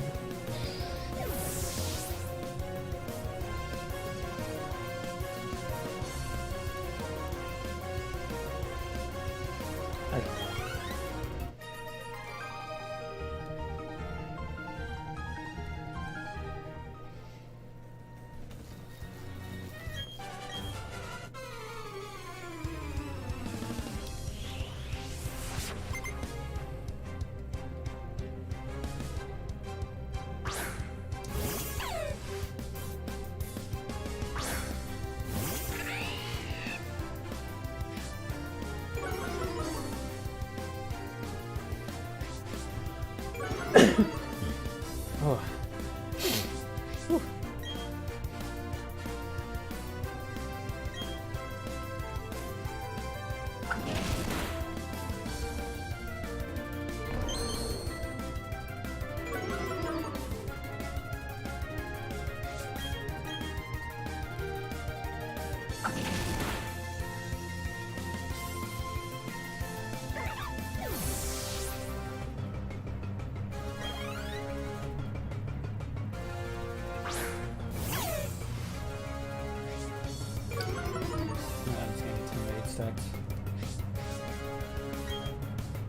I don't really feel comfortable swapping into my other Pokemon though.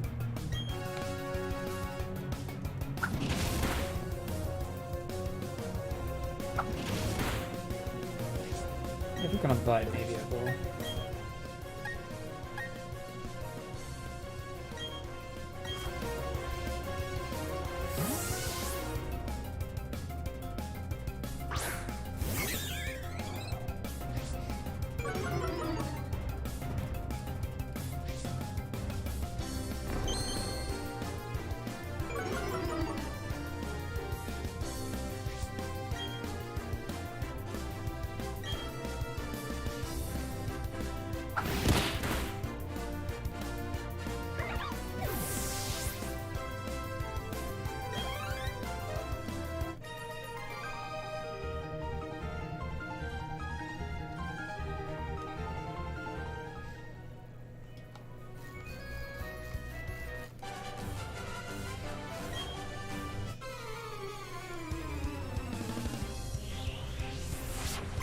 What gen did I start playing? Generation 2. I skipped Gen 3, but I went to Gen 4 when it came out. And from Gen 2 to Gen 4, it's quite a significant quality jump. It's in terms of visual fidelity and mechanics and stuff. It's significant. I was pretty amazed back then. That's not gonna kill me. Oh, that did nothing. I'm good. You can get paralyzed in this game as an electric type. You could in Gen 4, but not in this game. Not since Gen 5 or 6. Somewhere on there. You couldn't paralyze that electric type.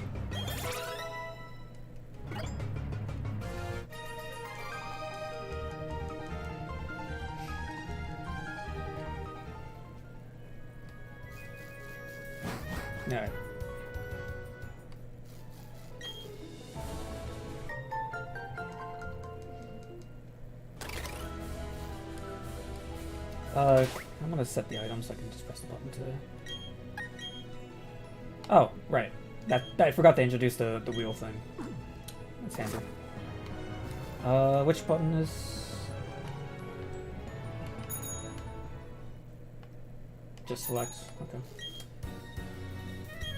Oh, whoops.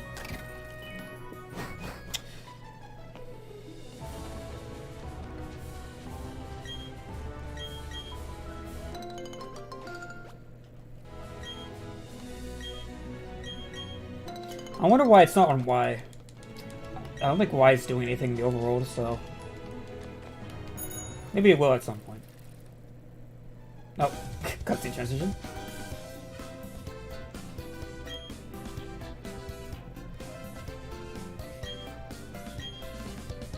Doesn't matter which one you choose.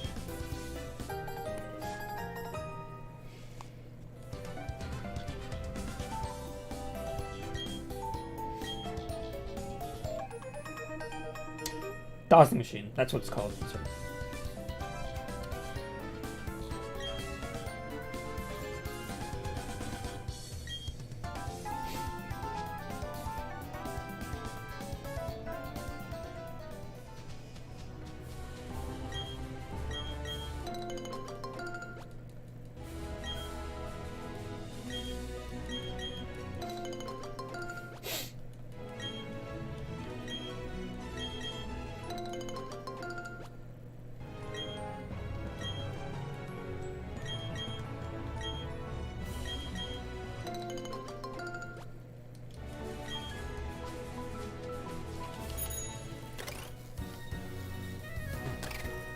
It's just as ungodly to control as before, especially on Top Gear.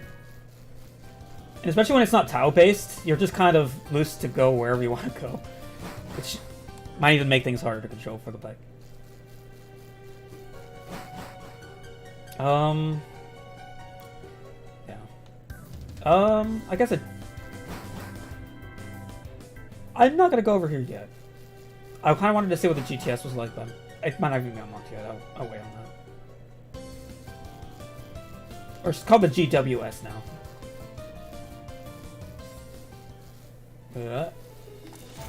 Oh, whoa, okay.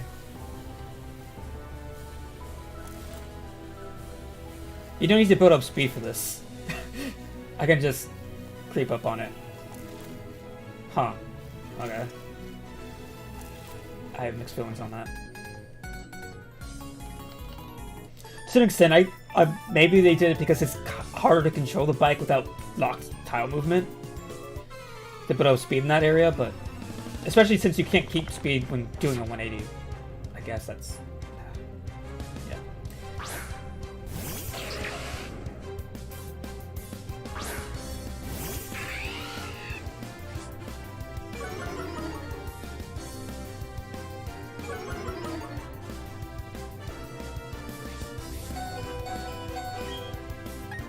Probably should have stopped by the center.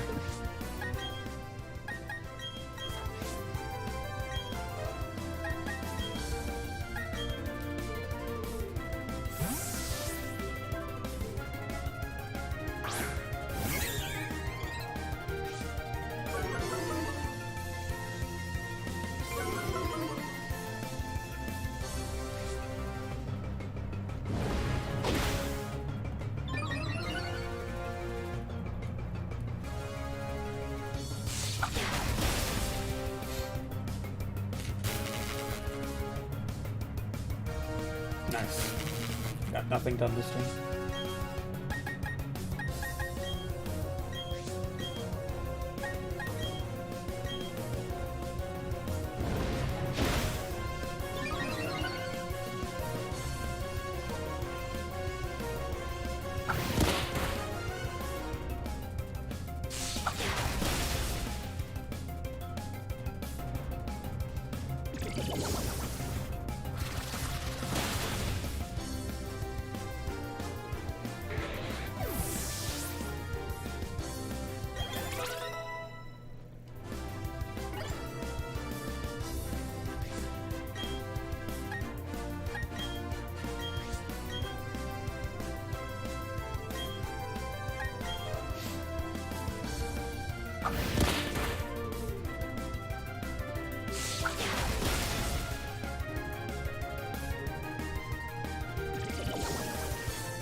is so hard to control it by. My god. There you go. Part of the problem might be because there's more input delay compared to the original game. It's still the same target frame rate. Diamond Pearl was 30 FPS, and this is also 30 FPS. But there's more inherent delay in this game. This is hard to aim precisely. Like.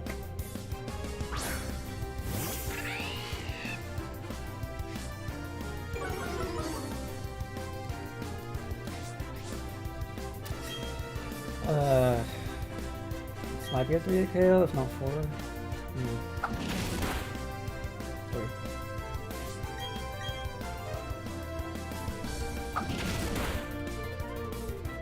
Nice.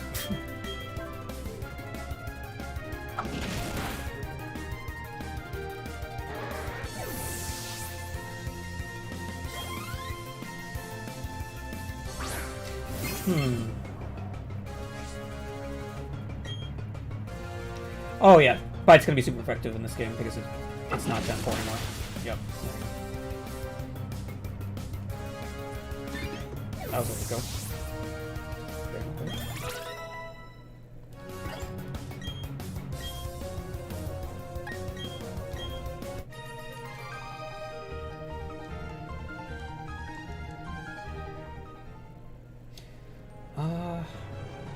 Before I go any further, I actually do want to go back to Jubilife. I want to... If I can't do the thing I want to try, then that's fine, I'll just go back. But I'm kind of just too curious before I get too far away from Jubilife.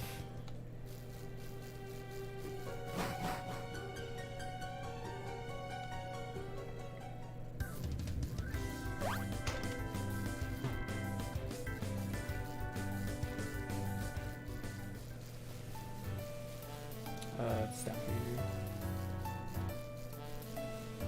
Nope. Oh well. I can't remember when this is going to be active.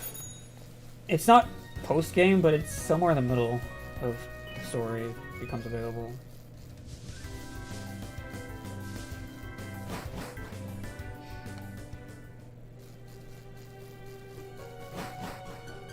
Getting lucky with random encounters here.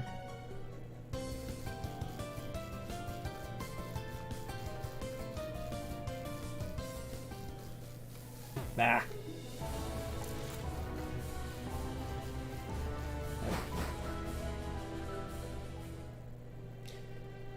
I'm not back in here.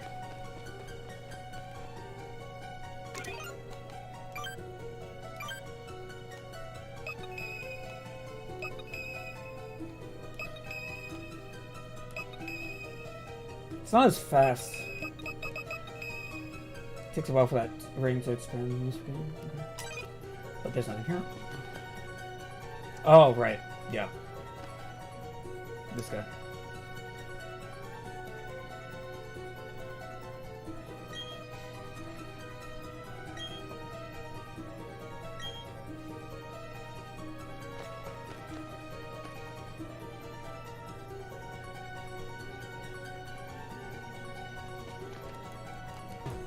I'm amazed there's nothing on that room. There we go.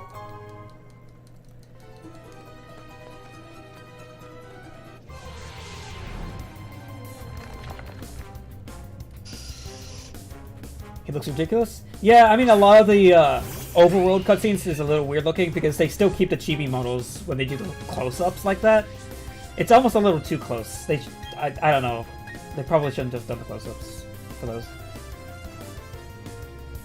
chibi models.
Whew.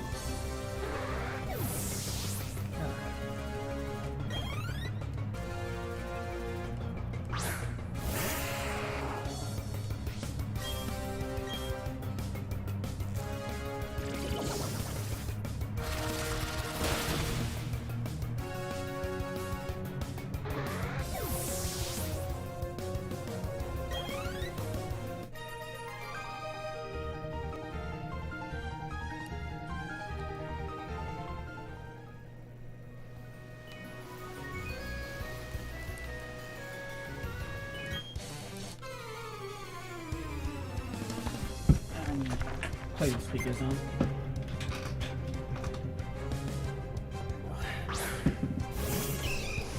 I don't think there should be too much echo if there's any.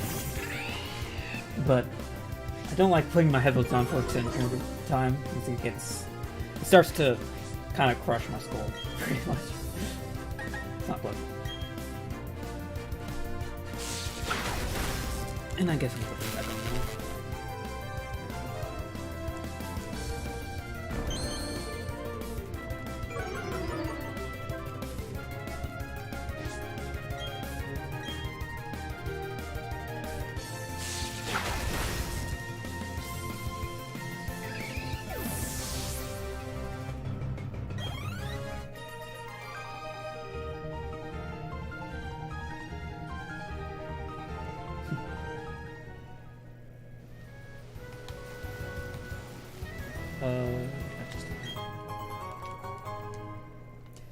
No rock climb yet.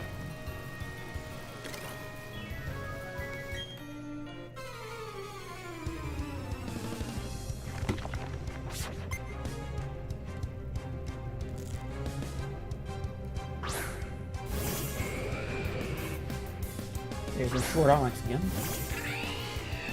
I really should get Luxie out of my weak spot for as long as I'm around this area.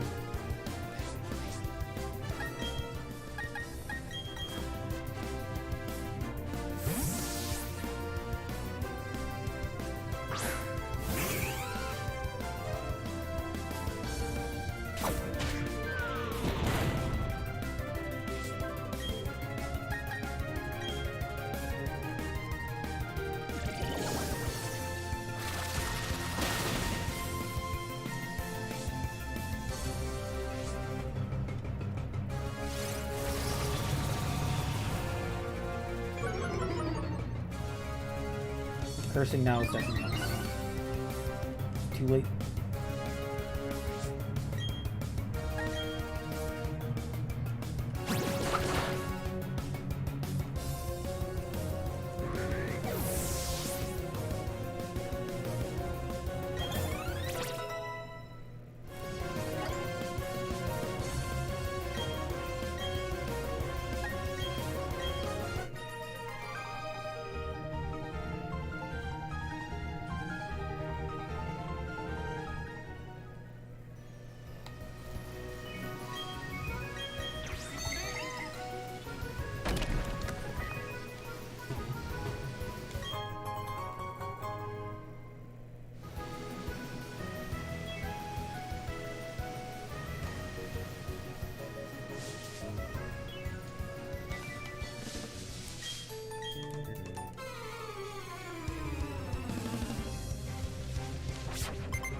I understand how you feel, but I kind of can't see how that's feasible with today's Pokemon decks. With it being so massive. The only kinds of things that could go off model with feasibly, like a large scale, would just be color palettes, I guess. So like Stadium, like you mentioned before. But like, there's shiny Pokemon, and I would feel a little less impactful if you could just color palette the Pokemon just be similar to a shiny. If it was, I don't know.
You guys are asking for a lot.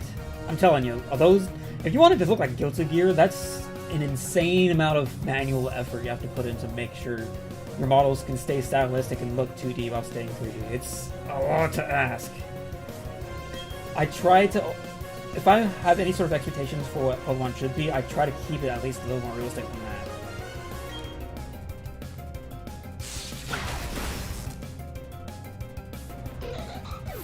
Realistic as in like what you can realistically expect developers to do in a context like this when there is such a massive pool of Pokemon and not enough models to manage.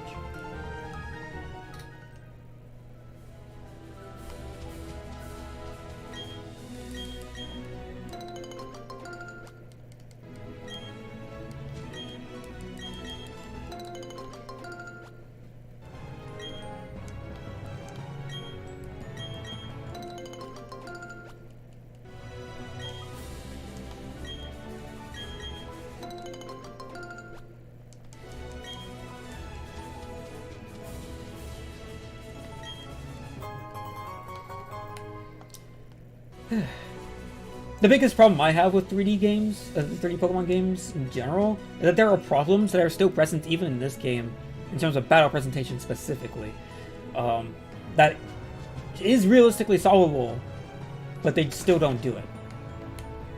And the biggest singular point is like Pokemon scaling in battles.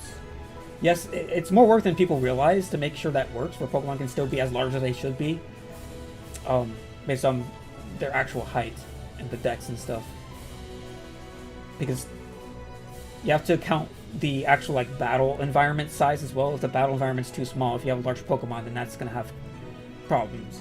But like, and then you have to solve for that. You have to figure out solutions. But like, it's still solvable. It's still workable. It's not impossible. So.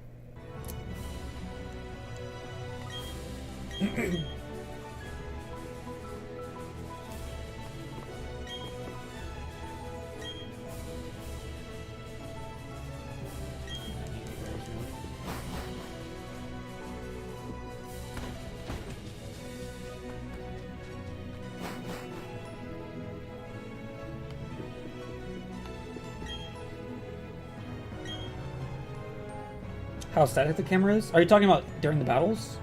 To be fair, the main reason the camera is as static as it is in battles in what I've been doing so far is because I usually quickly choose a move before the camera has the opportunity to cycle through different camera angles, and that's kind of how it's always been for 3D Pokemon games since Gen 6.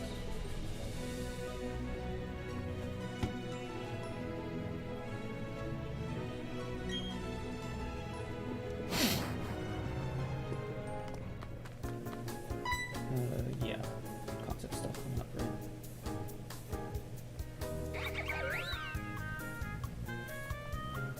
Are Poffins still a thing? Probably. I mean, they brought back a lot of stuff already. So I don't know why that wouldn't be the case.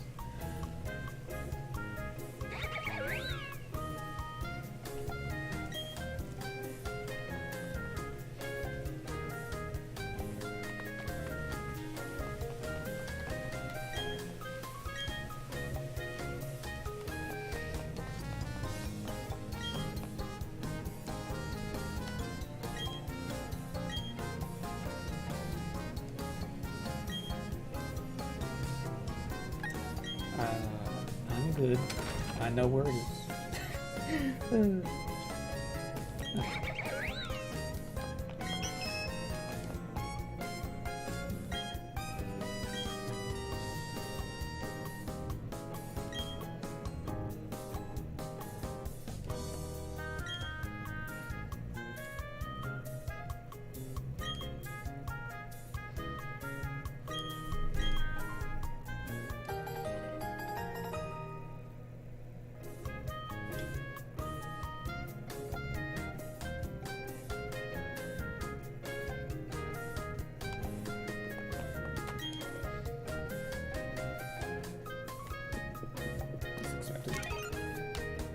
Well, she is kind of redundant, given we already have an app to check friendship or relationship with Pokemon.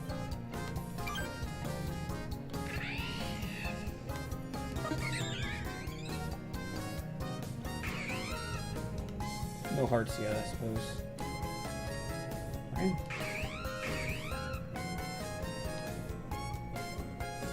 They also run away from your touch. So, yeah.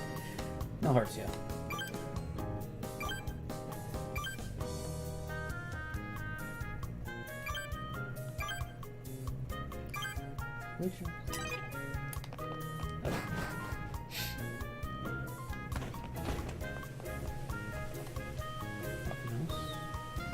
I guess we can try what Poffin making is like in this game.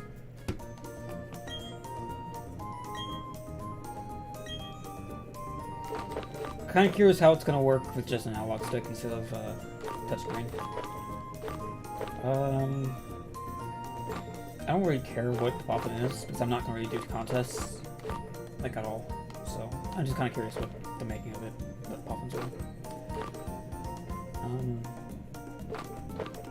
Where are the stats for these anyway? Did they used to have stats? For what, like... Oh. I guess not.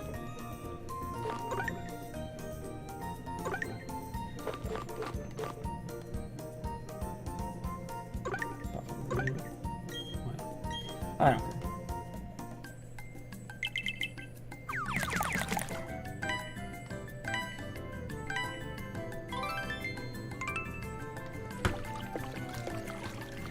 Yeah. I guess I should have tried for that. You just rotate the analog stick. It's the same, pretty much the same exact minigame, honestly. You just don't want to overspill.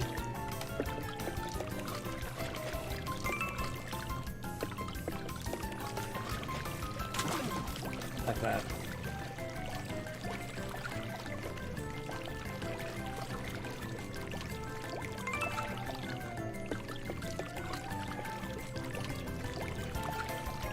It is way easier with an analog stick, because you don't have to worry about being accurate with exactly where you're touching. You just spin the stick.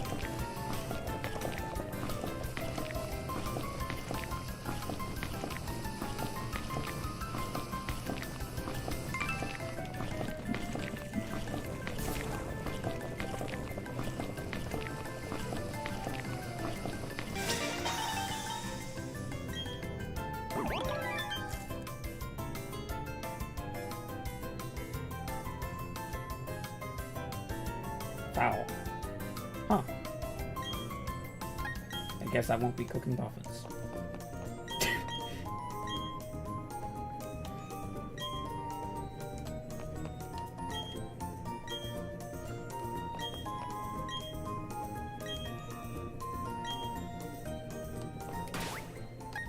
I'm gonna go close look at the stats here. Yeah, there's no contest stats.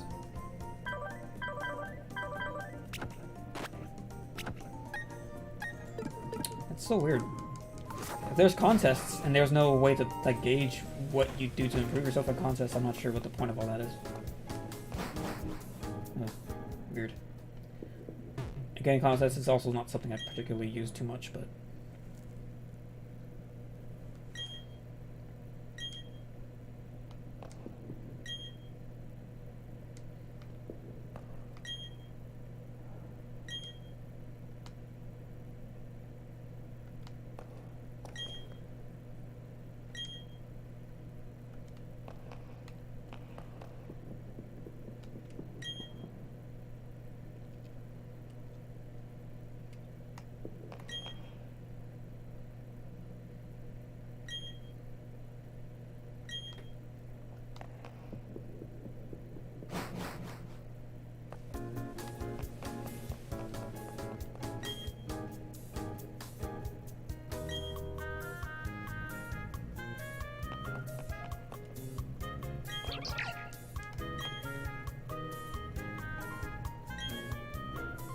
Right, you can walk with your Pokemon. I'm not sure. Is it still restricted to just cute Pokemon in that area? Guess we'll find out eventually. Heal up first.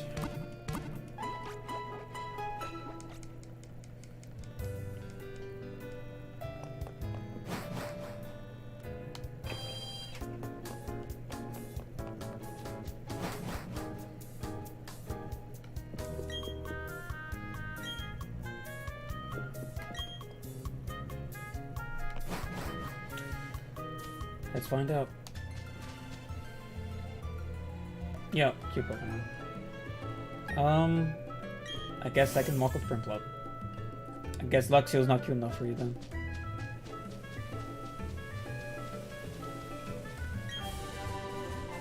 Oh, load switch. That was not a Gen 4 move.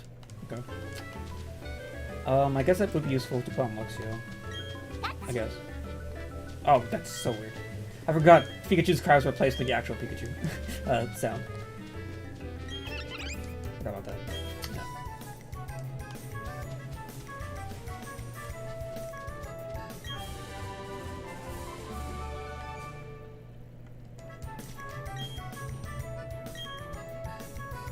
What?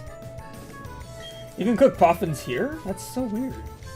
Why do you have an appliance out in the middle of a field? What? That's so weird.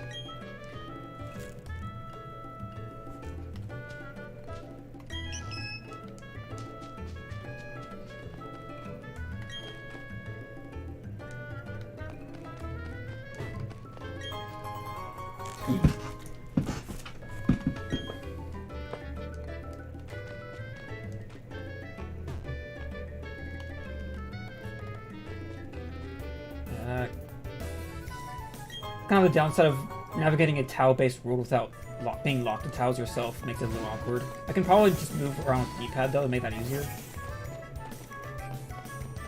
Yeah, I guess that makes it a little easier. If I have to go around tiny spots, just use the D-pad.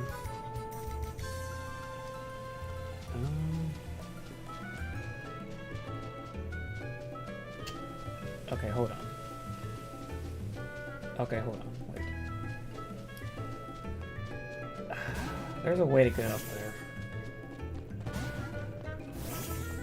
Isn't there like a secret passage in these?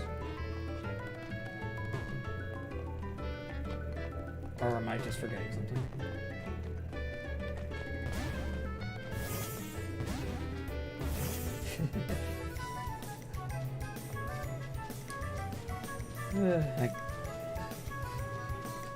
I guess not.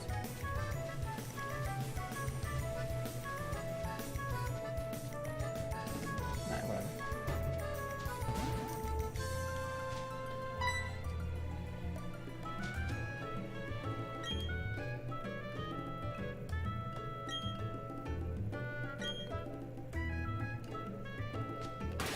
Yeah, I would like to walk with Pokemon more. Can I do that?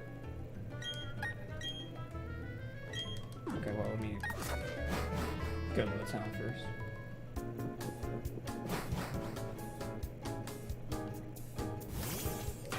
Yeah. There you go. Look at that.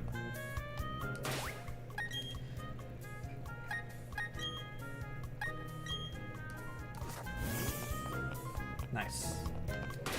That is pretty cool. I like that.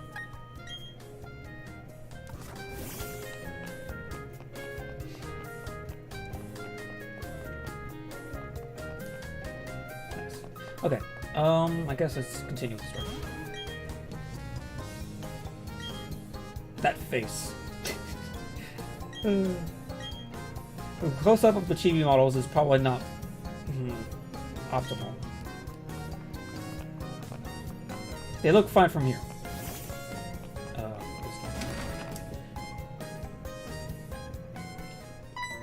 you go.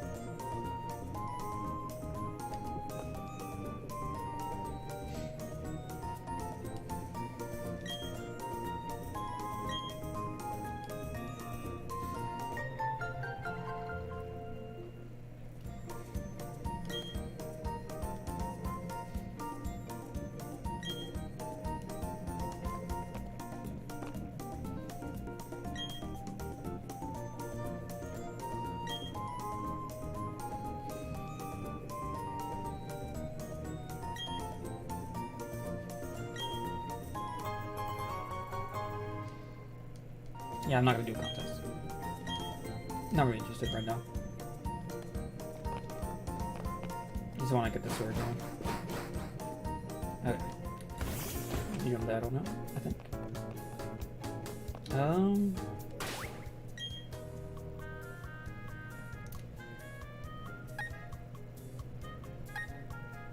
Let's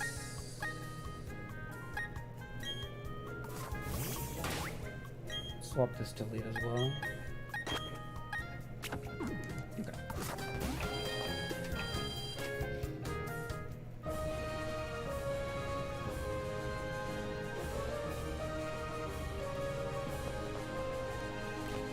Okay.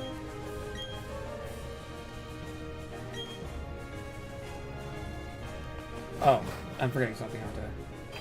Wait a minute. I should have paid attention to the dialogue a little bit more. Okay.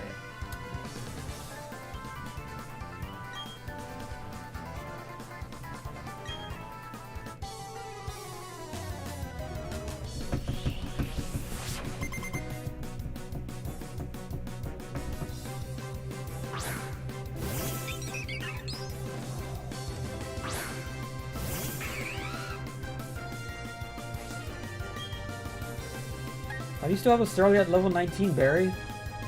Get with the program. What's going on? Staravia. Should have been that 5 levels earlier.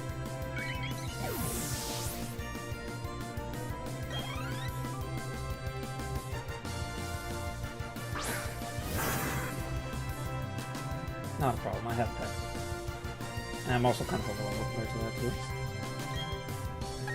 Comparison.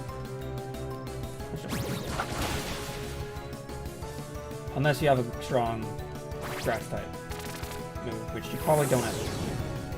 Razor Leaf is probably the best they got. I do have a plus defense nature. By the chaos. Okay, now I can't really fight. It's not enough.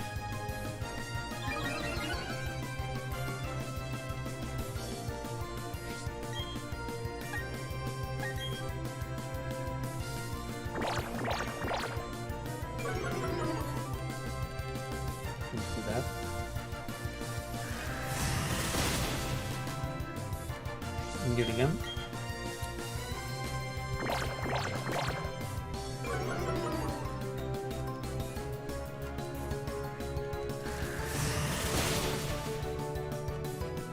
Okay. And now we're just gonna hit it with a special move instead.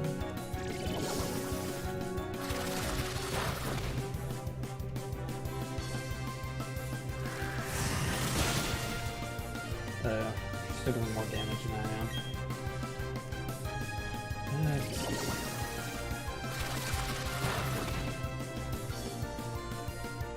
guess we can still win now. Okay, never mind.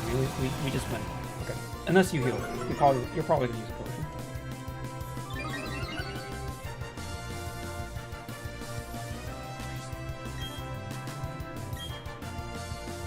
Nope, never mind.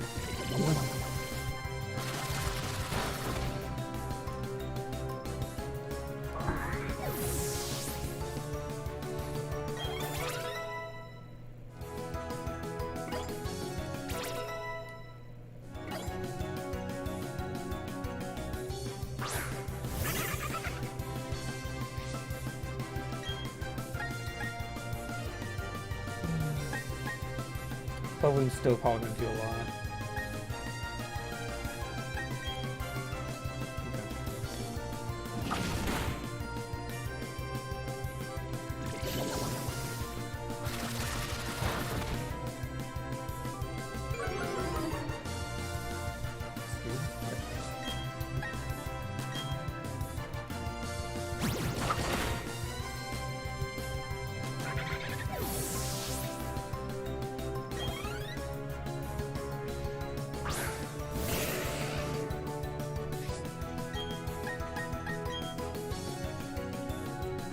I could use it.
Oh, I can put on the bike with the Pokemon following me. That's funny. And just outrun them. That's great. I don't think she's back yet, right? No. I'll just keep going south then. Maybe. That's where you have to go next, but...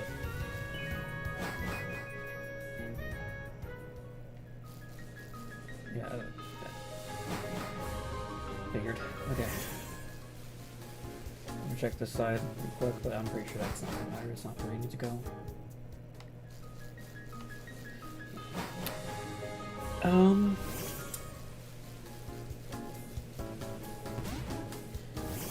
So where did she go again? I'm trying to remember.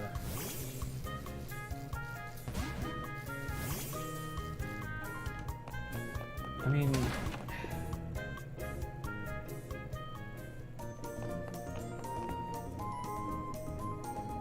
Oh, that's right. Oh! Yeah, that... I forgot about that. I forgot.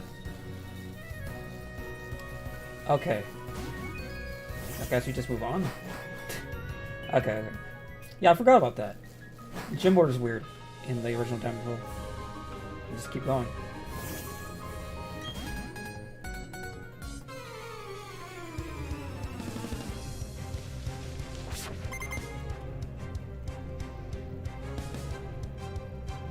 The last time I played Gen 4, it was definitely Platinum. That's why I was kind of confused there. It was definitely different. Okay.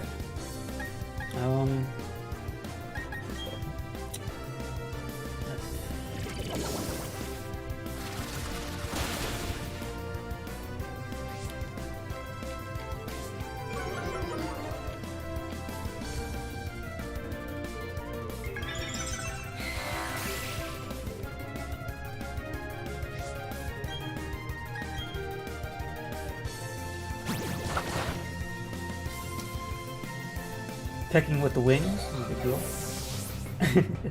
That's always fun. Yeah. Okay.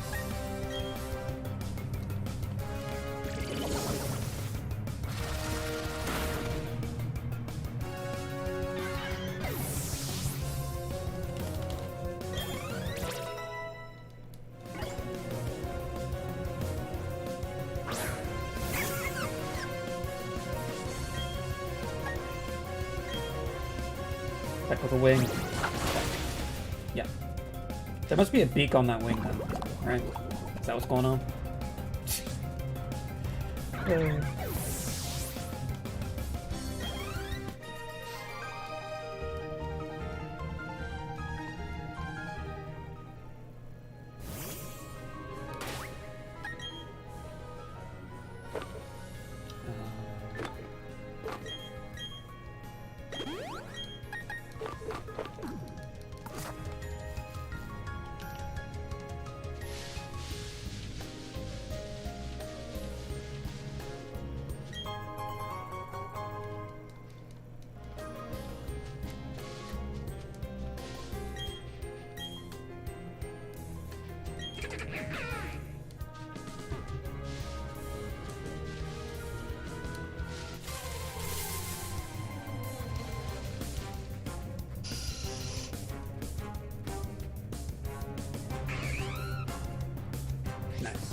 I just realized there's no Pokeball to send them out because they're already walking with you. It's always good attention to detail. They did that in Heart Gold Soul Silver as well. I know Sword and Shield has an option on how to walk around with Pokemon, but again, I haven't played Sword and Shield, so I'm not sure if that attention to detail is also there as well.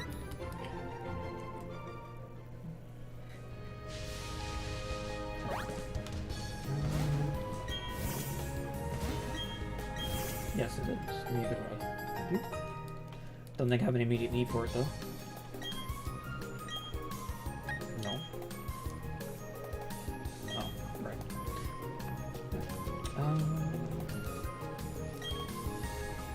Oh, yeah.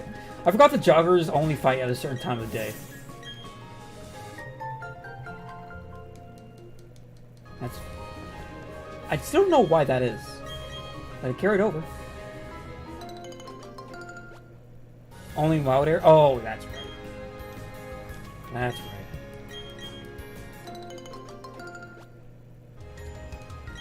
Only in the deals. What the? Oh, man. Yeah, alright, I'm seeing it.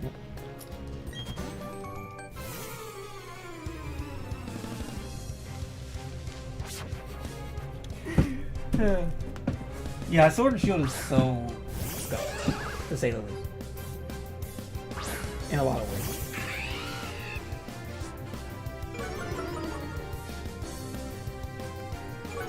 I'm at least happy this game is a lot more consistent than that. But it's still, there's still a room for improvement in areas, for sure. Right.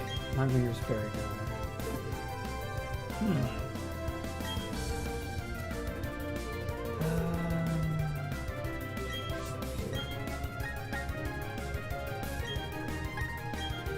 Either way, I don't think the Emperor wins.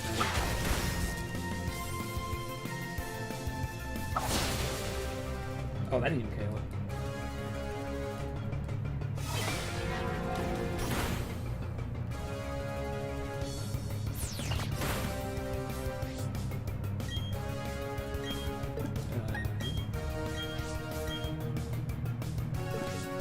No, let's not make this a damage range. I can just bubble beat box later.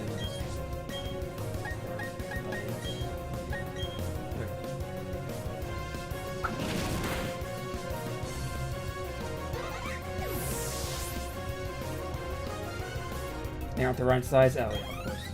That's a necessity now, apparently.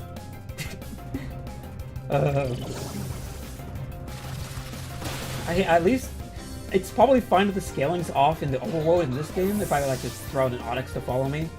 Given that the chibi proportions of the actual trader is already kind of making the relationship with scaling, like, not relevant, if you get what I mean. So, Of course, I don't have a large Pokemon to try that out with yet. So.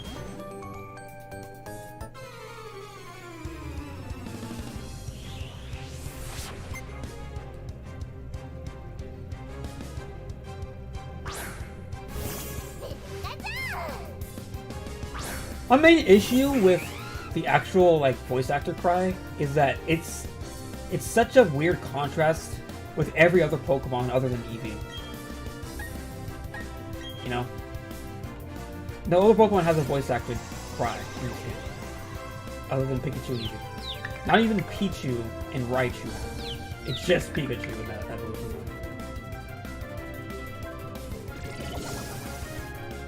In isolation, I think they're okay, but like it's such a weird contrast to the other Pokemon things.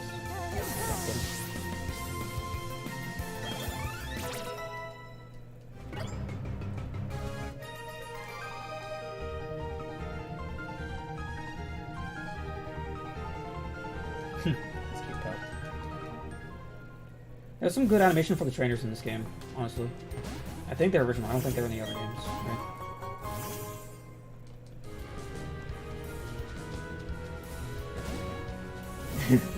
They keep getting caught on corners. There's no pathfinding at all. They just walk towards your general direction. Oh.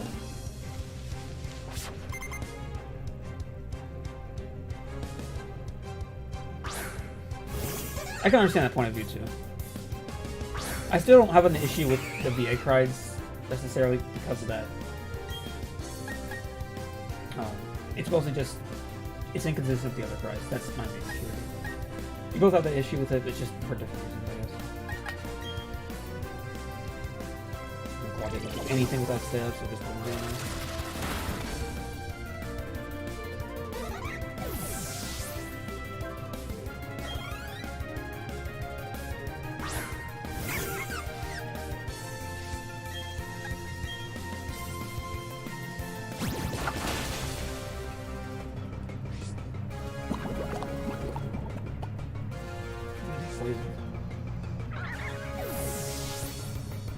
Probably have antidotes, but I probably have a Petra Berry. I think it's Petra. Maybe.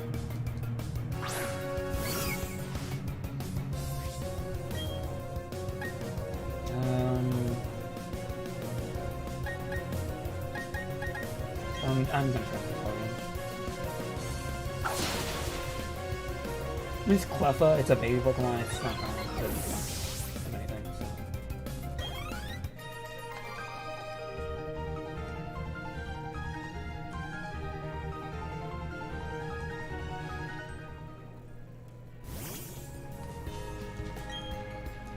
Alright.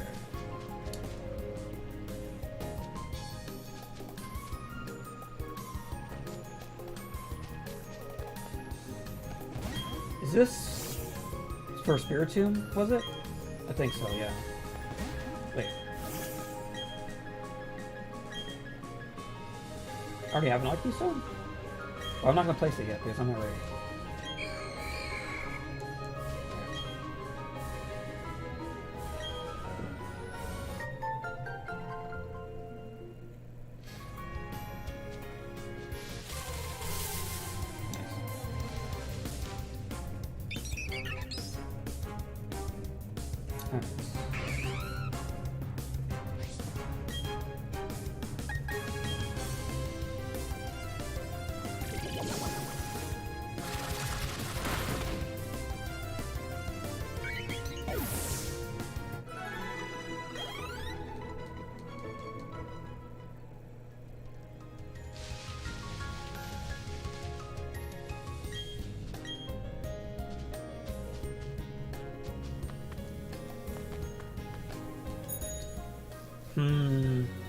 You know, this used to be hard to gain enough speed to go up this ramp here, but now that you don't have to go to speed to go up it, you can just stand right here and do this. It's not a challenge. Yeah.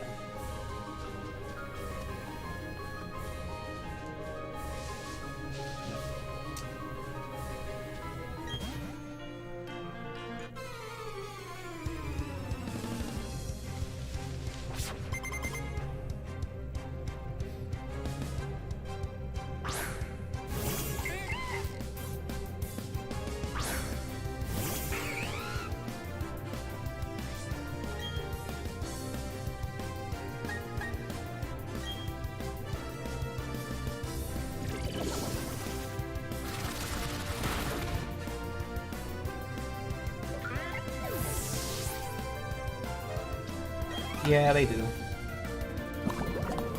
Not sure if that's an oversight or maybe perhaps a conscious decision, knowing that bikes are really hard to control when you are not locked to the grid. I don't know. It's weird. It's hard to tell what happened there.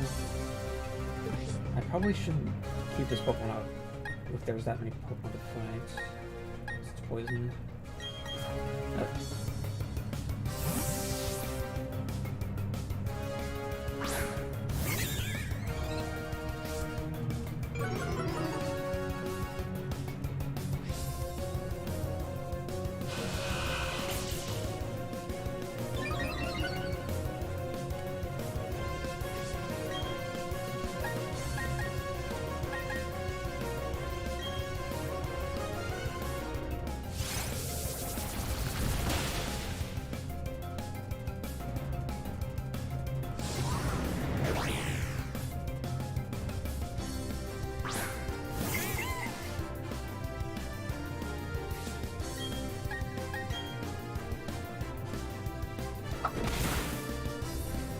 Apparently they brought back the Void Glyph. I do not believe it.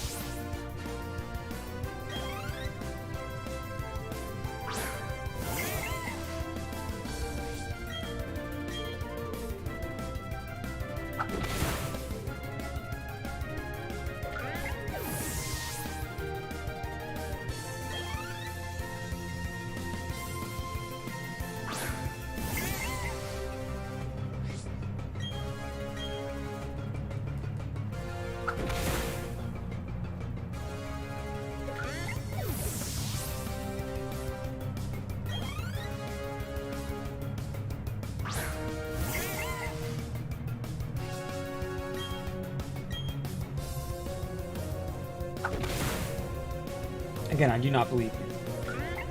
I don't. I need to see it to believe it. Otherwise, I just do not believe it. And that's that. Anyway, this obstacle course here. I want to try to do this as if I had to build up speed properly. So, I just want to know how difficult it would be to do this properly. That's probably...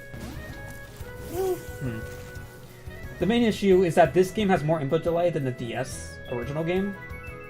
Again, it's a Unity game on the Switch, and most Unity games do have a decent amount of input delay. That I've played anyway, that's on the Switch. So it's harder to be more precise with your movement, especially when you're moving this fast. I guess it's not impossible, but I wouldn't consider myself, like, you know, not bad of a player that I couldn't navigate around this.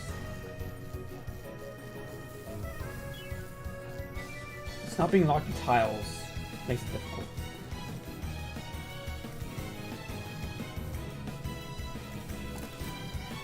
Yeah. It's weird. Okay.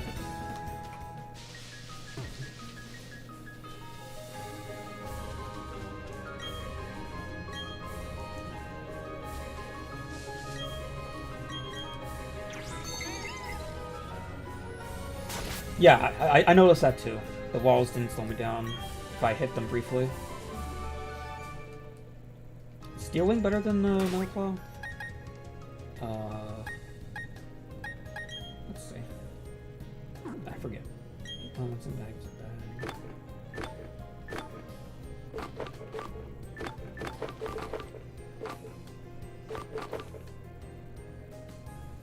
It's less accurate, but it is more power. Guess we'll see if it can learn that in the walls. I think it can. I'm gonna heal before I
I actually have a lot of cash. More than I thought I would at this point.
I only have access to enough of the Legion to get a peach food right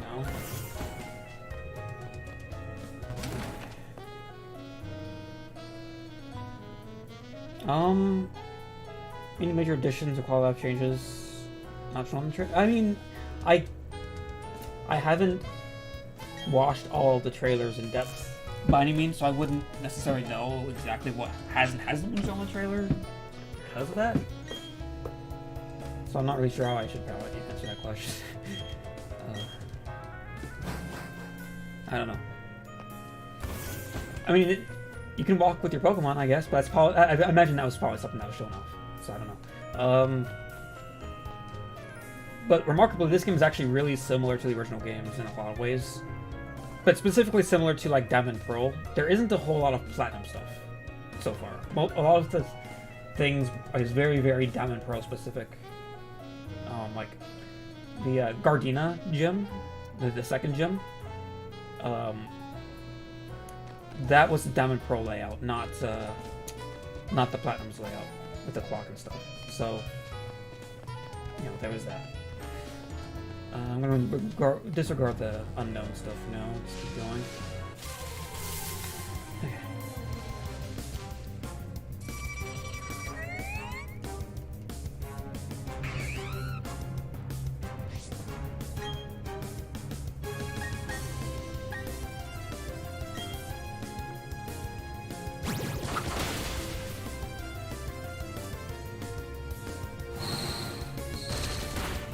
You know, this would be hilarious and sad at the same time, but what if they're saving Platinum-specific stuff as DLC or something? I mean, this game's already $60, but I mean, like, you want to play some more? I don't know.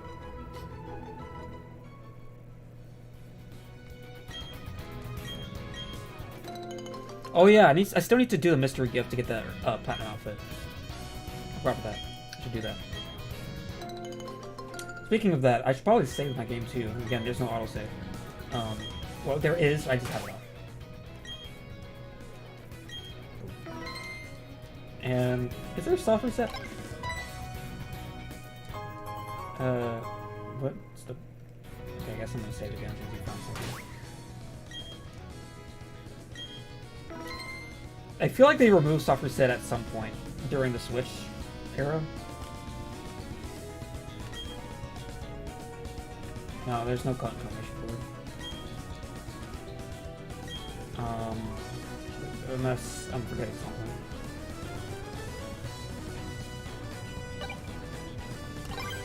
No, there's nothing. I can't do anything.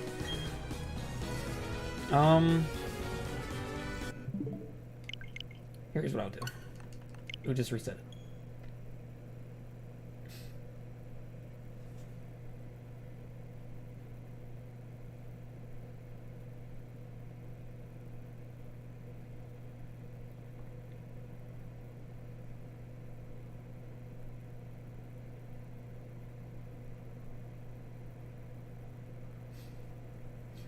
I mean, would it though? The thing is, yeah, Do you really want to pay more than $60 just because you didn't have the Battle Frontier already?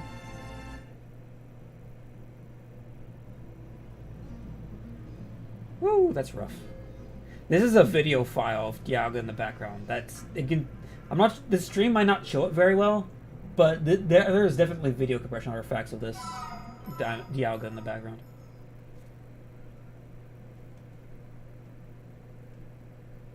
What's the reset for? Mystery gift.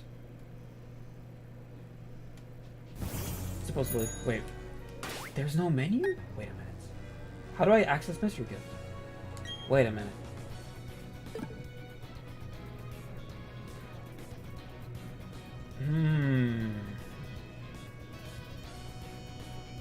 I just jumped right into the game with no prompts for anything else. Huh. Well.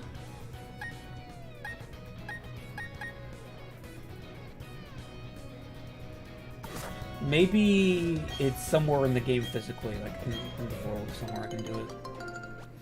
I'm not gonna worry about it for now though, if that's the case. So, let's keep going. But I want to make sure I get the platinum output.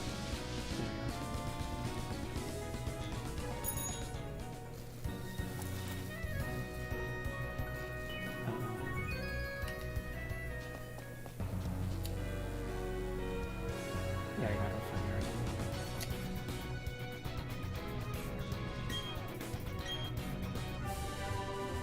Oh, that's Reese, right? Yeah.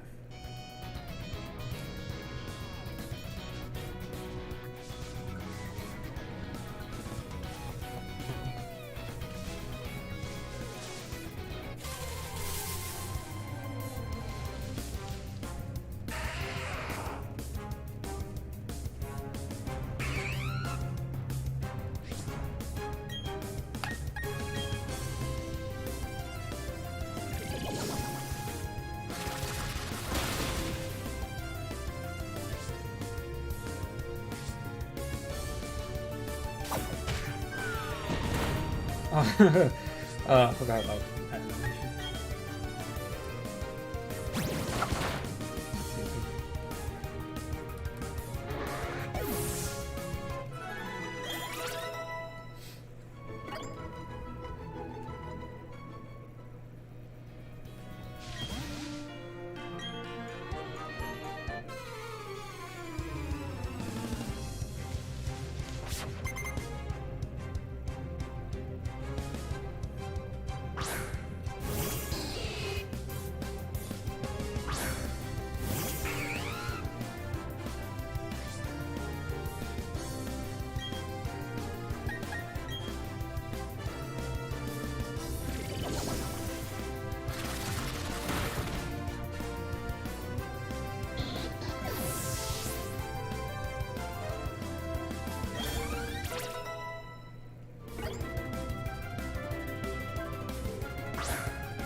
Why would Cloud9 activate if there's no weather here now?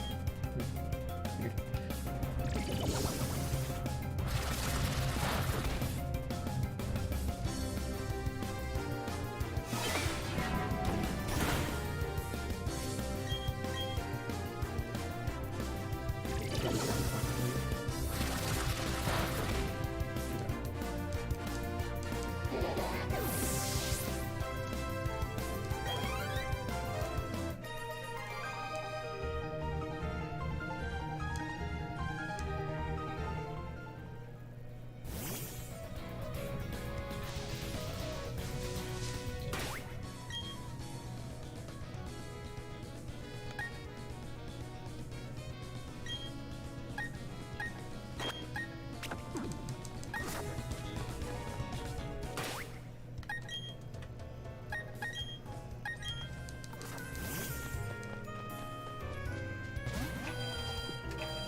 I'm not.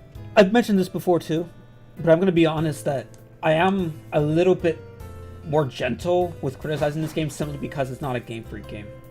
This wasn't a Game Freak game spending their primary resources developing it. It's a different studio, completely. And as a result, I just feel more inclined to not be as critical of like nitpicking all this small stuff.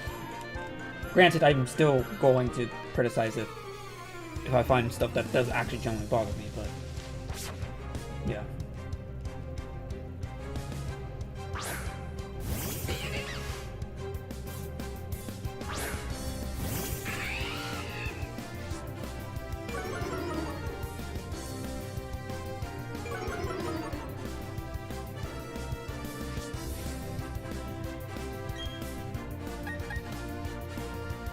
Yeah, that's the biggest upside I see with this game in general, in just like general terms, in like long term, is that this is a Unity game. This is the first mainline Pokemon game that's in a engine that people know a lot about already, because it's Unity. So, which one can I select? So it's gonna be very moddable, even though it's just on the Switch, not like a PC game. It's still Unity regardless of what platform it's on.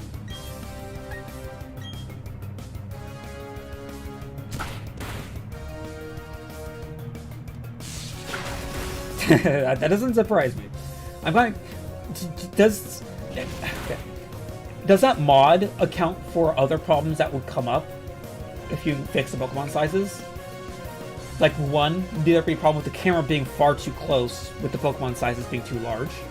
And as well as the battle arenas not being big enough to, like, contain the size. Are those addressed as well? Oh, this probably...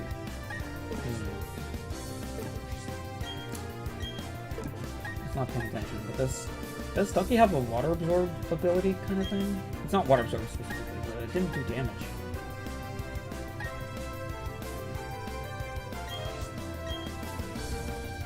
Hold on. I don't think it. I think I'm thinking of Krogunk and Toxic Road. But I don't know what. I forget why I didn't.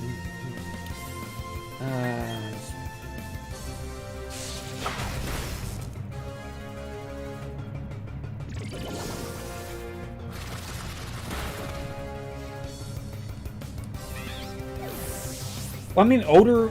Okay, to be fair, the older Pokemon games have been out for so long, and the games are so simple in comparison to modern games. Technical wise, I guess and they've been out for so long that they can be researched. That they have been researched during that long period of time, to where people just know a lot of those games inside and out. Technically, it makes sense that modding for them is also quite easy. But I suppose this would be like the ultimate hub for modding a 3 Pokemon game. Not a 2D one, but like a 3D one instead.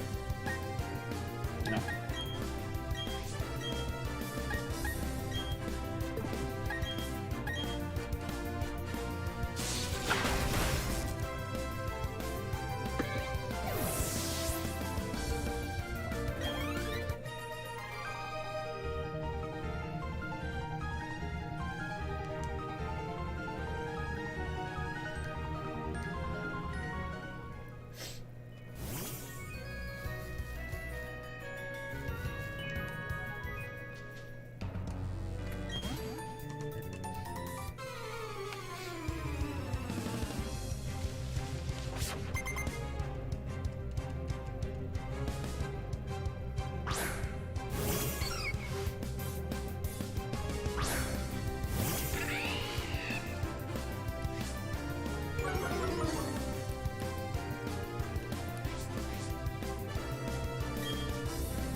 Hmm.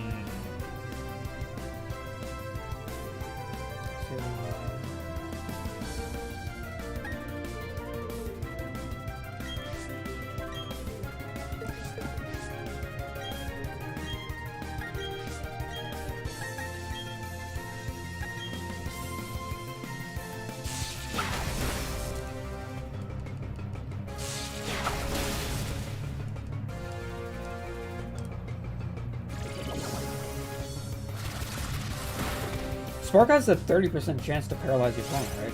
Spark hasn't seen much of that. I think it happened once before, so far. This is gonna be the exact statistics here. Since it's a Pokemon game, they don't tell you that.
I know it's 30% in previous games, but you never know if they change anything in this game, yeah. Things get changed all the time, in small ways.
Some milk if we can.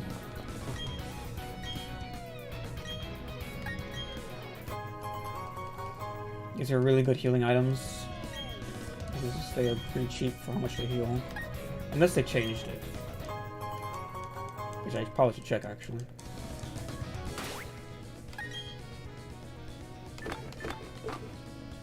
Oh, it's still the same. Same exact thing.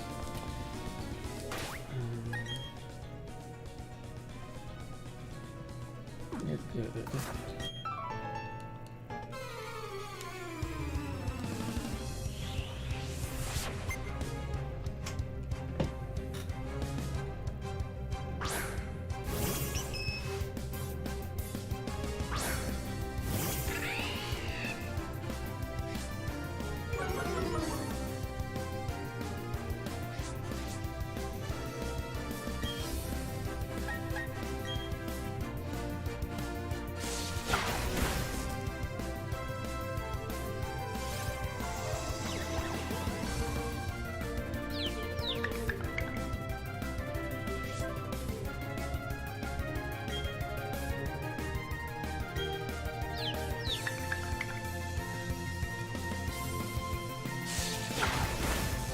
Put myself in confusion, yeah?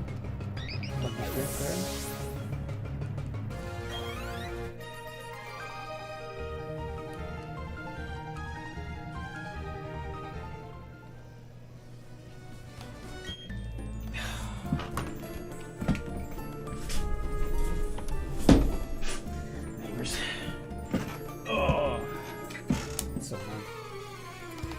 Okay.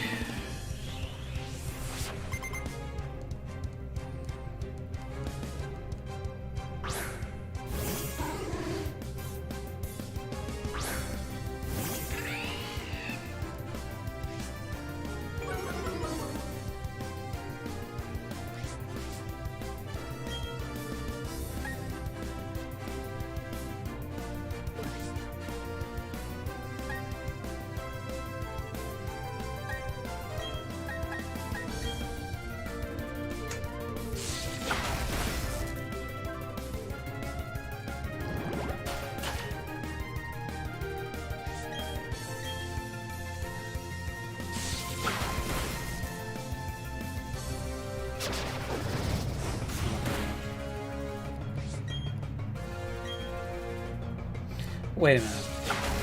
Oh, okay, sorry. I was about to say, like, where's the recoil? I mean, no. Suited Widow has the ability to block the recoil damage.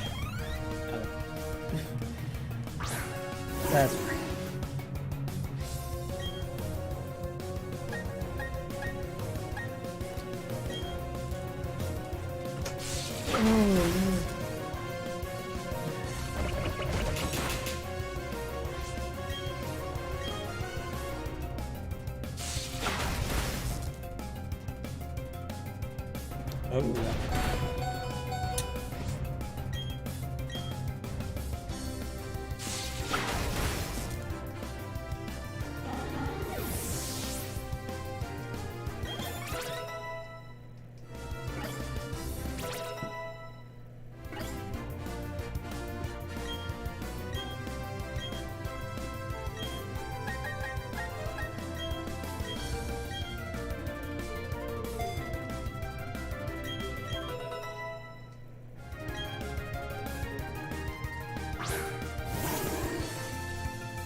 There was the paralysis. Took long enough.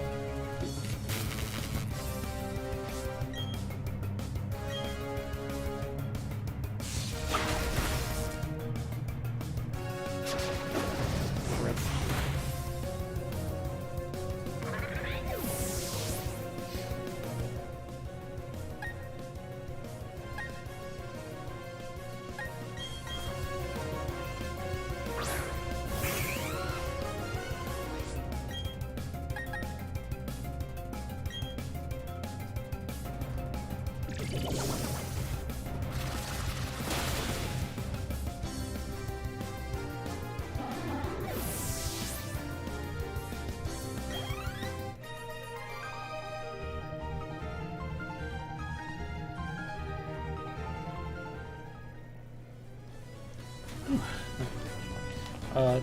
Go ahead and heal.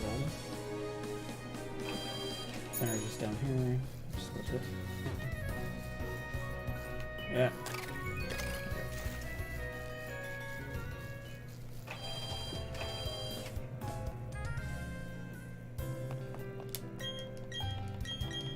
I haven't really seen too many problems with battle environments other than maybe the Galactic battle environment against Team Galactic being a little barren, I suppose. But all the natural environments for battles seem to be okay, in my opinion.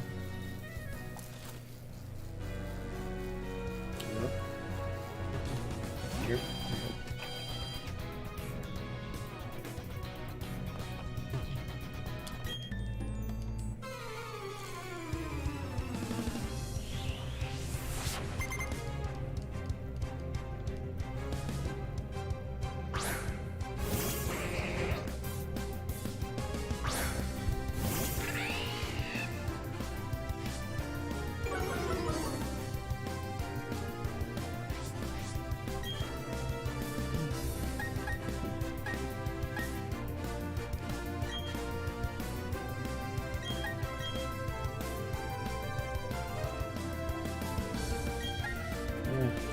I wish Charge can just permanently boost your electric attacks or something, just to make it more useful.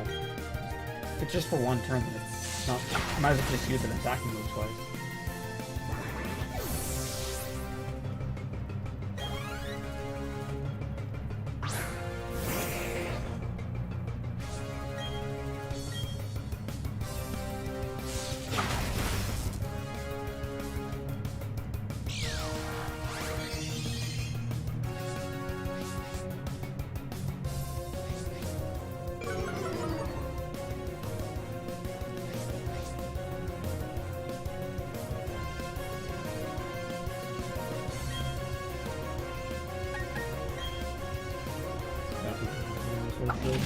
It's not uncommon, especially in like indoor areas. If it's outside, it's not too bad though. But yeah.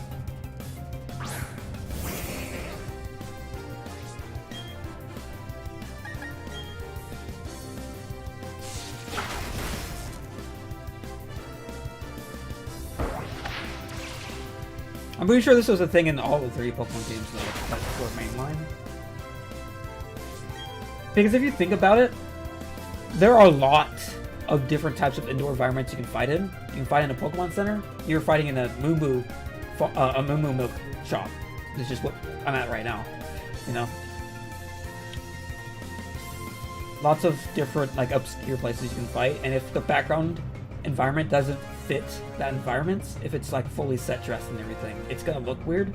So if they keep it more vague like they're doing here, it probably makes a bit more sense. Like realistically speaking, like if you don't have the time or resources to make all those different variations of the indoor areas that you could possibly battle in, this makes sense. But that's just one of the problems with making a 3D game, because it's going to be really taxing to make that environment work. In a 2D game, you always battle in a very vague environment, right? But it doesn't, you can't, doing that in 3D, it's a lot more noticeable, obviously.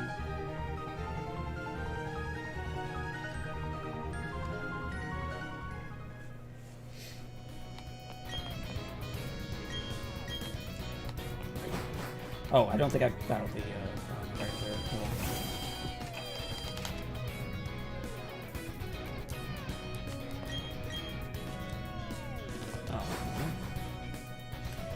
Oh. Okay, moving on now.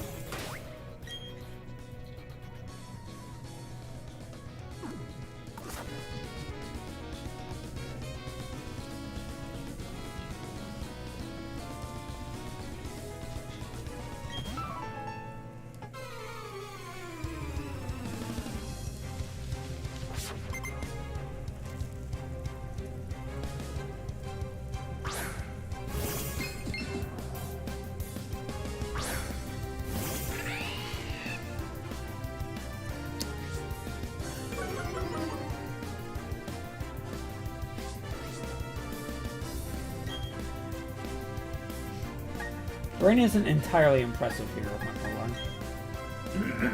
I mean, it's really hard to make Rain look good anyway. Especially if you're working with Unity on the Switch. There's not much you can do.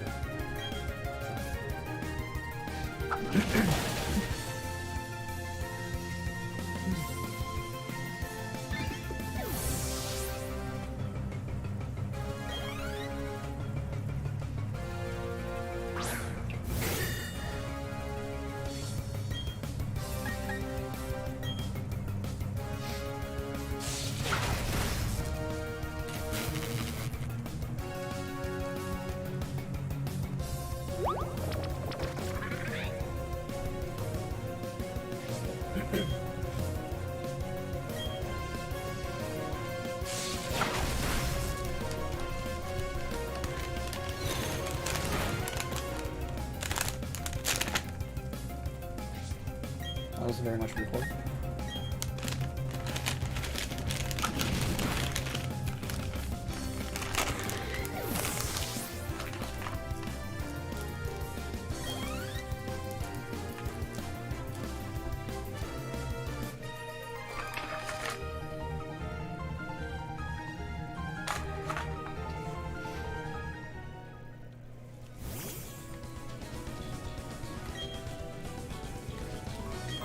I don't remember what time of day. Is it mornings that the joggers will fly here? I think it's mornings, but I don't remember exactly.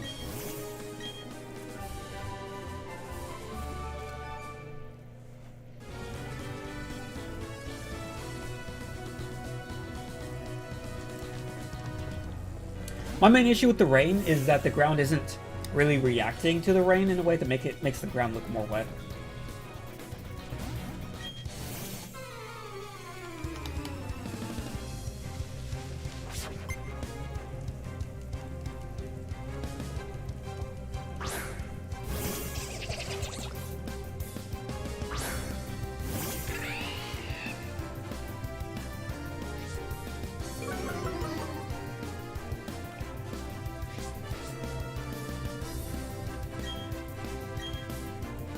Oh, whoops, that's the wrong move. Whoops. Well, that works out. Meant to do that.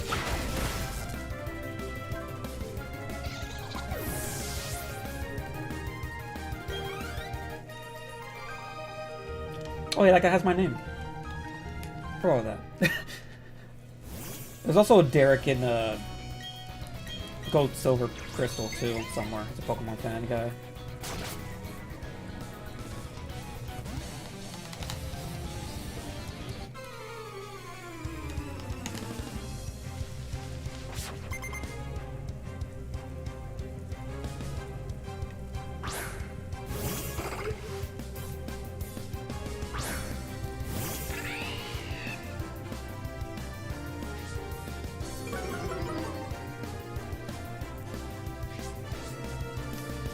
Like, if there were puddles or something, where water is just pooling together in certain areas of the terrain, it'd look better. You can see, like, the reflections of the puddles and stuff. That would be the best way to do it. It wouldn't be too expensive, but... no. Ah.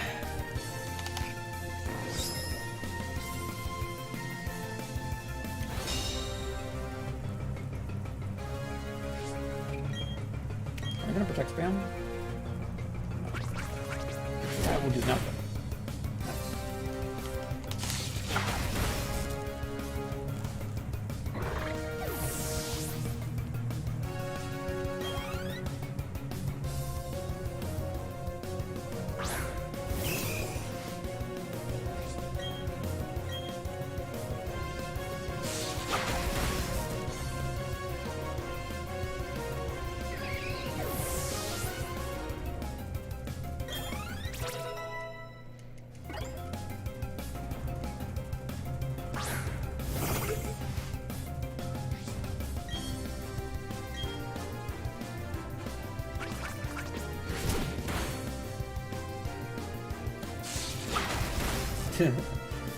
Well, we do have a route coming up in a few routes from now that is inherently rainy and has puddles from actual Generation 4. Not this route, but a different route.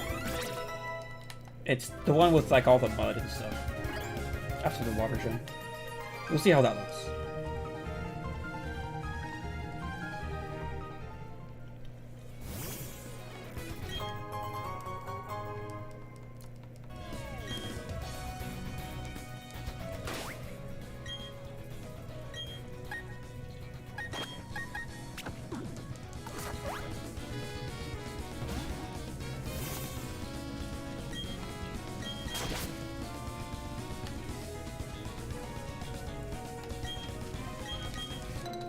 Luxie just destroys everyone?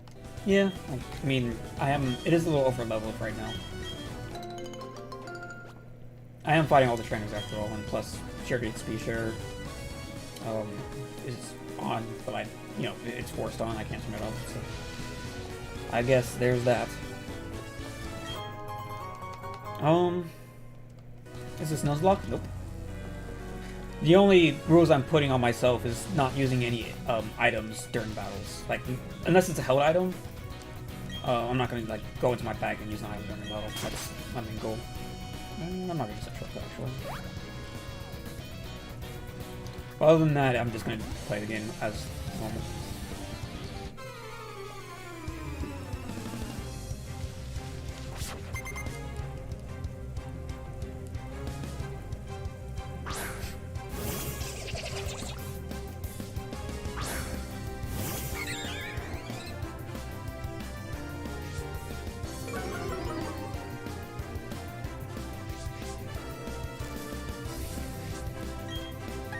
Every right to shudder.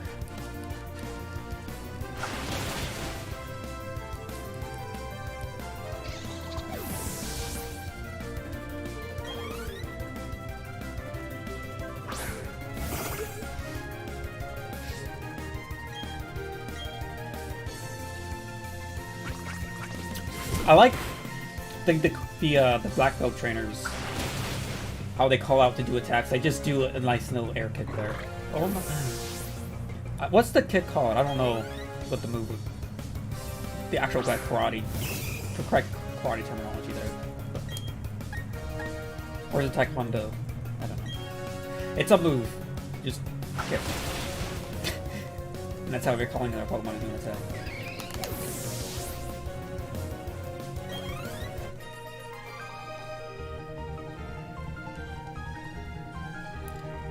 That's not a karate term. I'm talking about a real life move you do in karate. That's what I was referring to.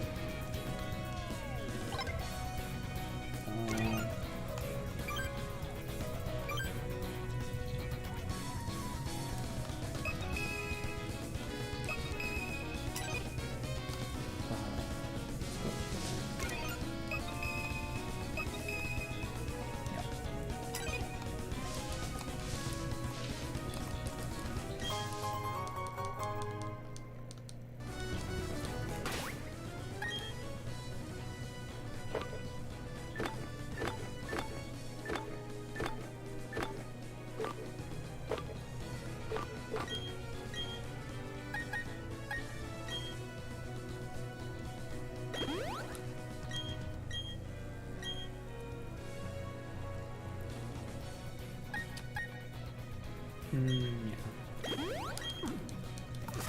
Oh, I have some other hot items I can give while I'm here.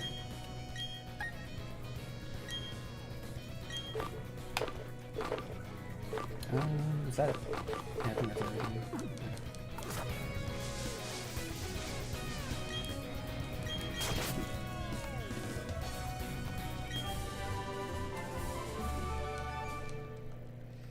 The only I've used for that move since Luxio is a physical attacker, even though I have a minus attack nature on it.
You got a small Gyarados now too.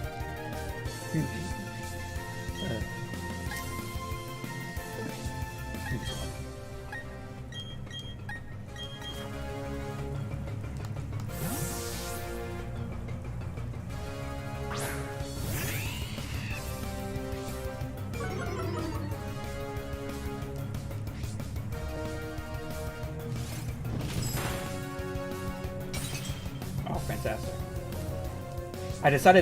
I consciously decided not to get any frozen heals. Because I didn't think I'd need to do that yet, because you're not at that point in the game. But I do have a full heal.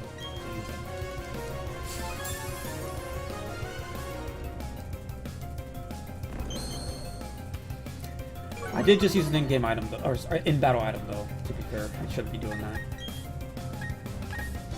I'd rather not.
Trying to think ahead here.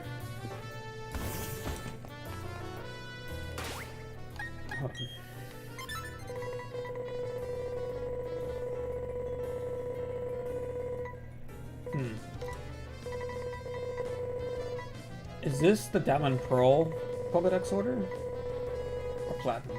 I have a hunch it's probably just Diamond Pearl.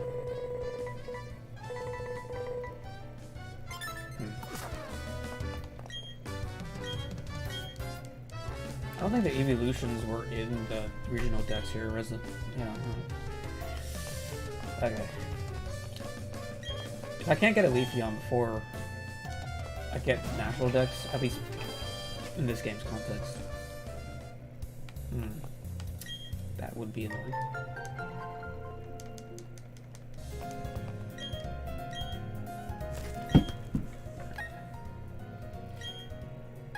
We'll grab some of those.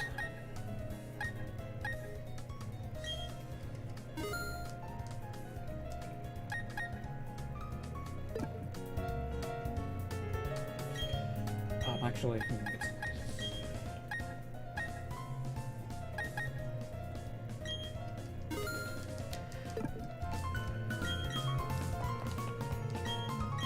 I don't anticipate I would need those until DLE4 though. Oh wait. I think Super Repels are technically the most bang for your buck repel you can get, if I recall.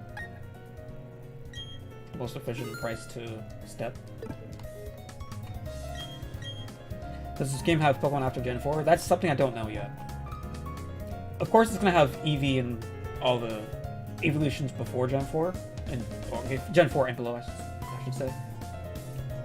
Maybe it has Sylveon, maybe it does not. I don't know yet. Who knows? Yeah, I was about to talk about that. The Pokemon Diamond Pearl Pokédex has a really limited fire type pool. And to be fair, the only fire types we've seen so far is Ponyta, Chimchar, and Monferno. So, and those are the only lines that exist in the regional decks in Diamond Pearl. So, I'm gonna need a counter one.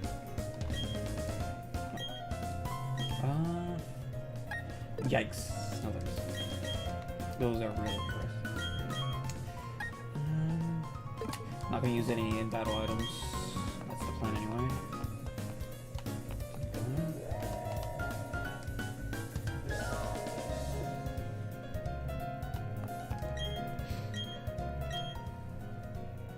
Low sweep, Bulldoze, U-turn, false swipe, rest protect, safeguard, reflect, red screen, substitute, endure, work up, source dance, team. Hmm. Didn't see return or frustration, but there's probably more to this floor to look at. I'm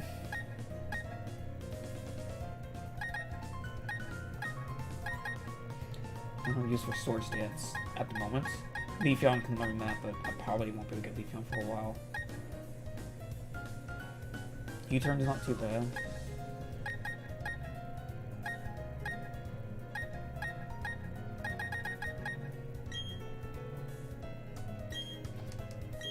Oh, whoops.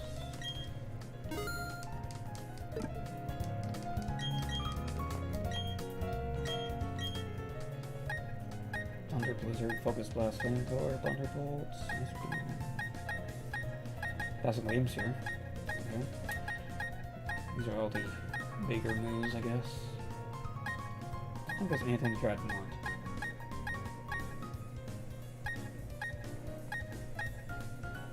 Ice Beam, maybe? For Empoleon later. I need higher base power moves. Probably. The fact that I can get more than one suggests these are single-use TMs. I don't think they've had single-use TMs since Gen 4, right? I think since Gen 5, they've been multi-use.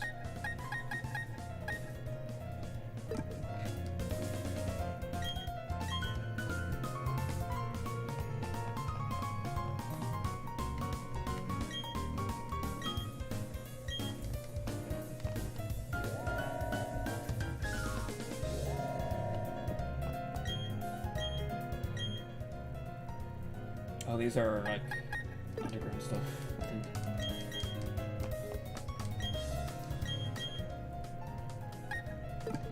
Just pedestals? You have an entire floor just for pedestals. Really? Oh, this is just... Yeah.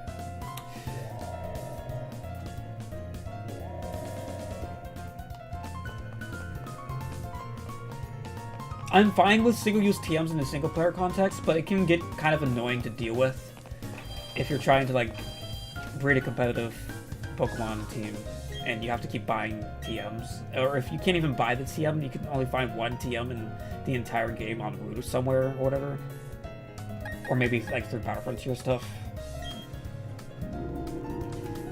Yeah, that could get annoying.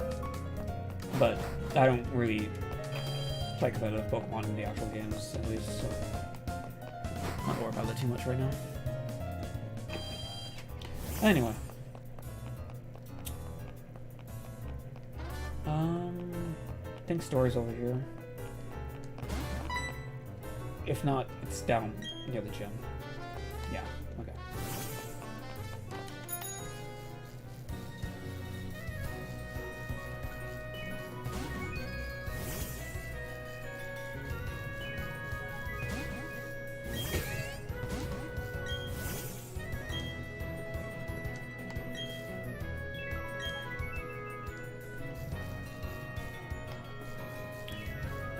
Think about this.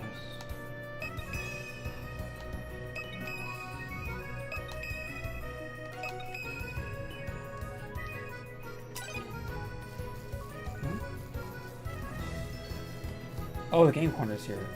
Oh, the game corner's here. That probably got changed. Yeah. Style Shop. What the heck is this?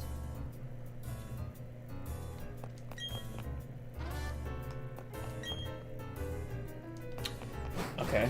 This used to be the game corner shop, I think, but that's different. What is this? It's gone. Game corner's gone. It's out. I guess I shouldn't be too surprised, given regulations and stuff. The music's still here. So they replaced it with customization, it looks like. Okay.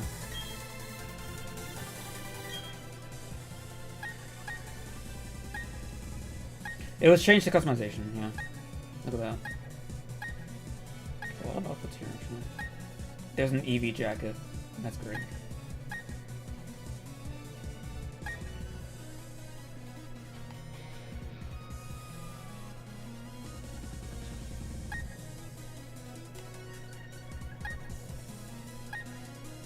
So I guess you can only buy outfits.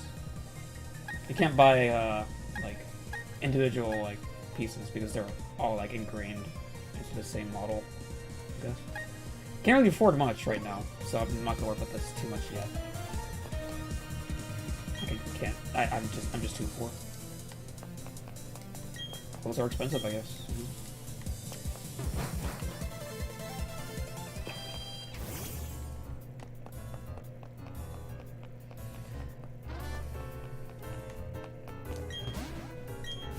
Oh, I already talked to these guys.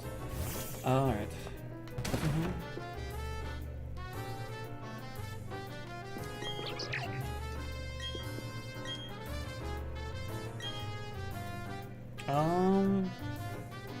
I'm probably gonna be... If Return is in this game, I would be teaching it to Staravia.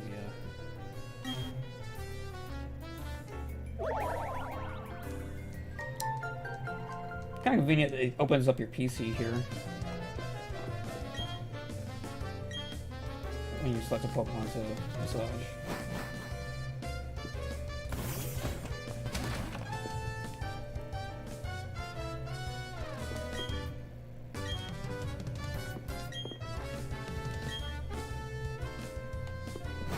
Interesting.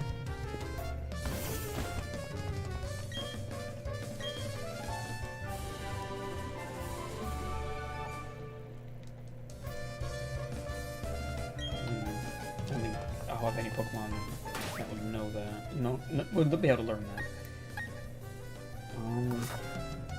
I can't help but feel like that lens those people were looking for is somewhere around this area, but I'm just not seeing it here.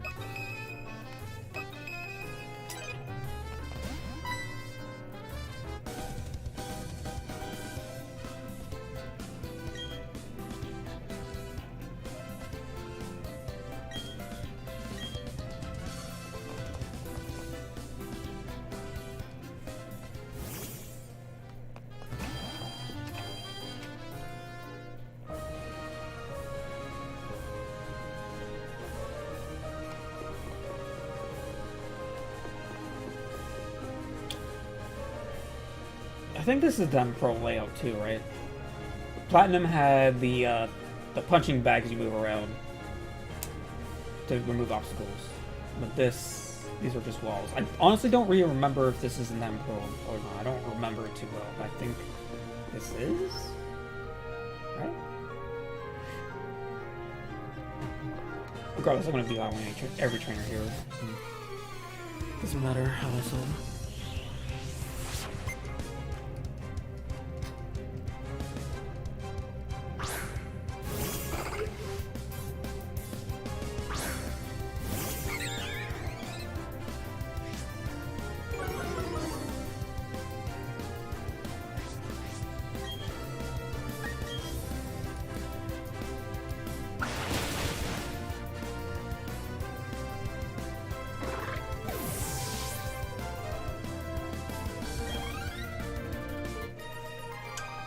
Luxio's about to evolve here. This level 30 is when you get Luxray. I remember that. Can't push this too. Alright, so this one's gonna go there.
looking at looks right here.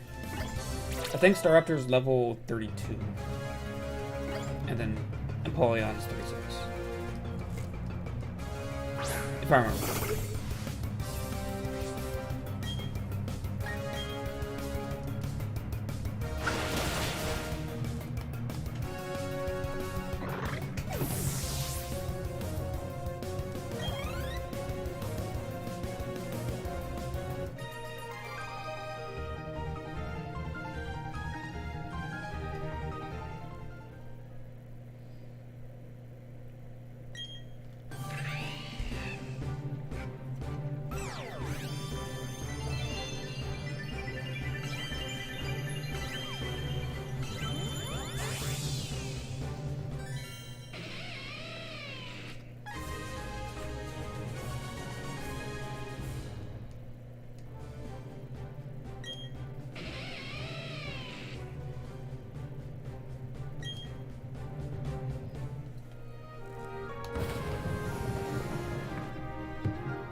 Ooh.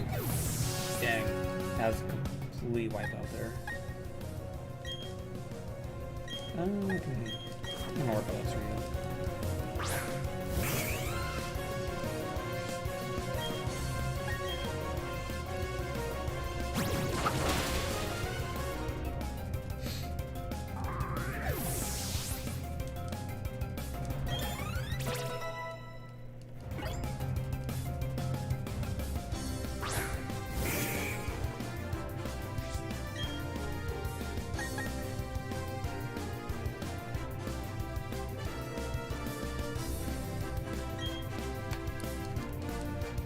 I don't want to run it again, so we're just going to do that for safety.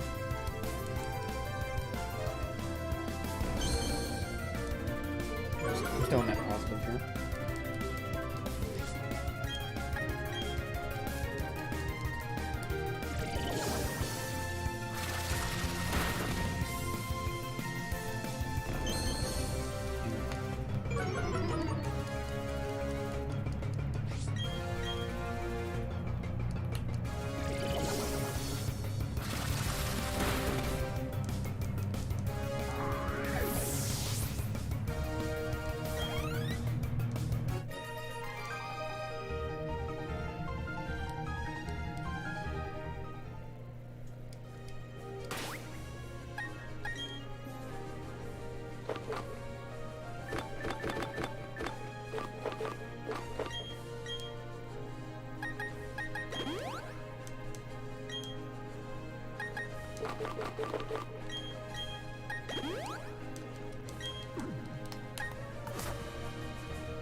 Do that first. Just have to get the one back here.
really should teach U-turn. I got the TM. I didn't teach it to Constructive yet.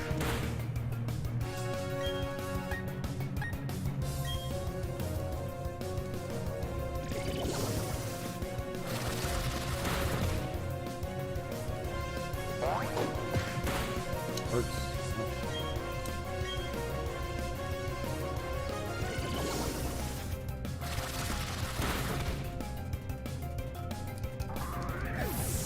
I can teach. it's funny. I could probably teach Volt Switch to Luxray and then U-turn to Staravia and just keep U-turning and Volt Switching out and just stacking Intimidates if I really wanted to be that way against the AI, the poor AI.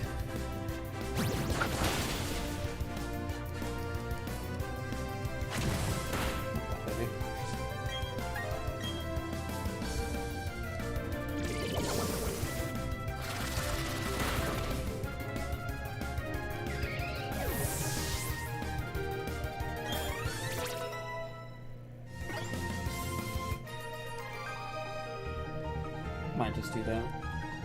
At least have the moves there.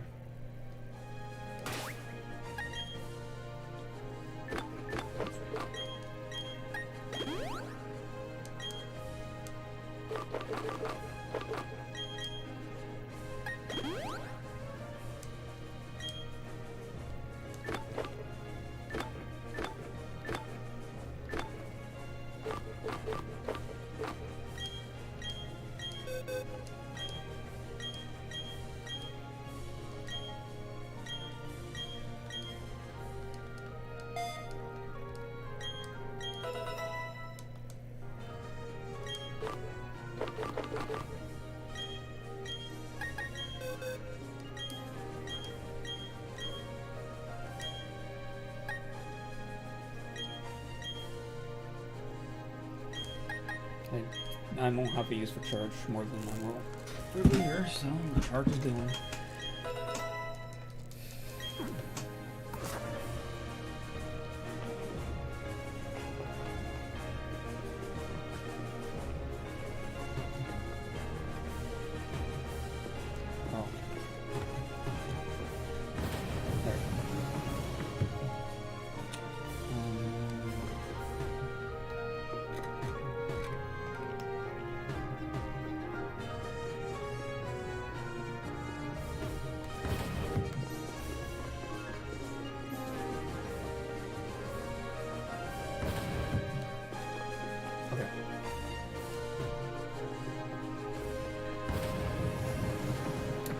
Do that, but that's okay.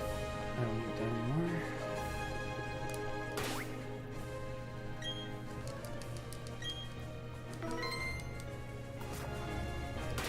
Am I healed up? I think I did. Yep. I think I'll open with Luxray.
Windows.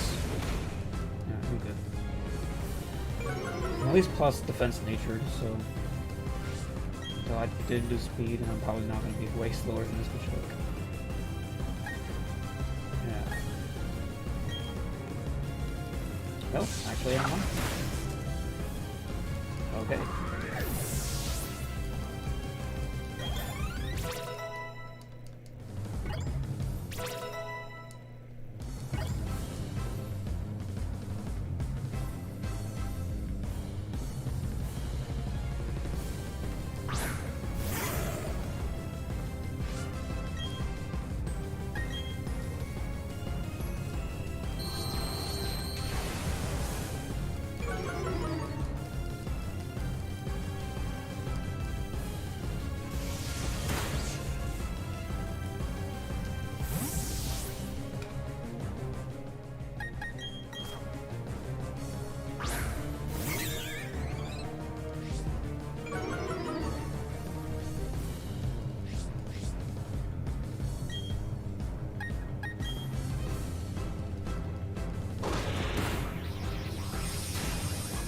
I'm glad I'm stacking intimidation now. Strong.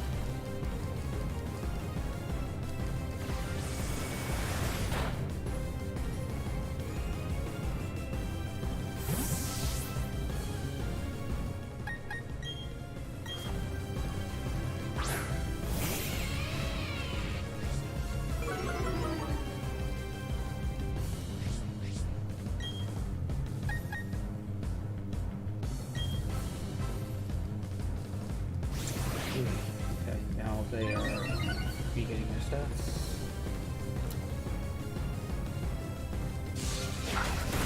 Paralyzed? Nice.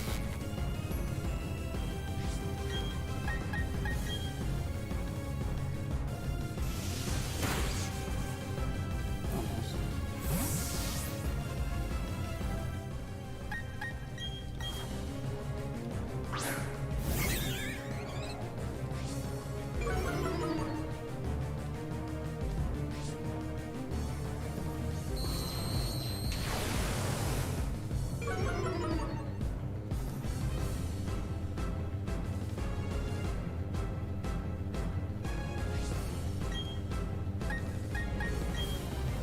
Heal? Yep.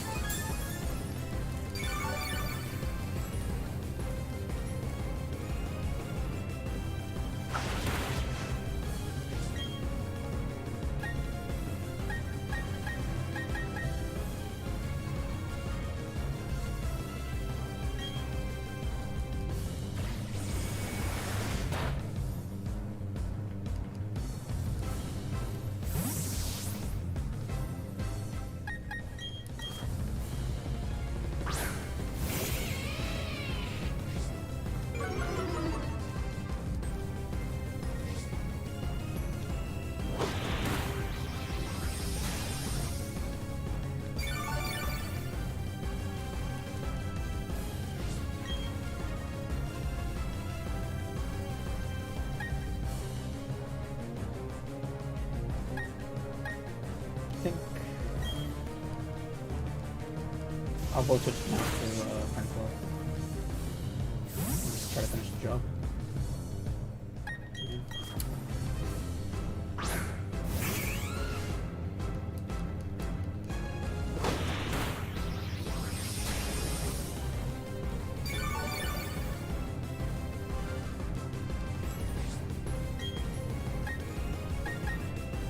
I'm gonna do this.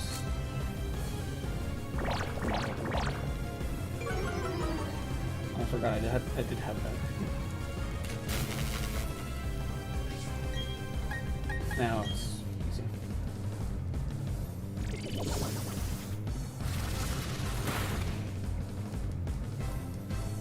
Oh, you're right.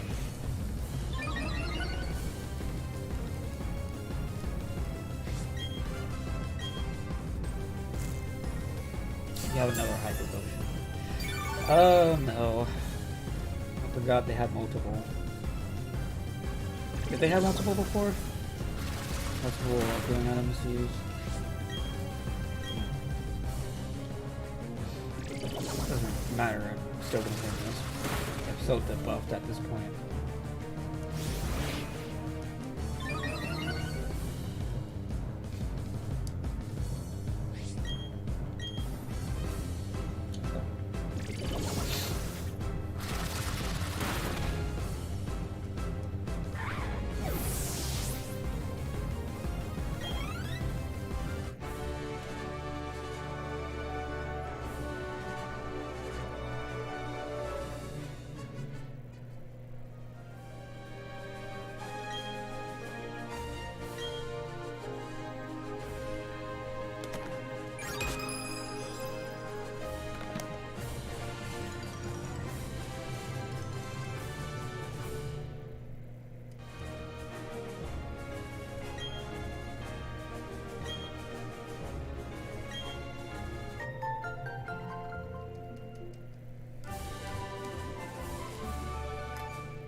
Drain Punch is not something I can teach or anything. I tend to have, unfortunately. It's a decent move.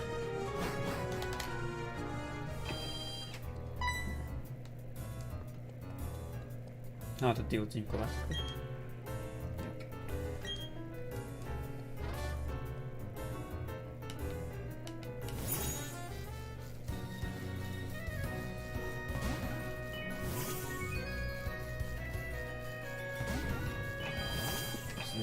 months right behind.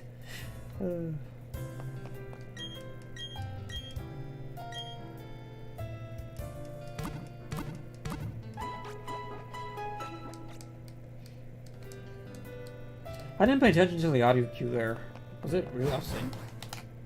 Probably look back at that later.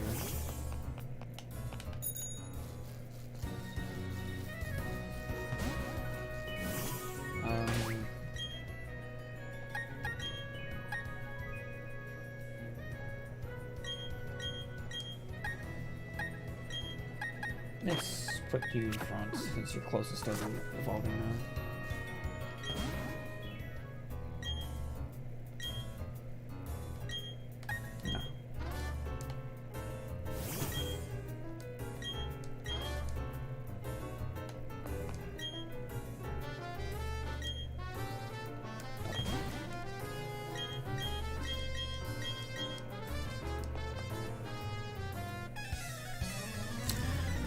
Alright, I'll see you later, Viva.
Yes, flag. It's a TM now, and I have no reason to teach it. Because I have the HM app. Do I have to use the HM from here? Oh, yeah, I guess. Maybe skip through it.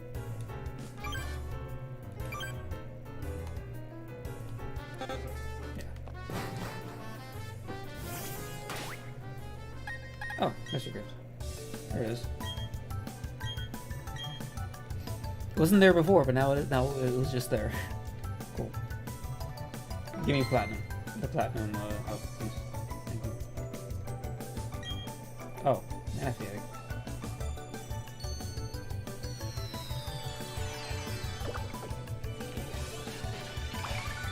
This is usually done during the title screen menu, but I didn't realize they gave you Manaphy here. Interesting.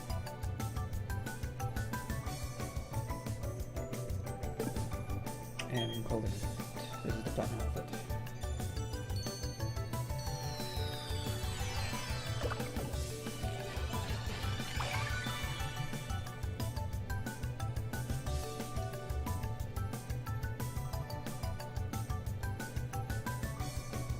Nice. I just got glowing orb or whatever. So I guess I can put that on.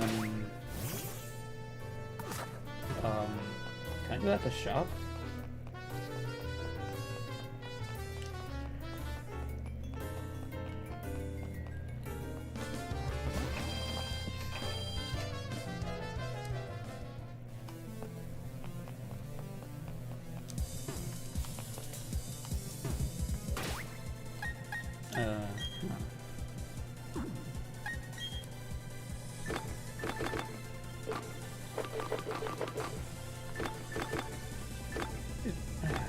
How do I change my trainer card?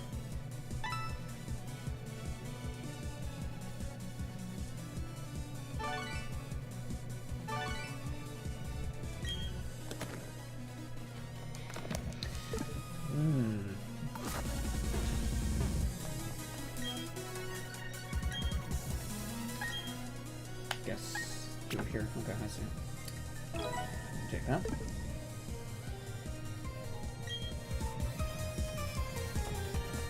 Platinum. Alright, here we go.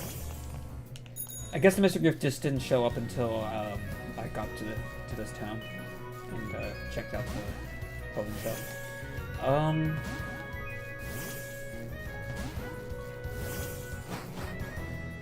Is there anything I can even do here right now? And platinum, you definitely could, but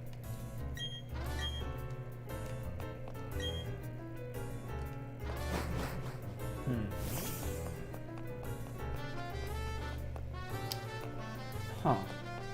Yeah, this is definitely not fun. I'm gonna be right back. I'm gonna quickly use the restroom real quick. Be right back. Yeah, there we go. Be right back.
You're back.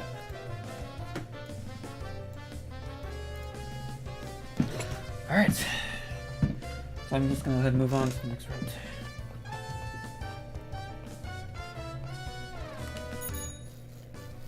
Wait, there is a building up here, right?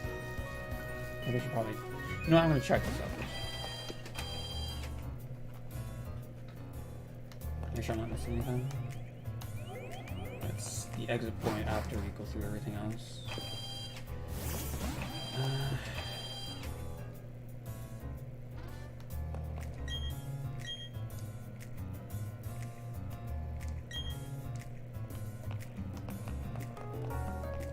Nothing of interest.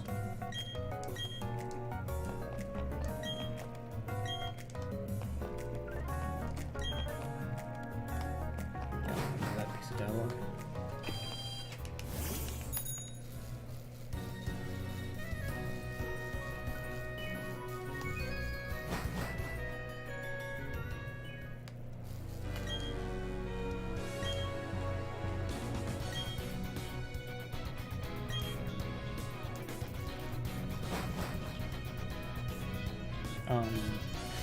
Actually, before I get too deep into this, I wanna... Oh, I have the egg in my bag, or party already, okay. So no? Oh yeah, I gotta go here. I wanna see if I can go south from here. Now. Oh wow, star up there? Okay. Interesting. Sure. Okay.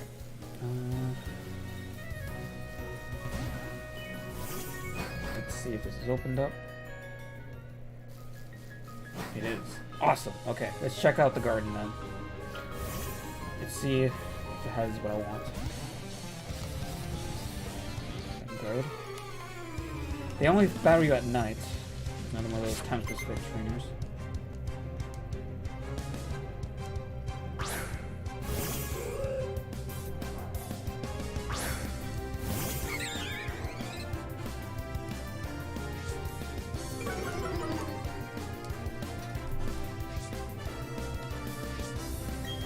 Oh, I didn't heal.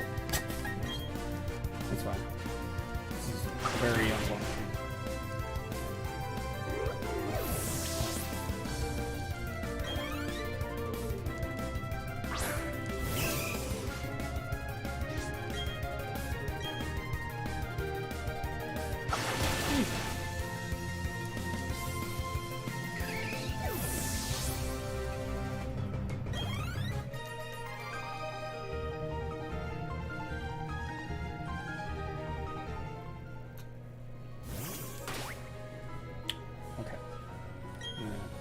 Use a potion real quick.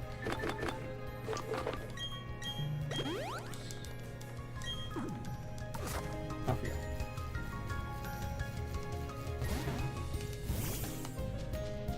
I'm not gonna work on the trainers if we can.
Straight to it. Alright. We're just gonna be here for a while and see if we find what we want.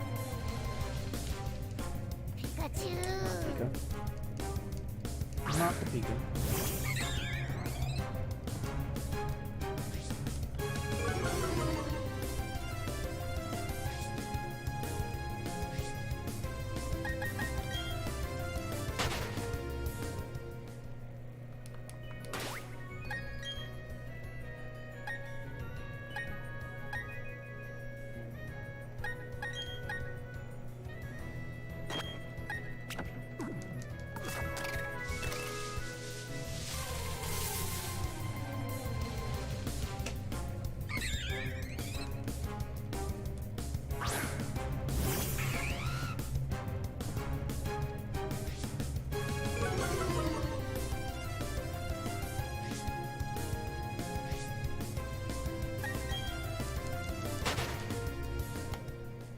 So right now we are looking for an EV if they can even appear here. I don't know yet. They did.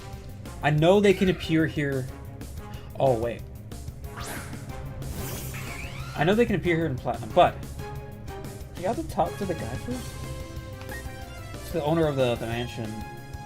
That you... Hold on. Wait. Hold on. It's over here somewhere. I guess let's see.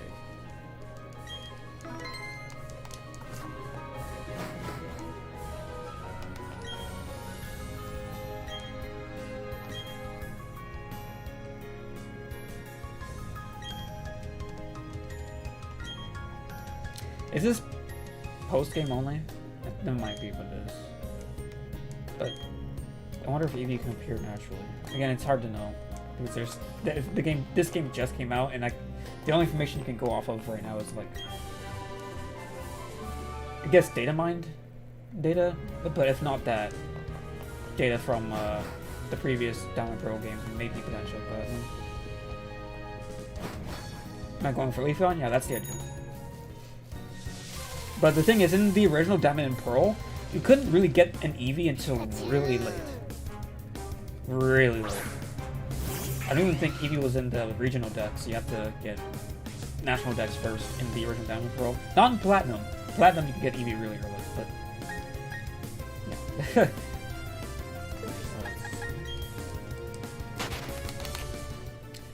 We'll keep trying encounters, but then just see if anything pops up. But probably not, thinking about it.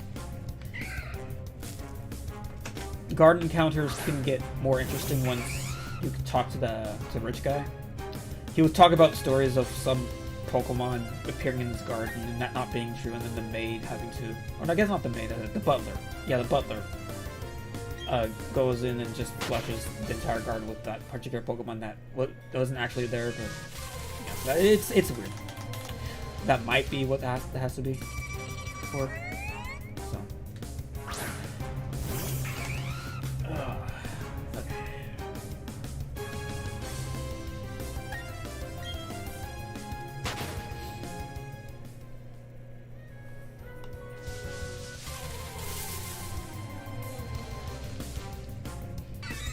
Pichu's here. I can catch one of those because I know there was a side objective to get one of those to reward my husband. Can I peck it and not kill it? That'd be great.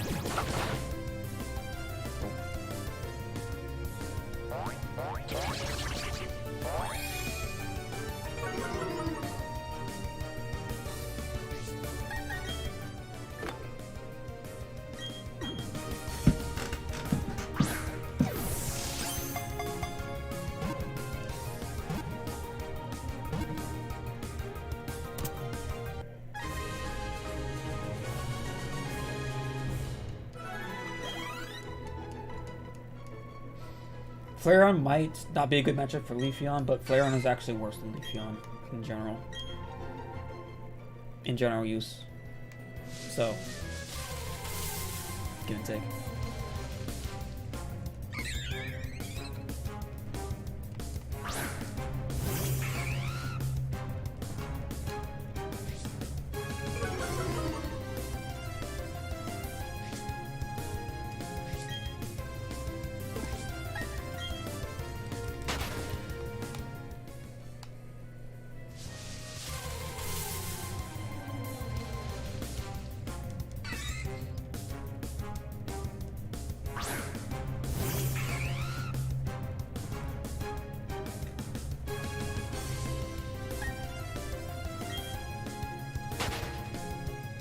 Text.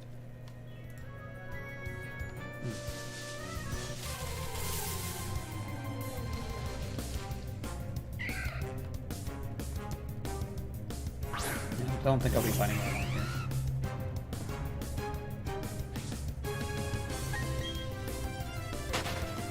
Get myself a couple more encounters and I'll just head out.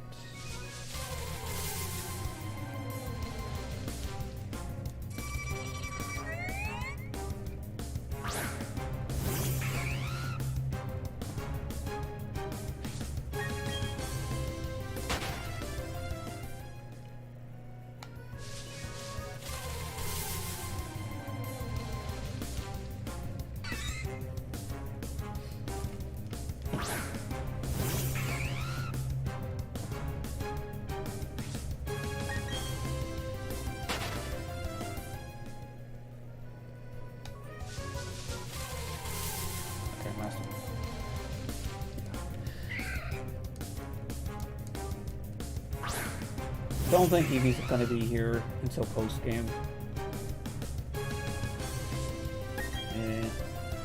Okay.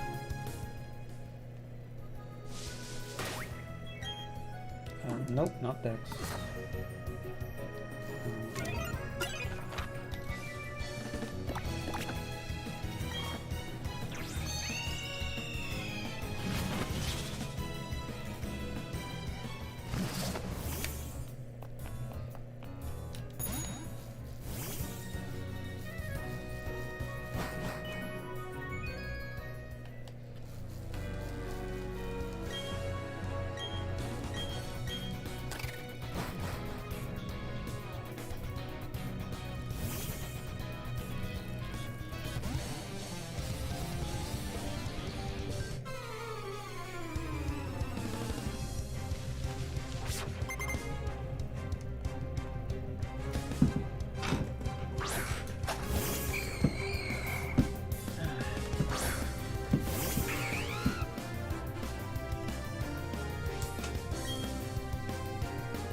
One second.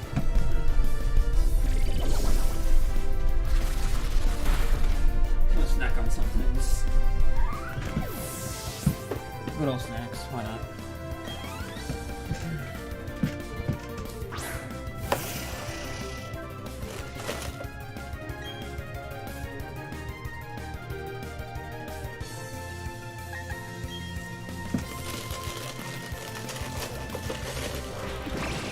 Autoclaw's probably still not great here, but I know the Kadabra Aberline are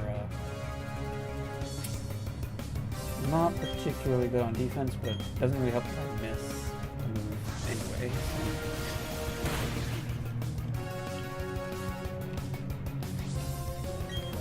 Screw that move. 95% accurate. Missed twice in a row. Good. Wait, what? Wait a minute. Does this trainer have a held item on this Kadabra? Oh no. There might be an item that increases evasiveness. Unless I missed a move. Did they? When I got the box for the snack, did they use double team? Or did it? I wasn't paying attention. I don't know.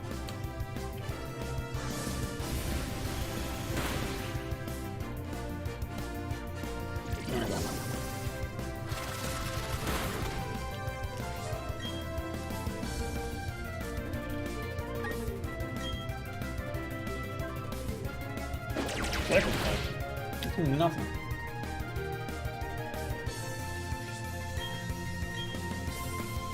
I think you missed what happened. There you go.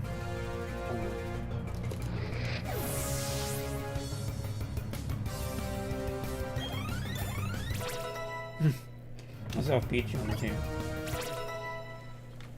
I'm gonna put that in the box actually. But not before going to the, I forgot what the town's called. But wherever you have to take the PG2 to get the objective. Completed.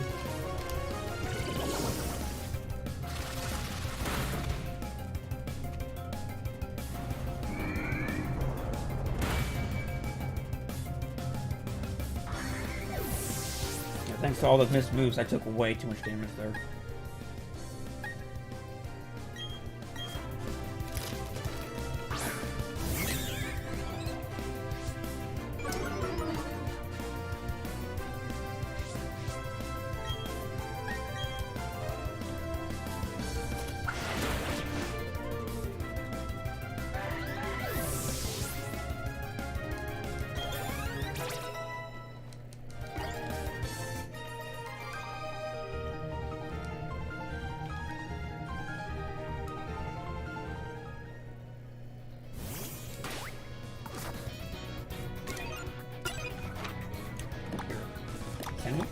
Oh, solution.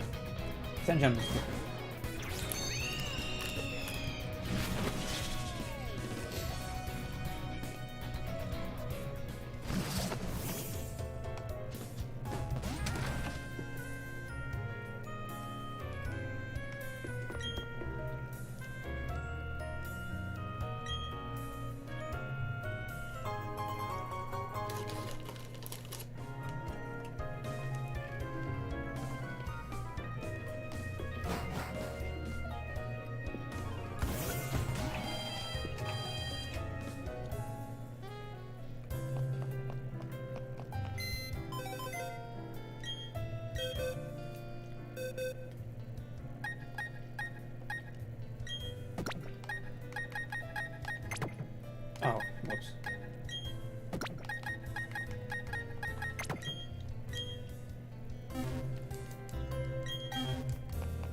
keep trying to fly by going into the pause menu in my Pokemon list, but I keep forgetting that fly is on your Pokédex now.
Private investigator?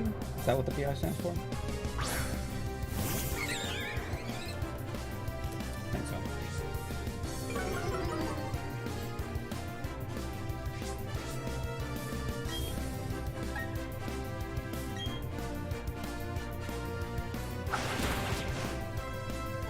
Didn't kill it. Pretty overloaded here.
Oh, prep up stuff in center.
I don't really do nicknames, no. No.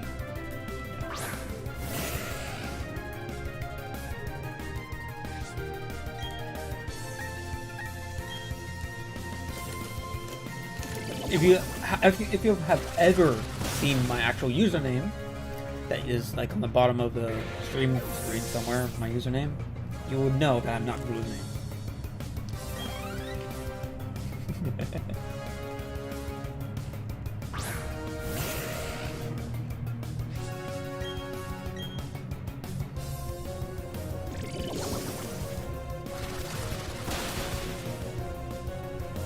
Now, the actual question is when the heck I'll get this CP.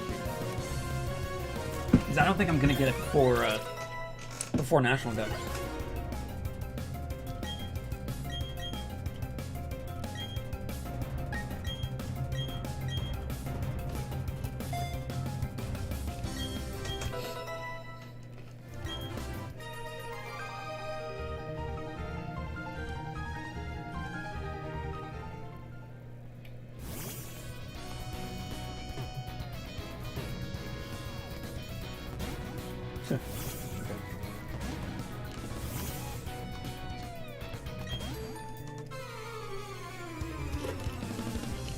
Moving around with the bike is a little crazy to do, especially in the tight spot.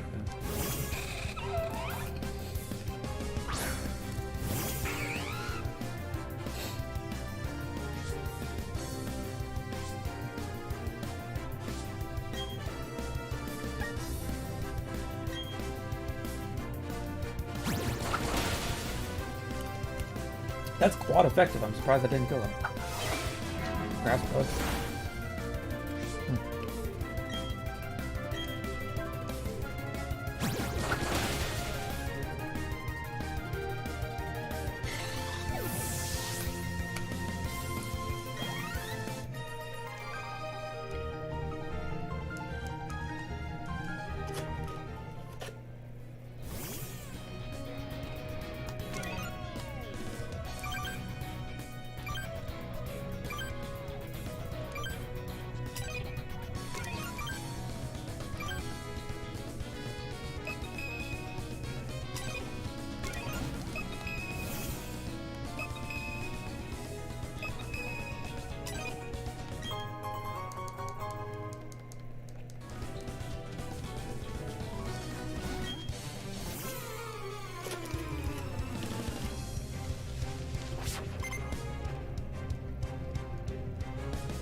Well, there's two combining factors in this particular version of Diamond Pearl.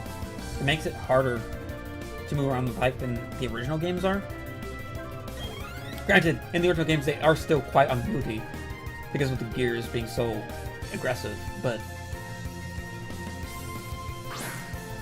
in this Switch version, there's more input delay, and you aren't strictly locked to the tiles for movement, so it's way easier to run into walls because sometimes you can turn into a fraction of a second early.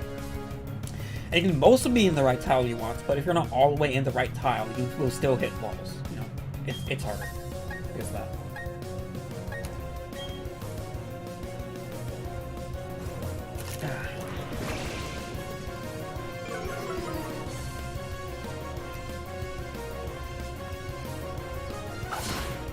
That's why I lost my accuracy before.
situation is.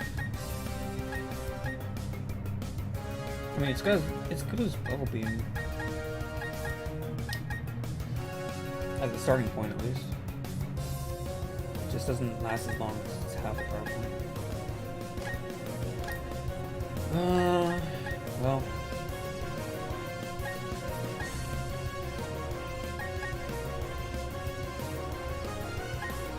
Kinda want to not have the move around with PP, so.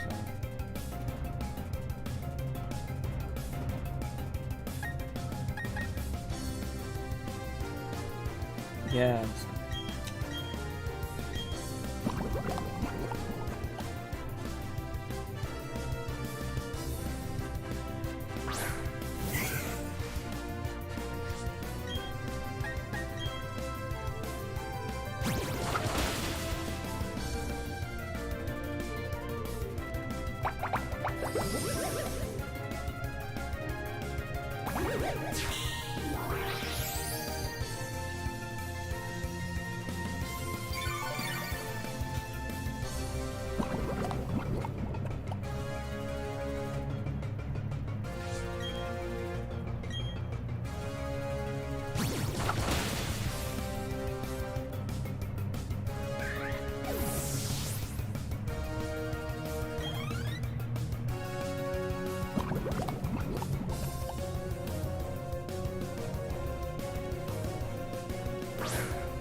All that residual damage is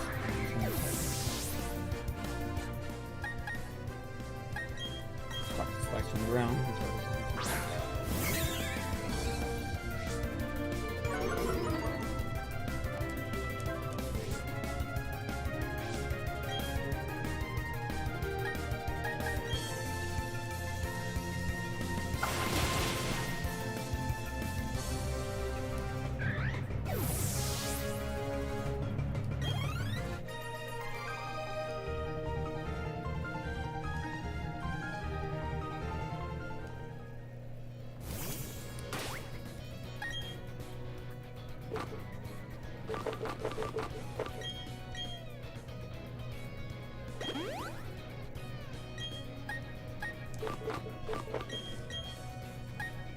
Oh, whoops.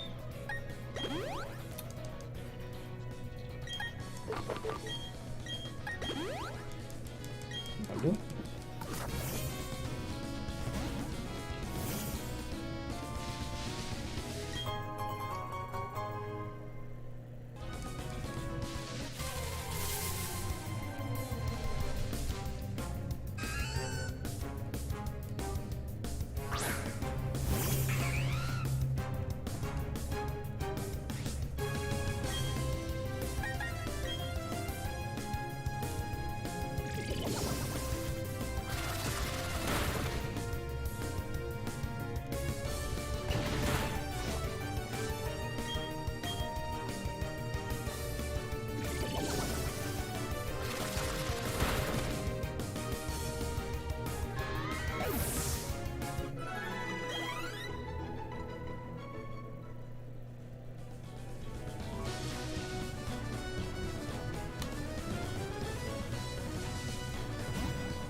Okay, take advantage of that surgery.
Oh, I don't know if I fought that train in the grass there.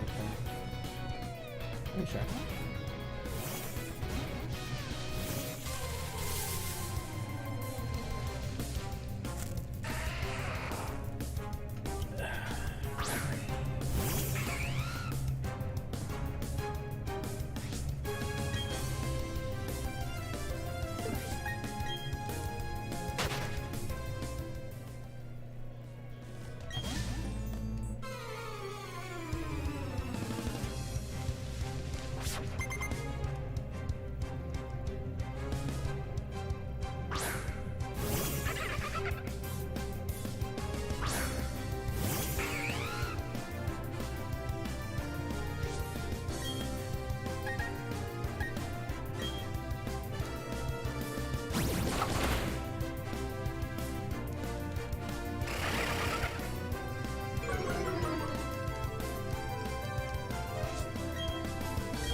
How do you find the game? I mean, just like any other game. You buy it online on the eShop, or you go to a store. Game store.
Oh, Manife's already had hydrogen. Okay. I don't think I'll be using Manaphy, by the way. Not during the playthrough, at least, because it's Manaphy. it's kind of busted. And I already have a water type anyway, so I'm good.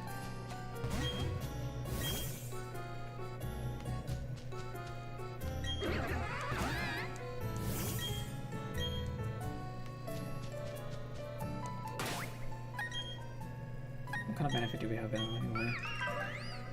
Naive isn't bad, though it's not ideal.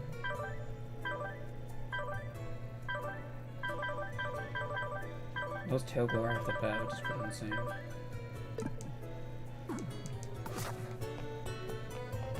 I was still having my party yet to at least level it up a little bit, but I don't think I'll be using it in any actual battles.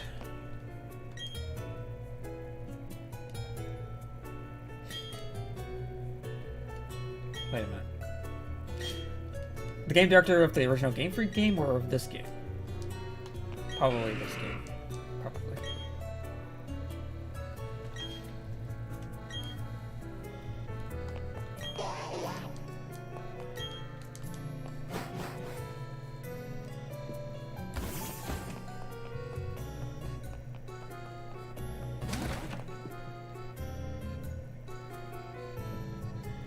Oh, it's closed. Time of day thing again. Whoops.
Is that the reused dialogue from What's that over there?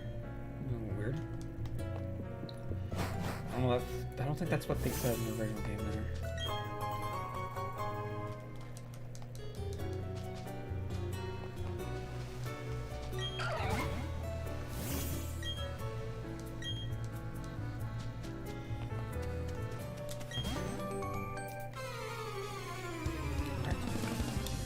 More trainers.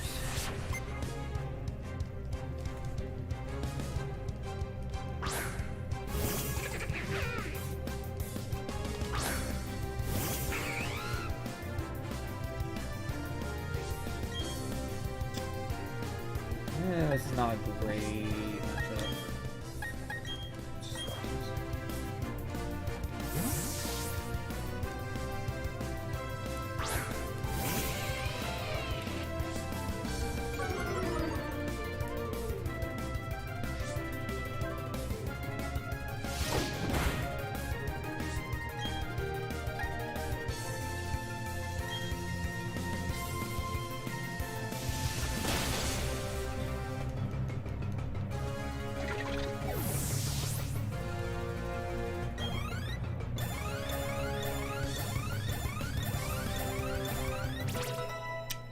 Jeez.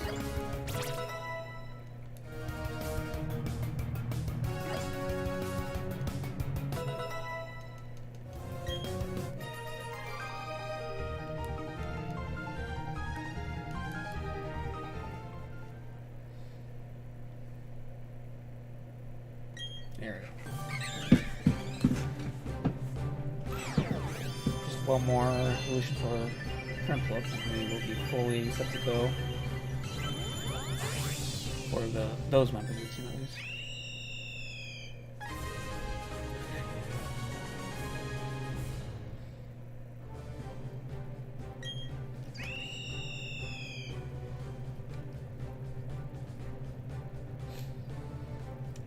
£54, oh, 55 pounds, I guess. Pretty heavy for a bird. Oh yeah. Let's see.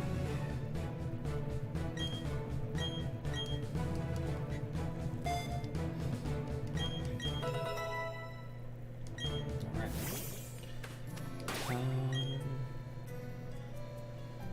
Yeah, keep lead. That's probably not gonna be great matchups on the beach with most of the more modern teams.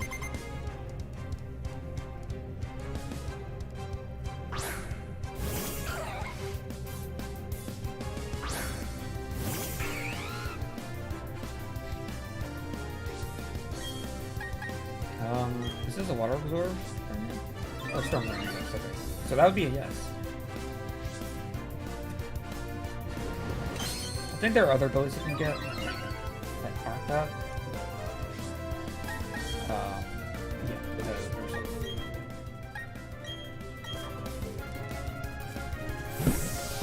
I guess Star After League might be best. No. No, obviously not. I'm not gonna use Luxury right now.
Okay.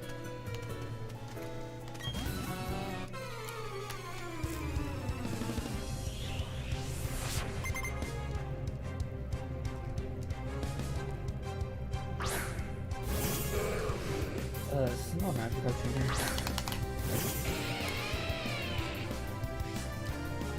I just have a Gyarados somewhere in there.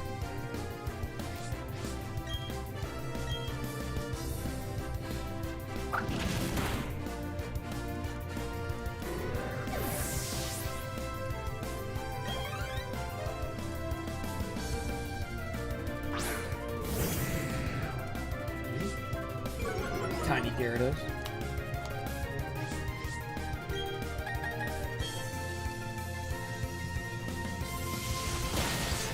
You know, like that was even with the intimidating spark. That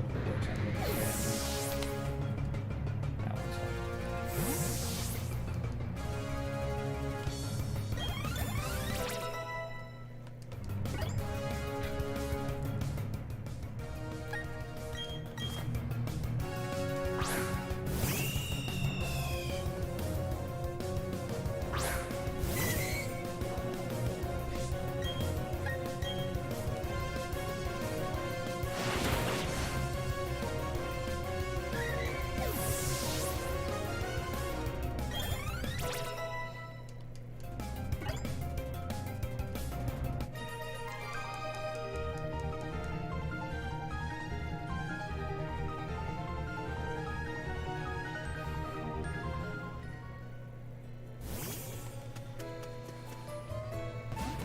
Oh yeah, that's just the thing.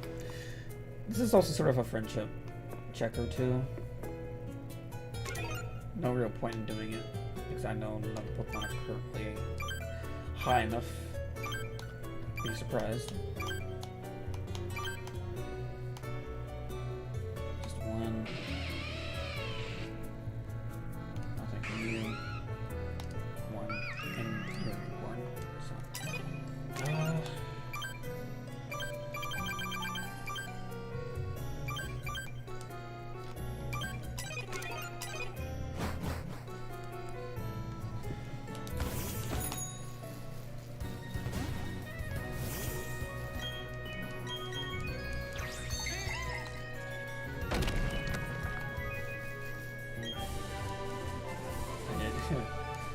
I don't think I'll need that.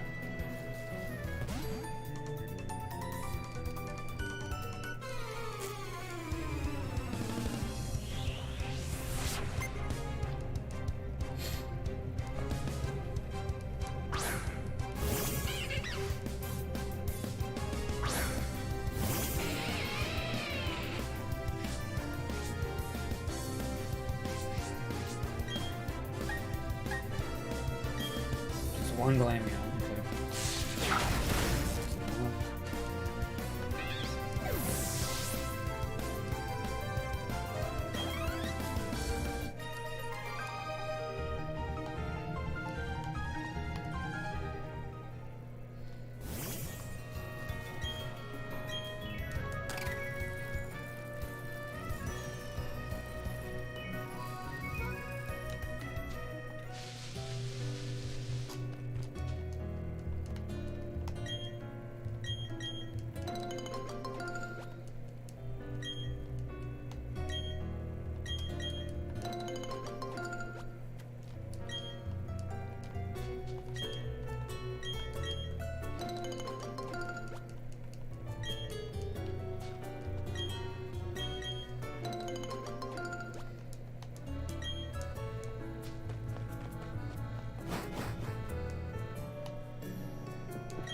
I'm not going there yet.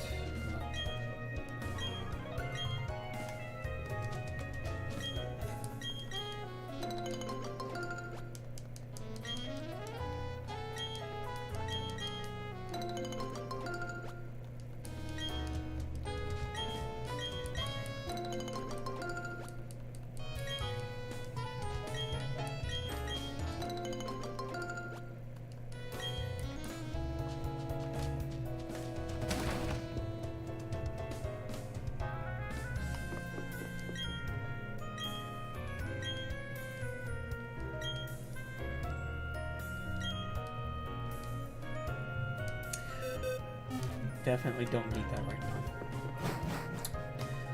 Move Relearner, not too useful right now. It's not this point in the game with the Pokemon I have. Get going here. I think I did.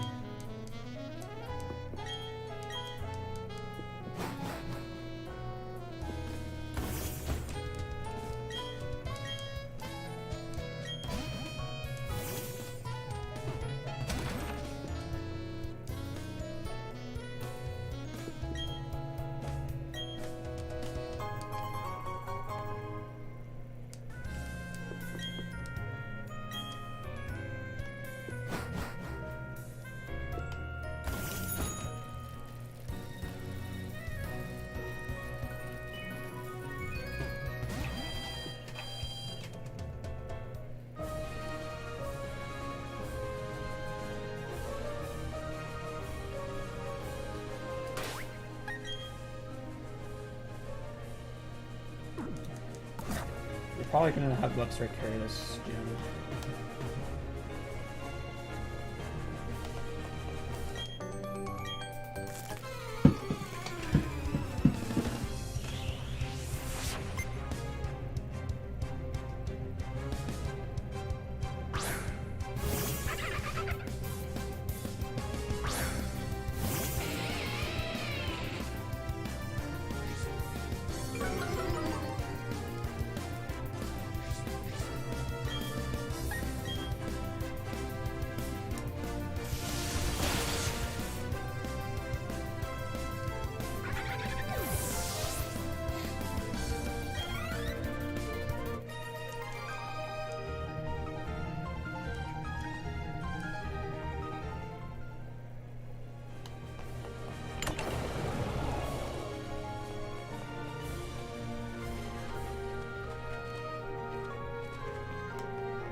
forgot Barbos was water ground. I know the Wish Cache was, but I forgot Barbos was. It doesn't really look like a ground type. So.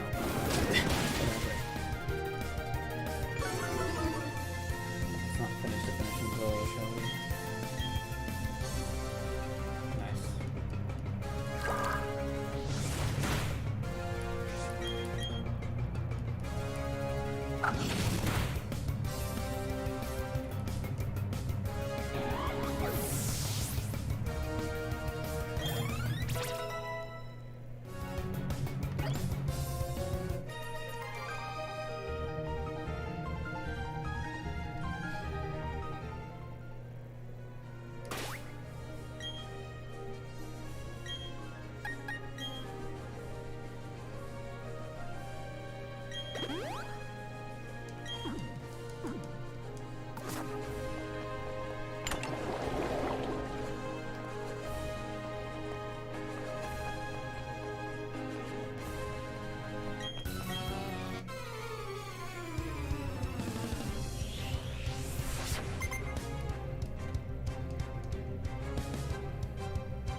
Oh, right.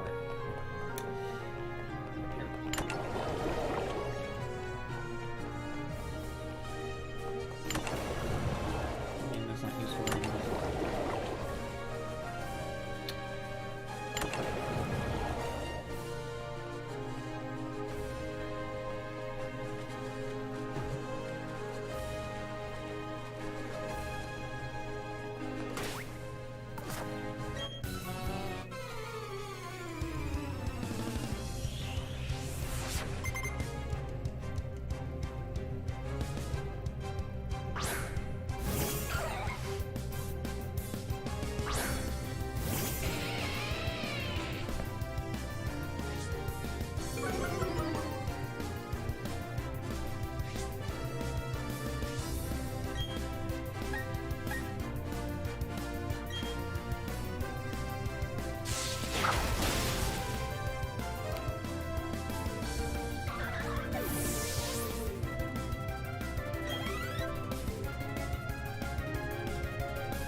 Not playing until I get the game? No. I don't think I can physically do that right now. It's definitely starting to reach my limit of how long I can play. Kinda tired, so I'll find a stopping point eventually.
Is that Brian? Yeah.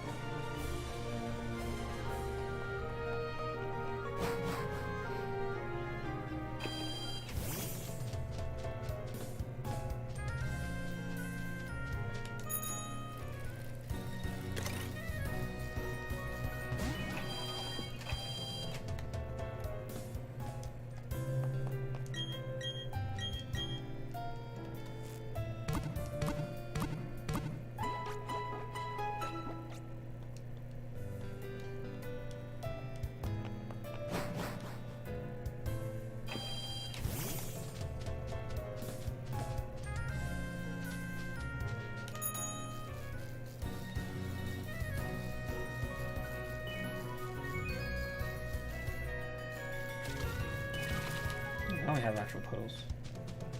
How about that?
That's different.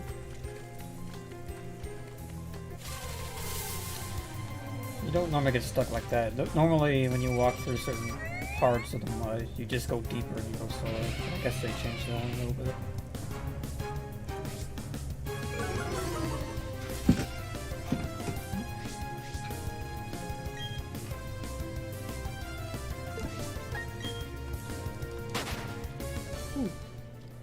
I think it's about time I use replace, to be honest.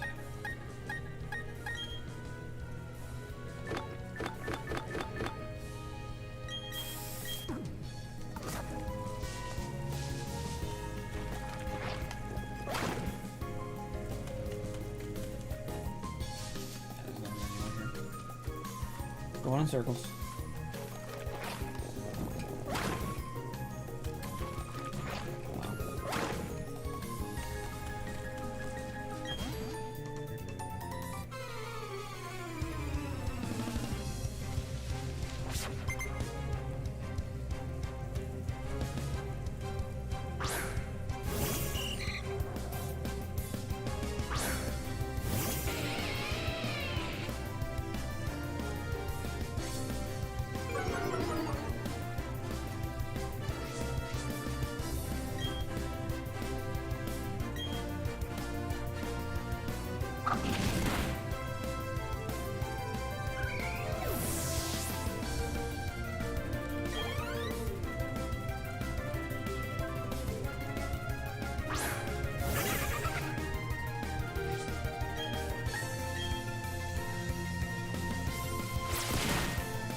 I didn't say a story. So, the story is pretty much the same as the original. What makes it a remake is it's fundamentally under the hood with the actual engine of the game is fundamentally different, and a lot of those fundamental, like, under the hood stuff was completely reworked because it's not the same at all. So, I would say it's a remake. Is that's the main reason. The story was not mentioned anywhere.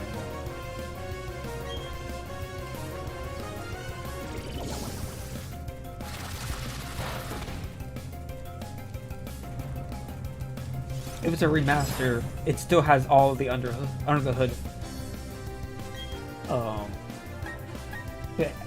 hood engine behaviors, but has just reworked visuals. So some models and shaders might have been replaced with some other stuff. So an example of a remaster would be the Zelda remasters. So like Wind Waker HD on the Wii U, Twilight Princess HD, Skyward Sword HD. Those are remasters because it still is fundamentally the same exact game, just with a bit of polish, I suppose, and reworks to some visual stuff and some specific behaviors, but it's still fundamentally the same under the hood.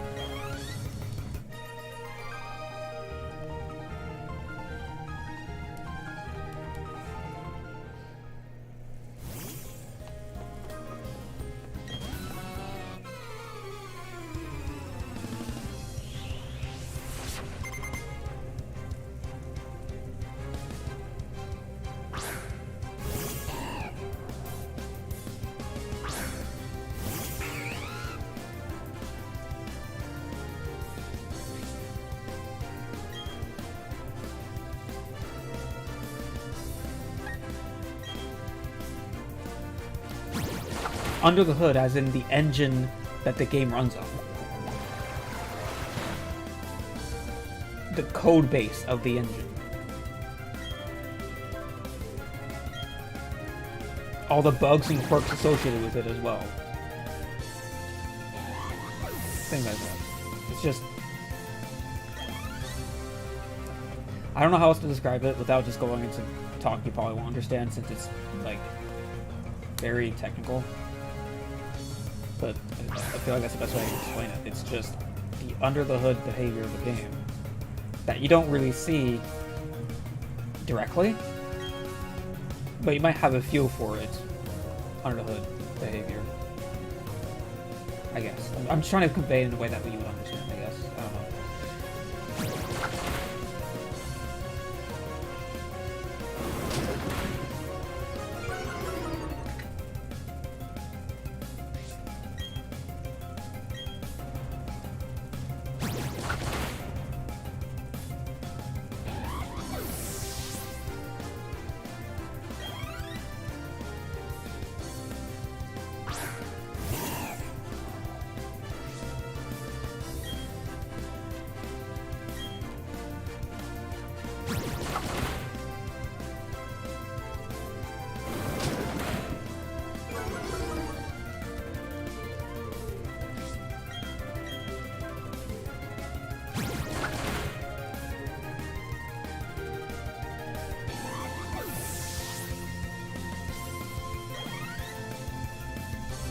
I guess you can say it like that.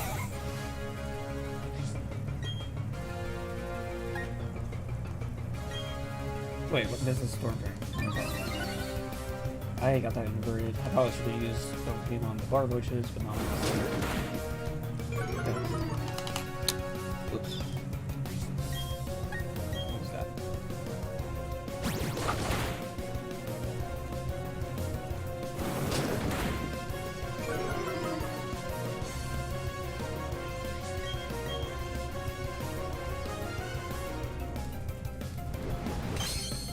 Okay, this is gonna be tedious if I don't swap.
Started, right?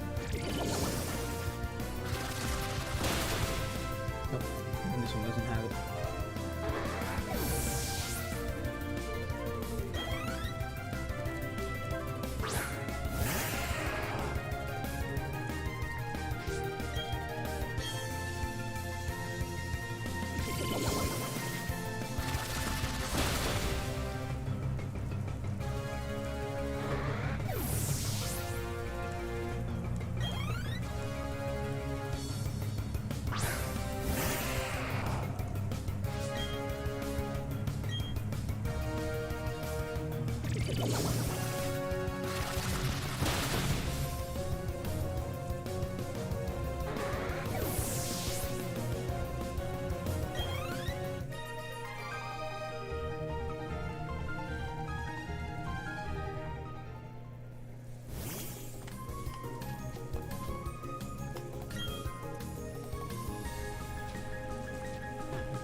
still up? Yeah. I mean, it's not unusual for me to be up past midnight my time, so it's normal.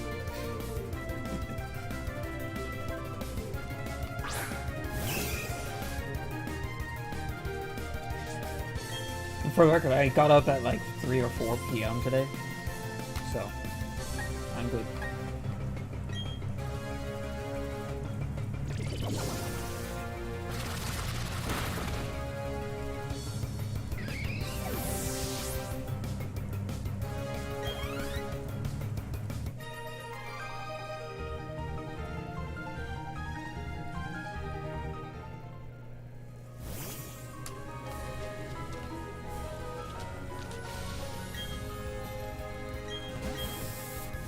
It just asks if you want to use another one. It doesn't even say what happened. I knew in context it was a repel, but like, that's so weird.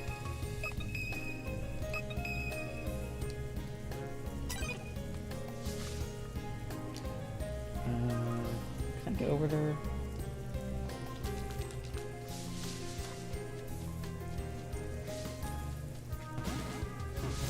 Probably. Can I get on that log? Yeah.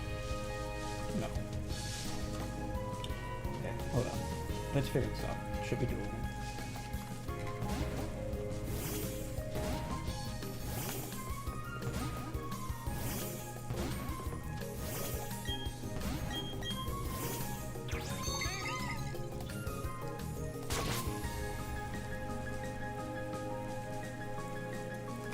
Don't tell me. I got up at 3 and 4 p.m. I've only been up for 8 hours? Somewhere? No. Yes. Yes, 8 hours. Yeah. That's nothing.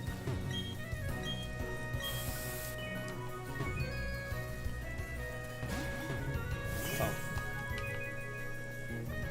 I like how they're just standing on the log. Look at that.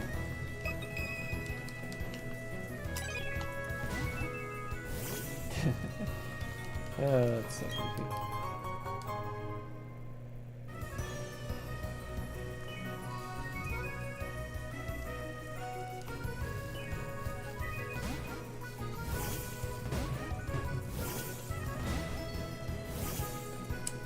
Now getting over here isn't gonna happen without some stuff. Don't got that yet, do we? Right? Nope.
Which route? What are you talking about? This one? I don't think this is the one I ever said would be my favorite, no.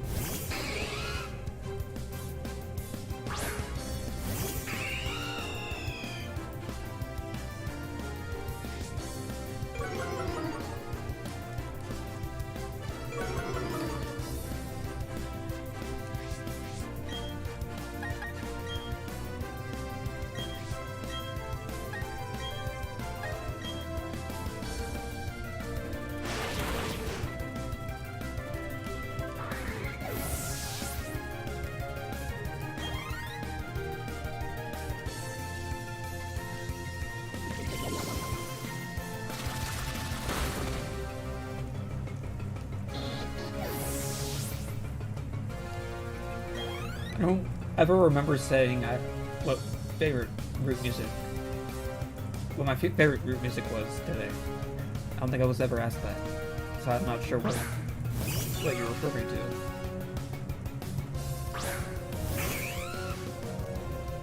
There's a lot of preamp ups today in this route.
Alright, evolution time.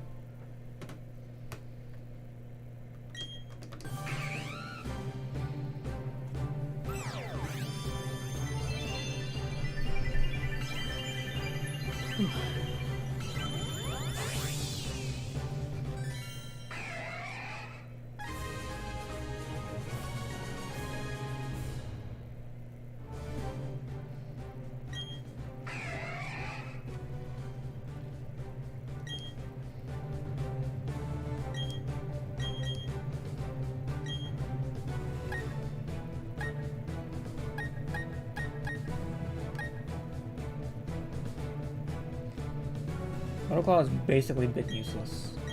I've never found a good use for it. It's stab now, I guess, but like...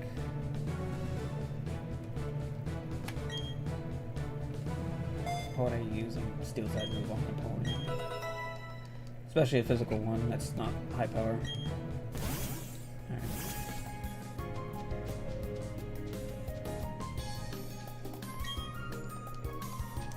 Got everyone.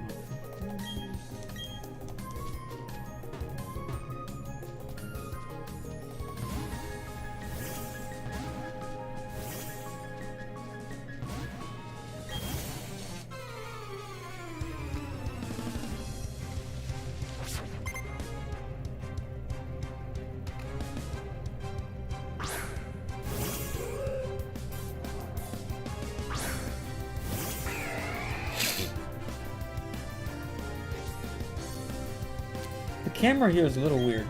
It's angled a little high. It's mostly looking at the sky than it was at the actual Pokemon there.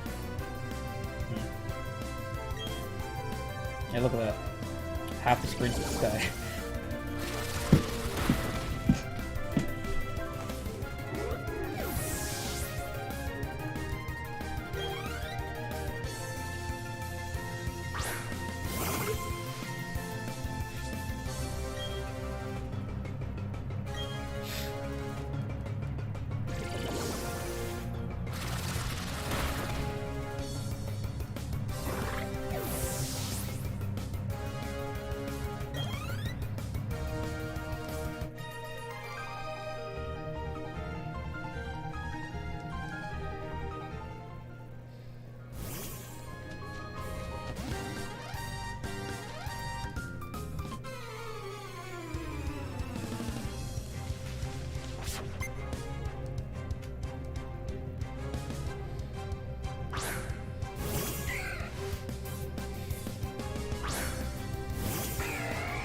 I'm gonna check the map after this. I'm curious about a certain location in this game that wouldn't really make a whole lot of sense in this Switch version.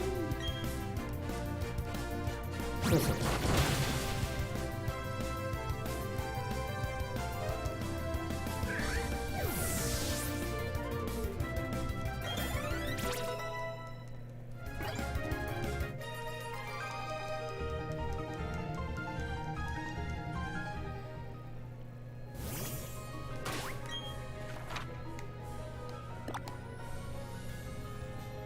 So this is Pow Park. What is this for now? There's clearly stuff here on the map. You can see the building. No label on it right now though.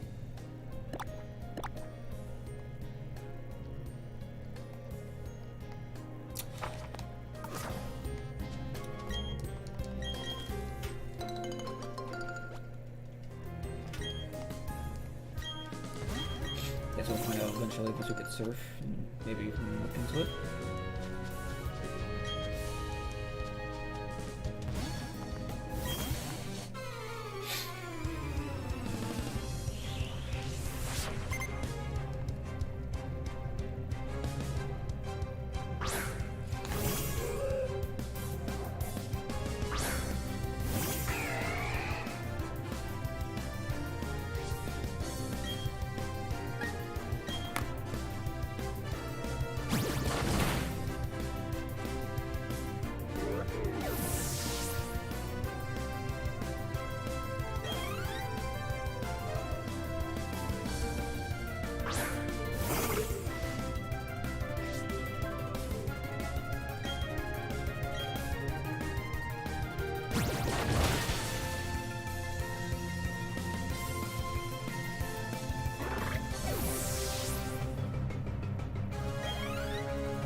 Hmm.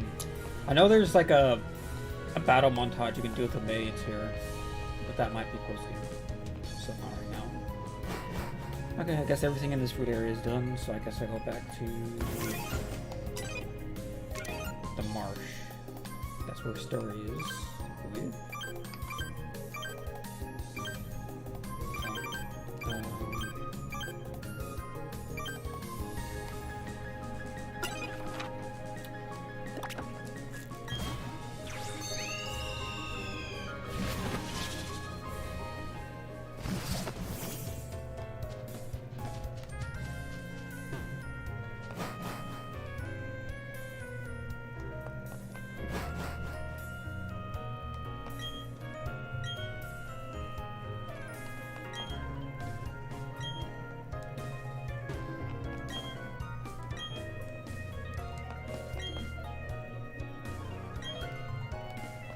Could be some.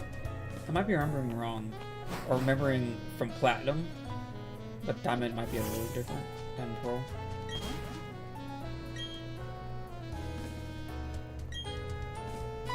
Oh, never mind. Never mind, we're good. I think. Yep. Yep. Okay, we found it. Found sword.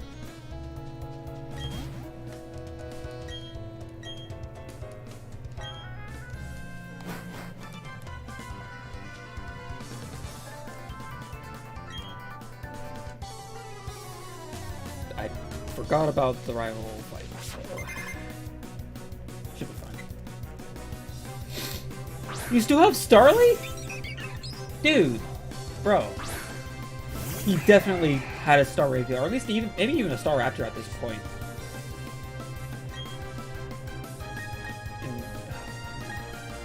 Okay, what? Evolve your Starly. It's been 12 levels. Evolve it. Oh my god.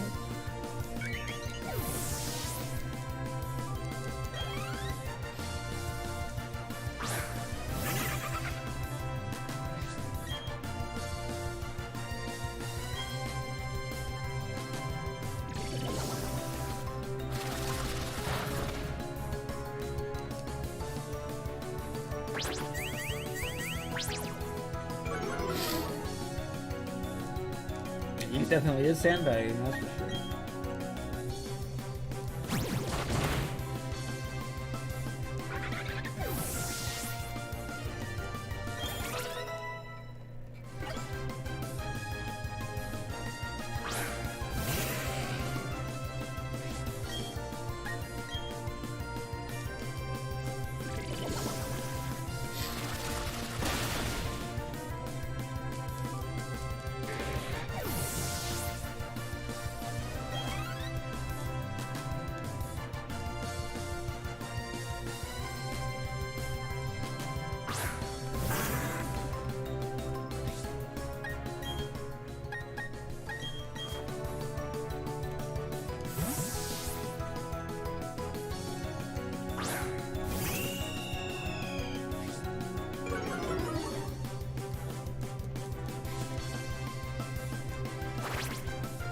Yeah, this is a great time to set up walls on your last Pokemon. Great.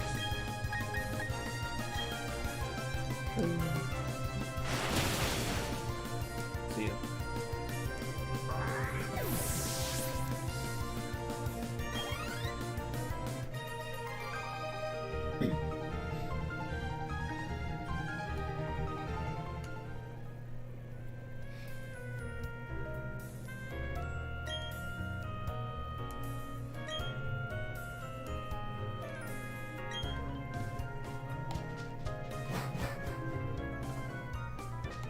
I'm gonna go to the center here.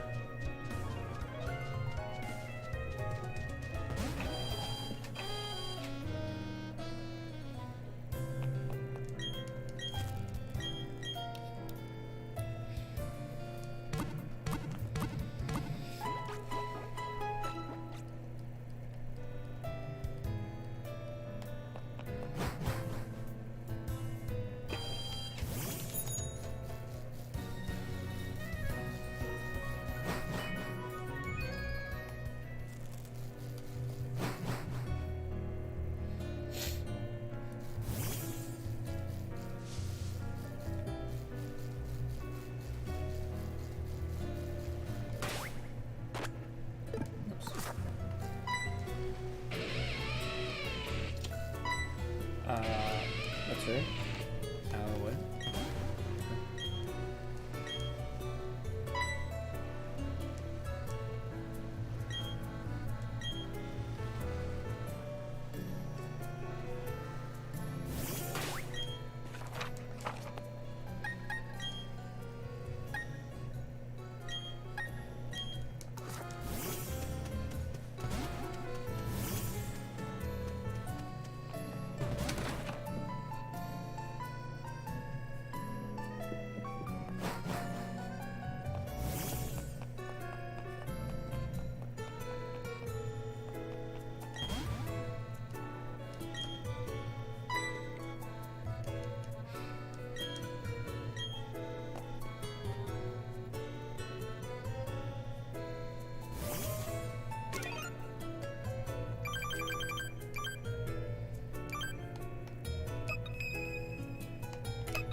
Can't remember where this person dropped their keys for that. I know it's somewhere around here.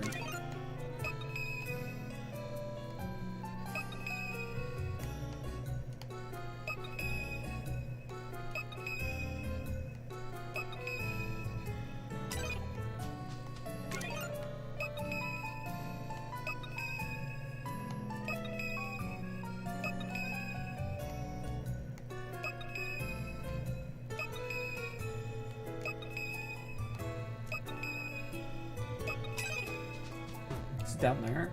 Man, maybe that'd need a rock climb for that.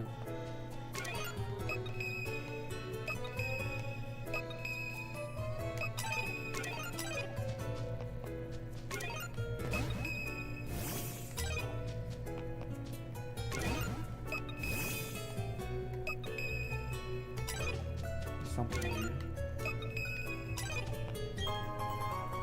Well, that's not what it is, but I guess you won't be getting your keys today.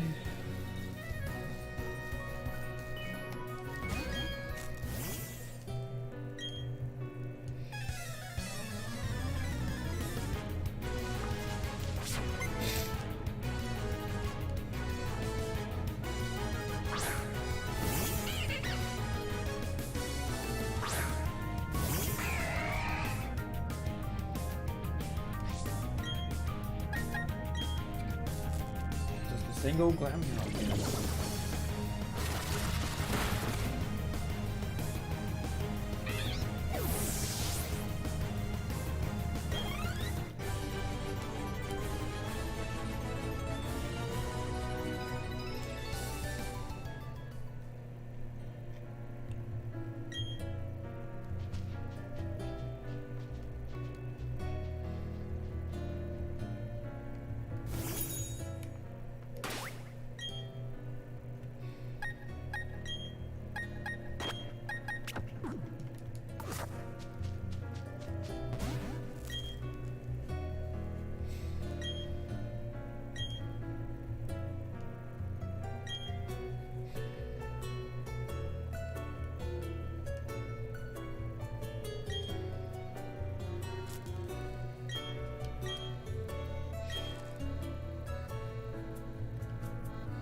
Did it again.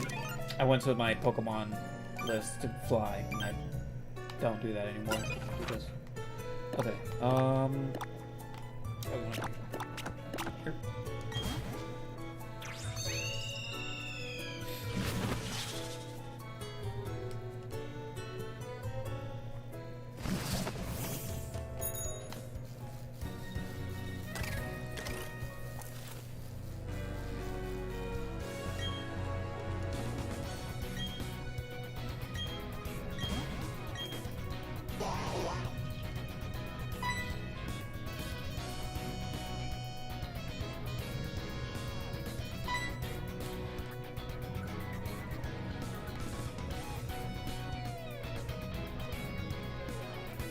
Center got here fast. I guess I did too, because I flew here. So.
Teams here.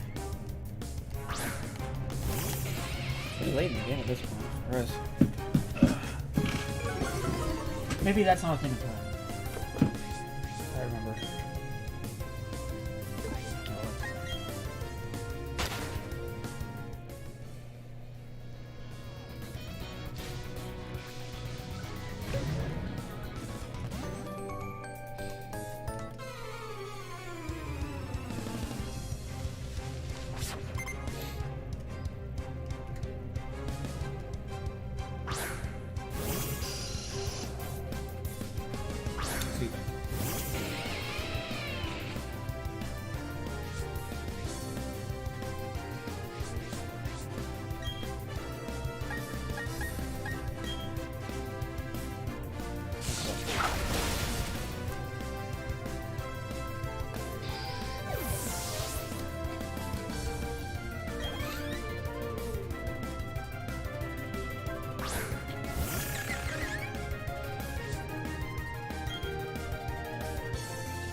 Maybe I should repel.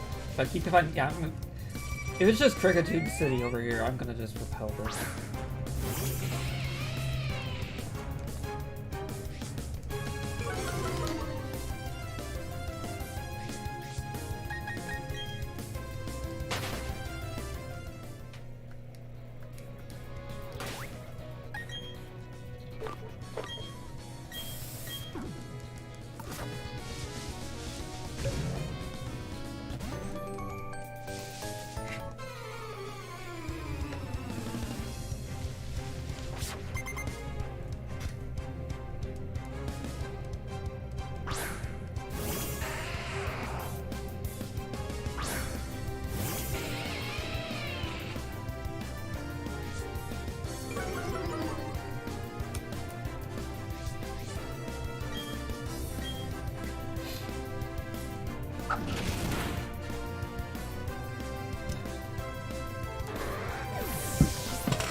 either flinched or crit and everything.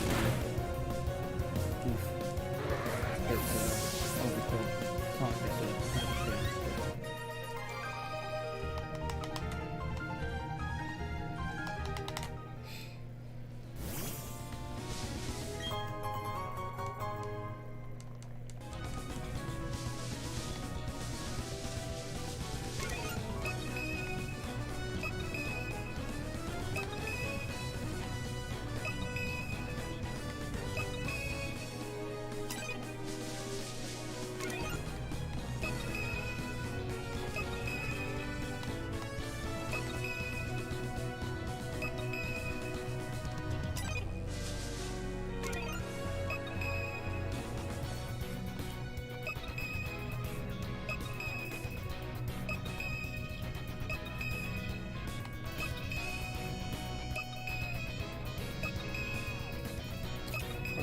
oh.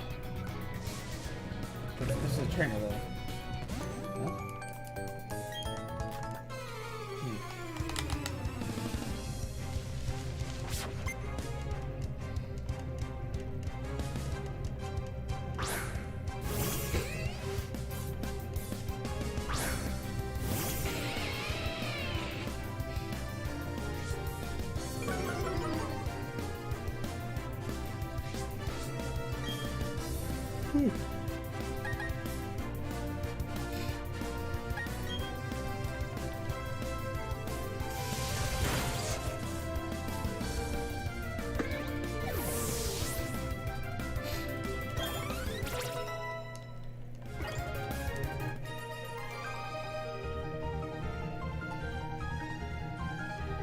Yep, still streaming.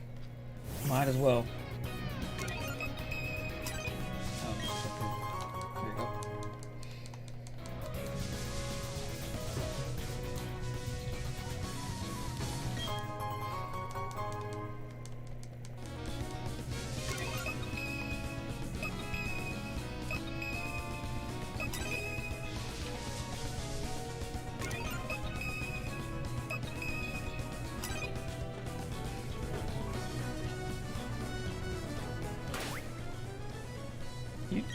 I don't know, getting default.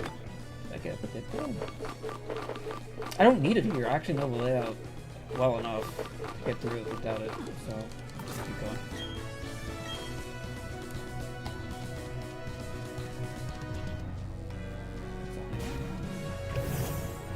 There's your kid.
Nancy is a gift? Yeah. If you get far enough in the game, you have access to mystery gifts, and you can get the platinum outfit that I'm wearing right now on my character, as well as a Manaphy. Apparently. I didn't know about that. I learned about that when it happened, so... yeah. I'm not going to use it during the playthrough, though, but I'll have it for later for, like, post-game stuff, hopefully.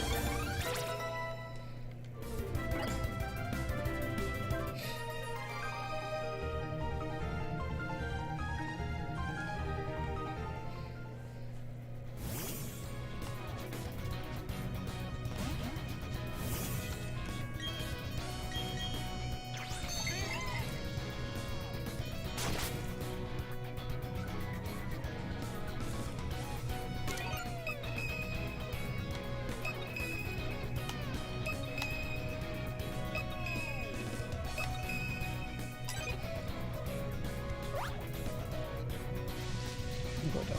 Up there and then...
Okay, can't really see too well. Maybe it's a rock run thing.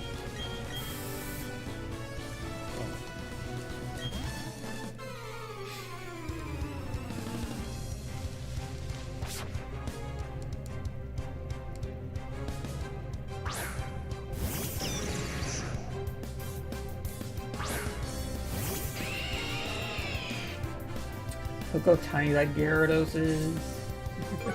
One day they'll actually address this Pokemon scaling issue in these games.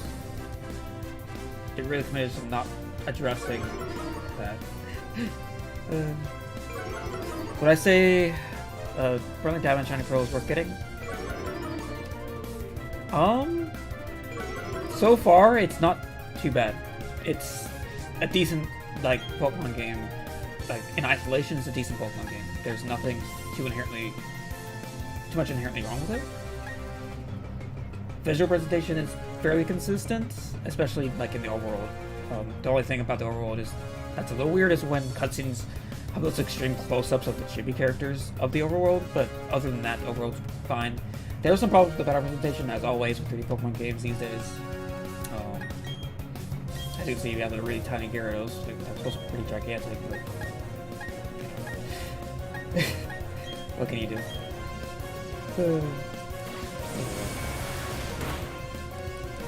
But those, at the end of the day, are fairly nitpicky.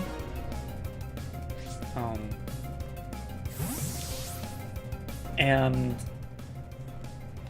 this is a fairly faithful remake of the original Diamond and Pearl. It doesn't have very much Platinum stuff in it, if really at all.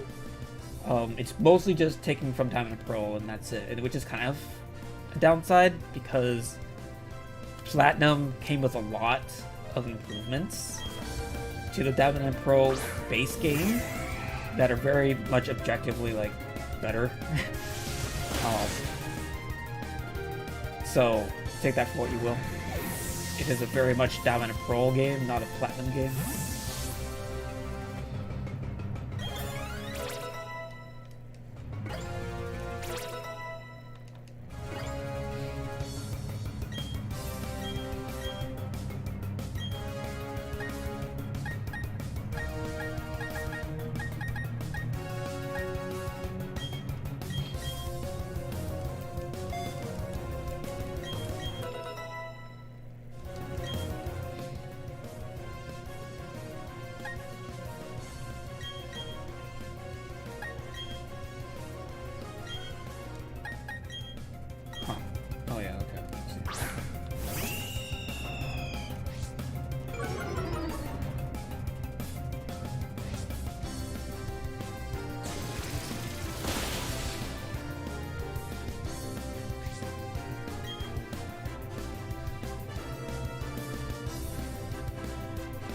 Wait a minute.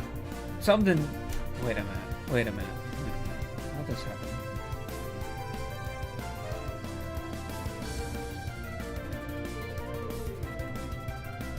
Oh, I see.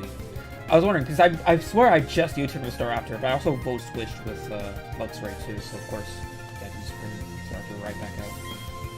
Yeah. That's what I thought which was there.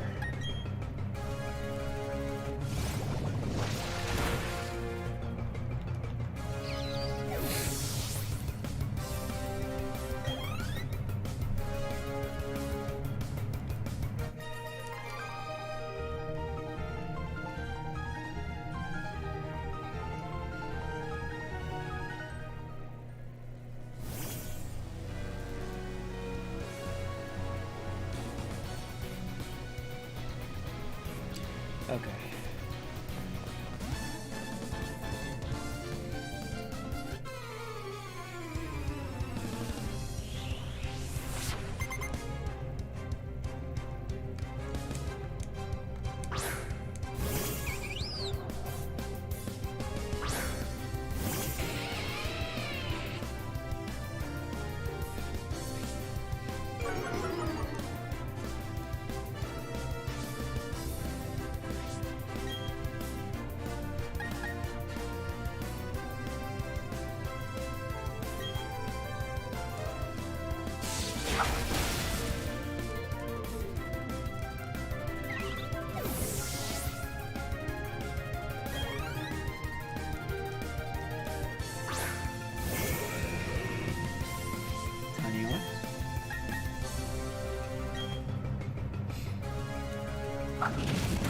When does Luxray learn Crunch again? I'm getting tired of having the lowest power in the fight.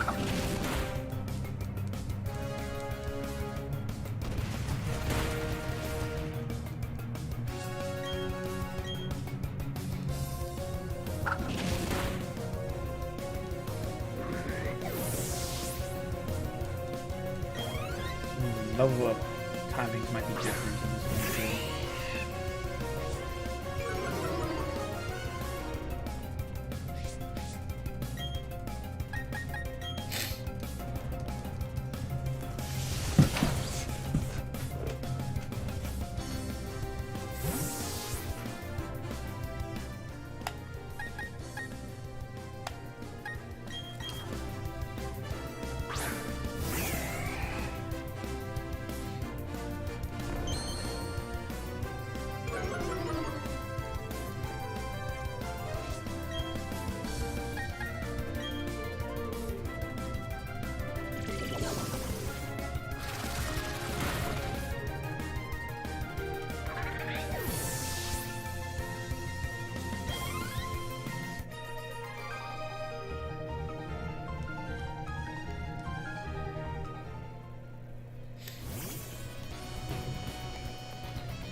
Oh yeah, that is rock clone. I can see the rocks here.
characters here, I guess.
Alright.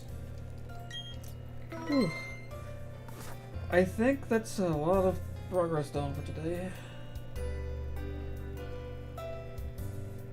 I need to take a good break from playing games. It's like an 8-hour, almost 9-hour straight game session, so I think I'll stop it there. I will be back for more streams when I finish. I plan to do more streams up until I finish like the main post-game stuff, so that I imagine tomorrow I'll get through the main story and might do a little bit of post-game stuff, and like stream 3 would be like the rest of post-game or something. I imagine that somehow might be how it goes. So yeah. Well, it's fun though. It's a nice little small stream just to relax for a bit, and I definitely do feel like I needed that. It's been a while, so thanks for those who stuck around for just hanging out and watching me play some Vita games, or however you say the Vita games thing. Video, I know, but I'm just being weird. Anyway, thanks for stopping by. I will see you guys later.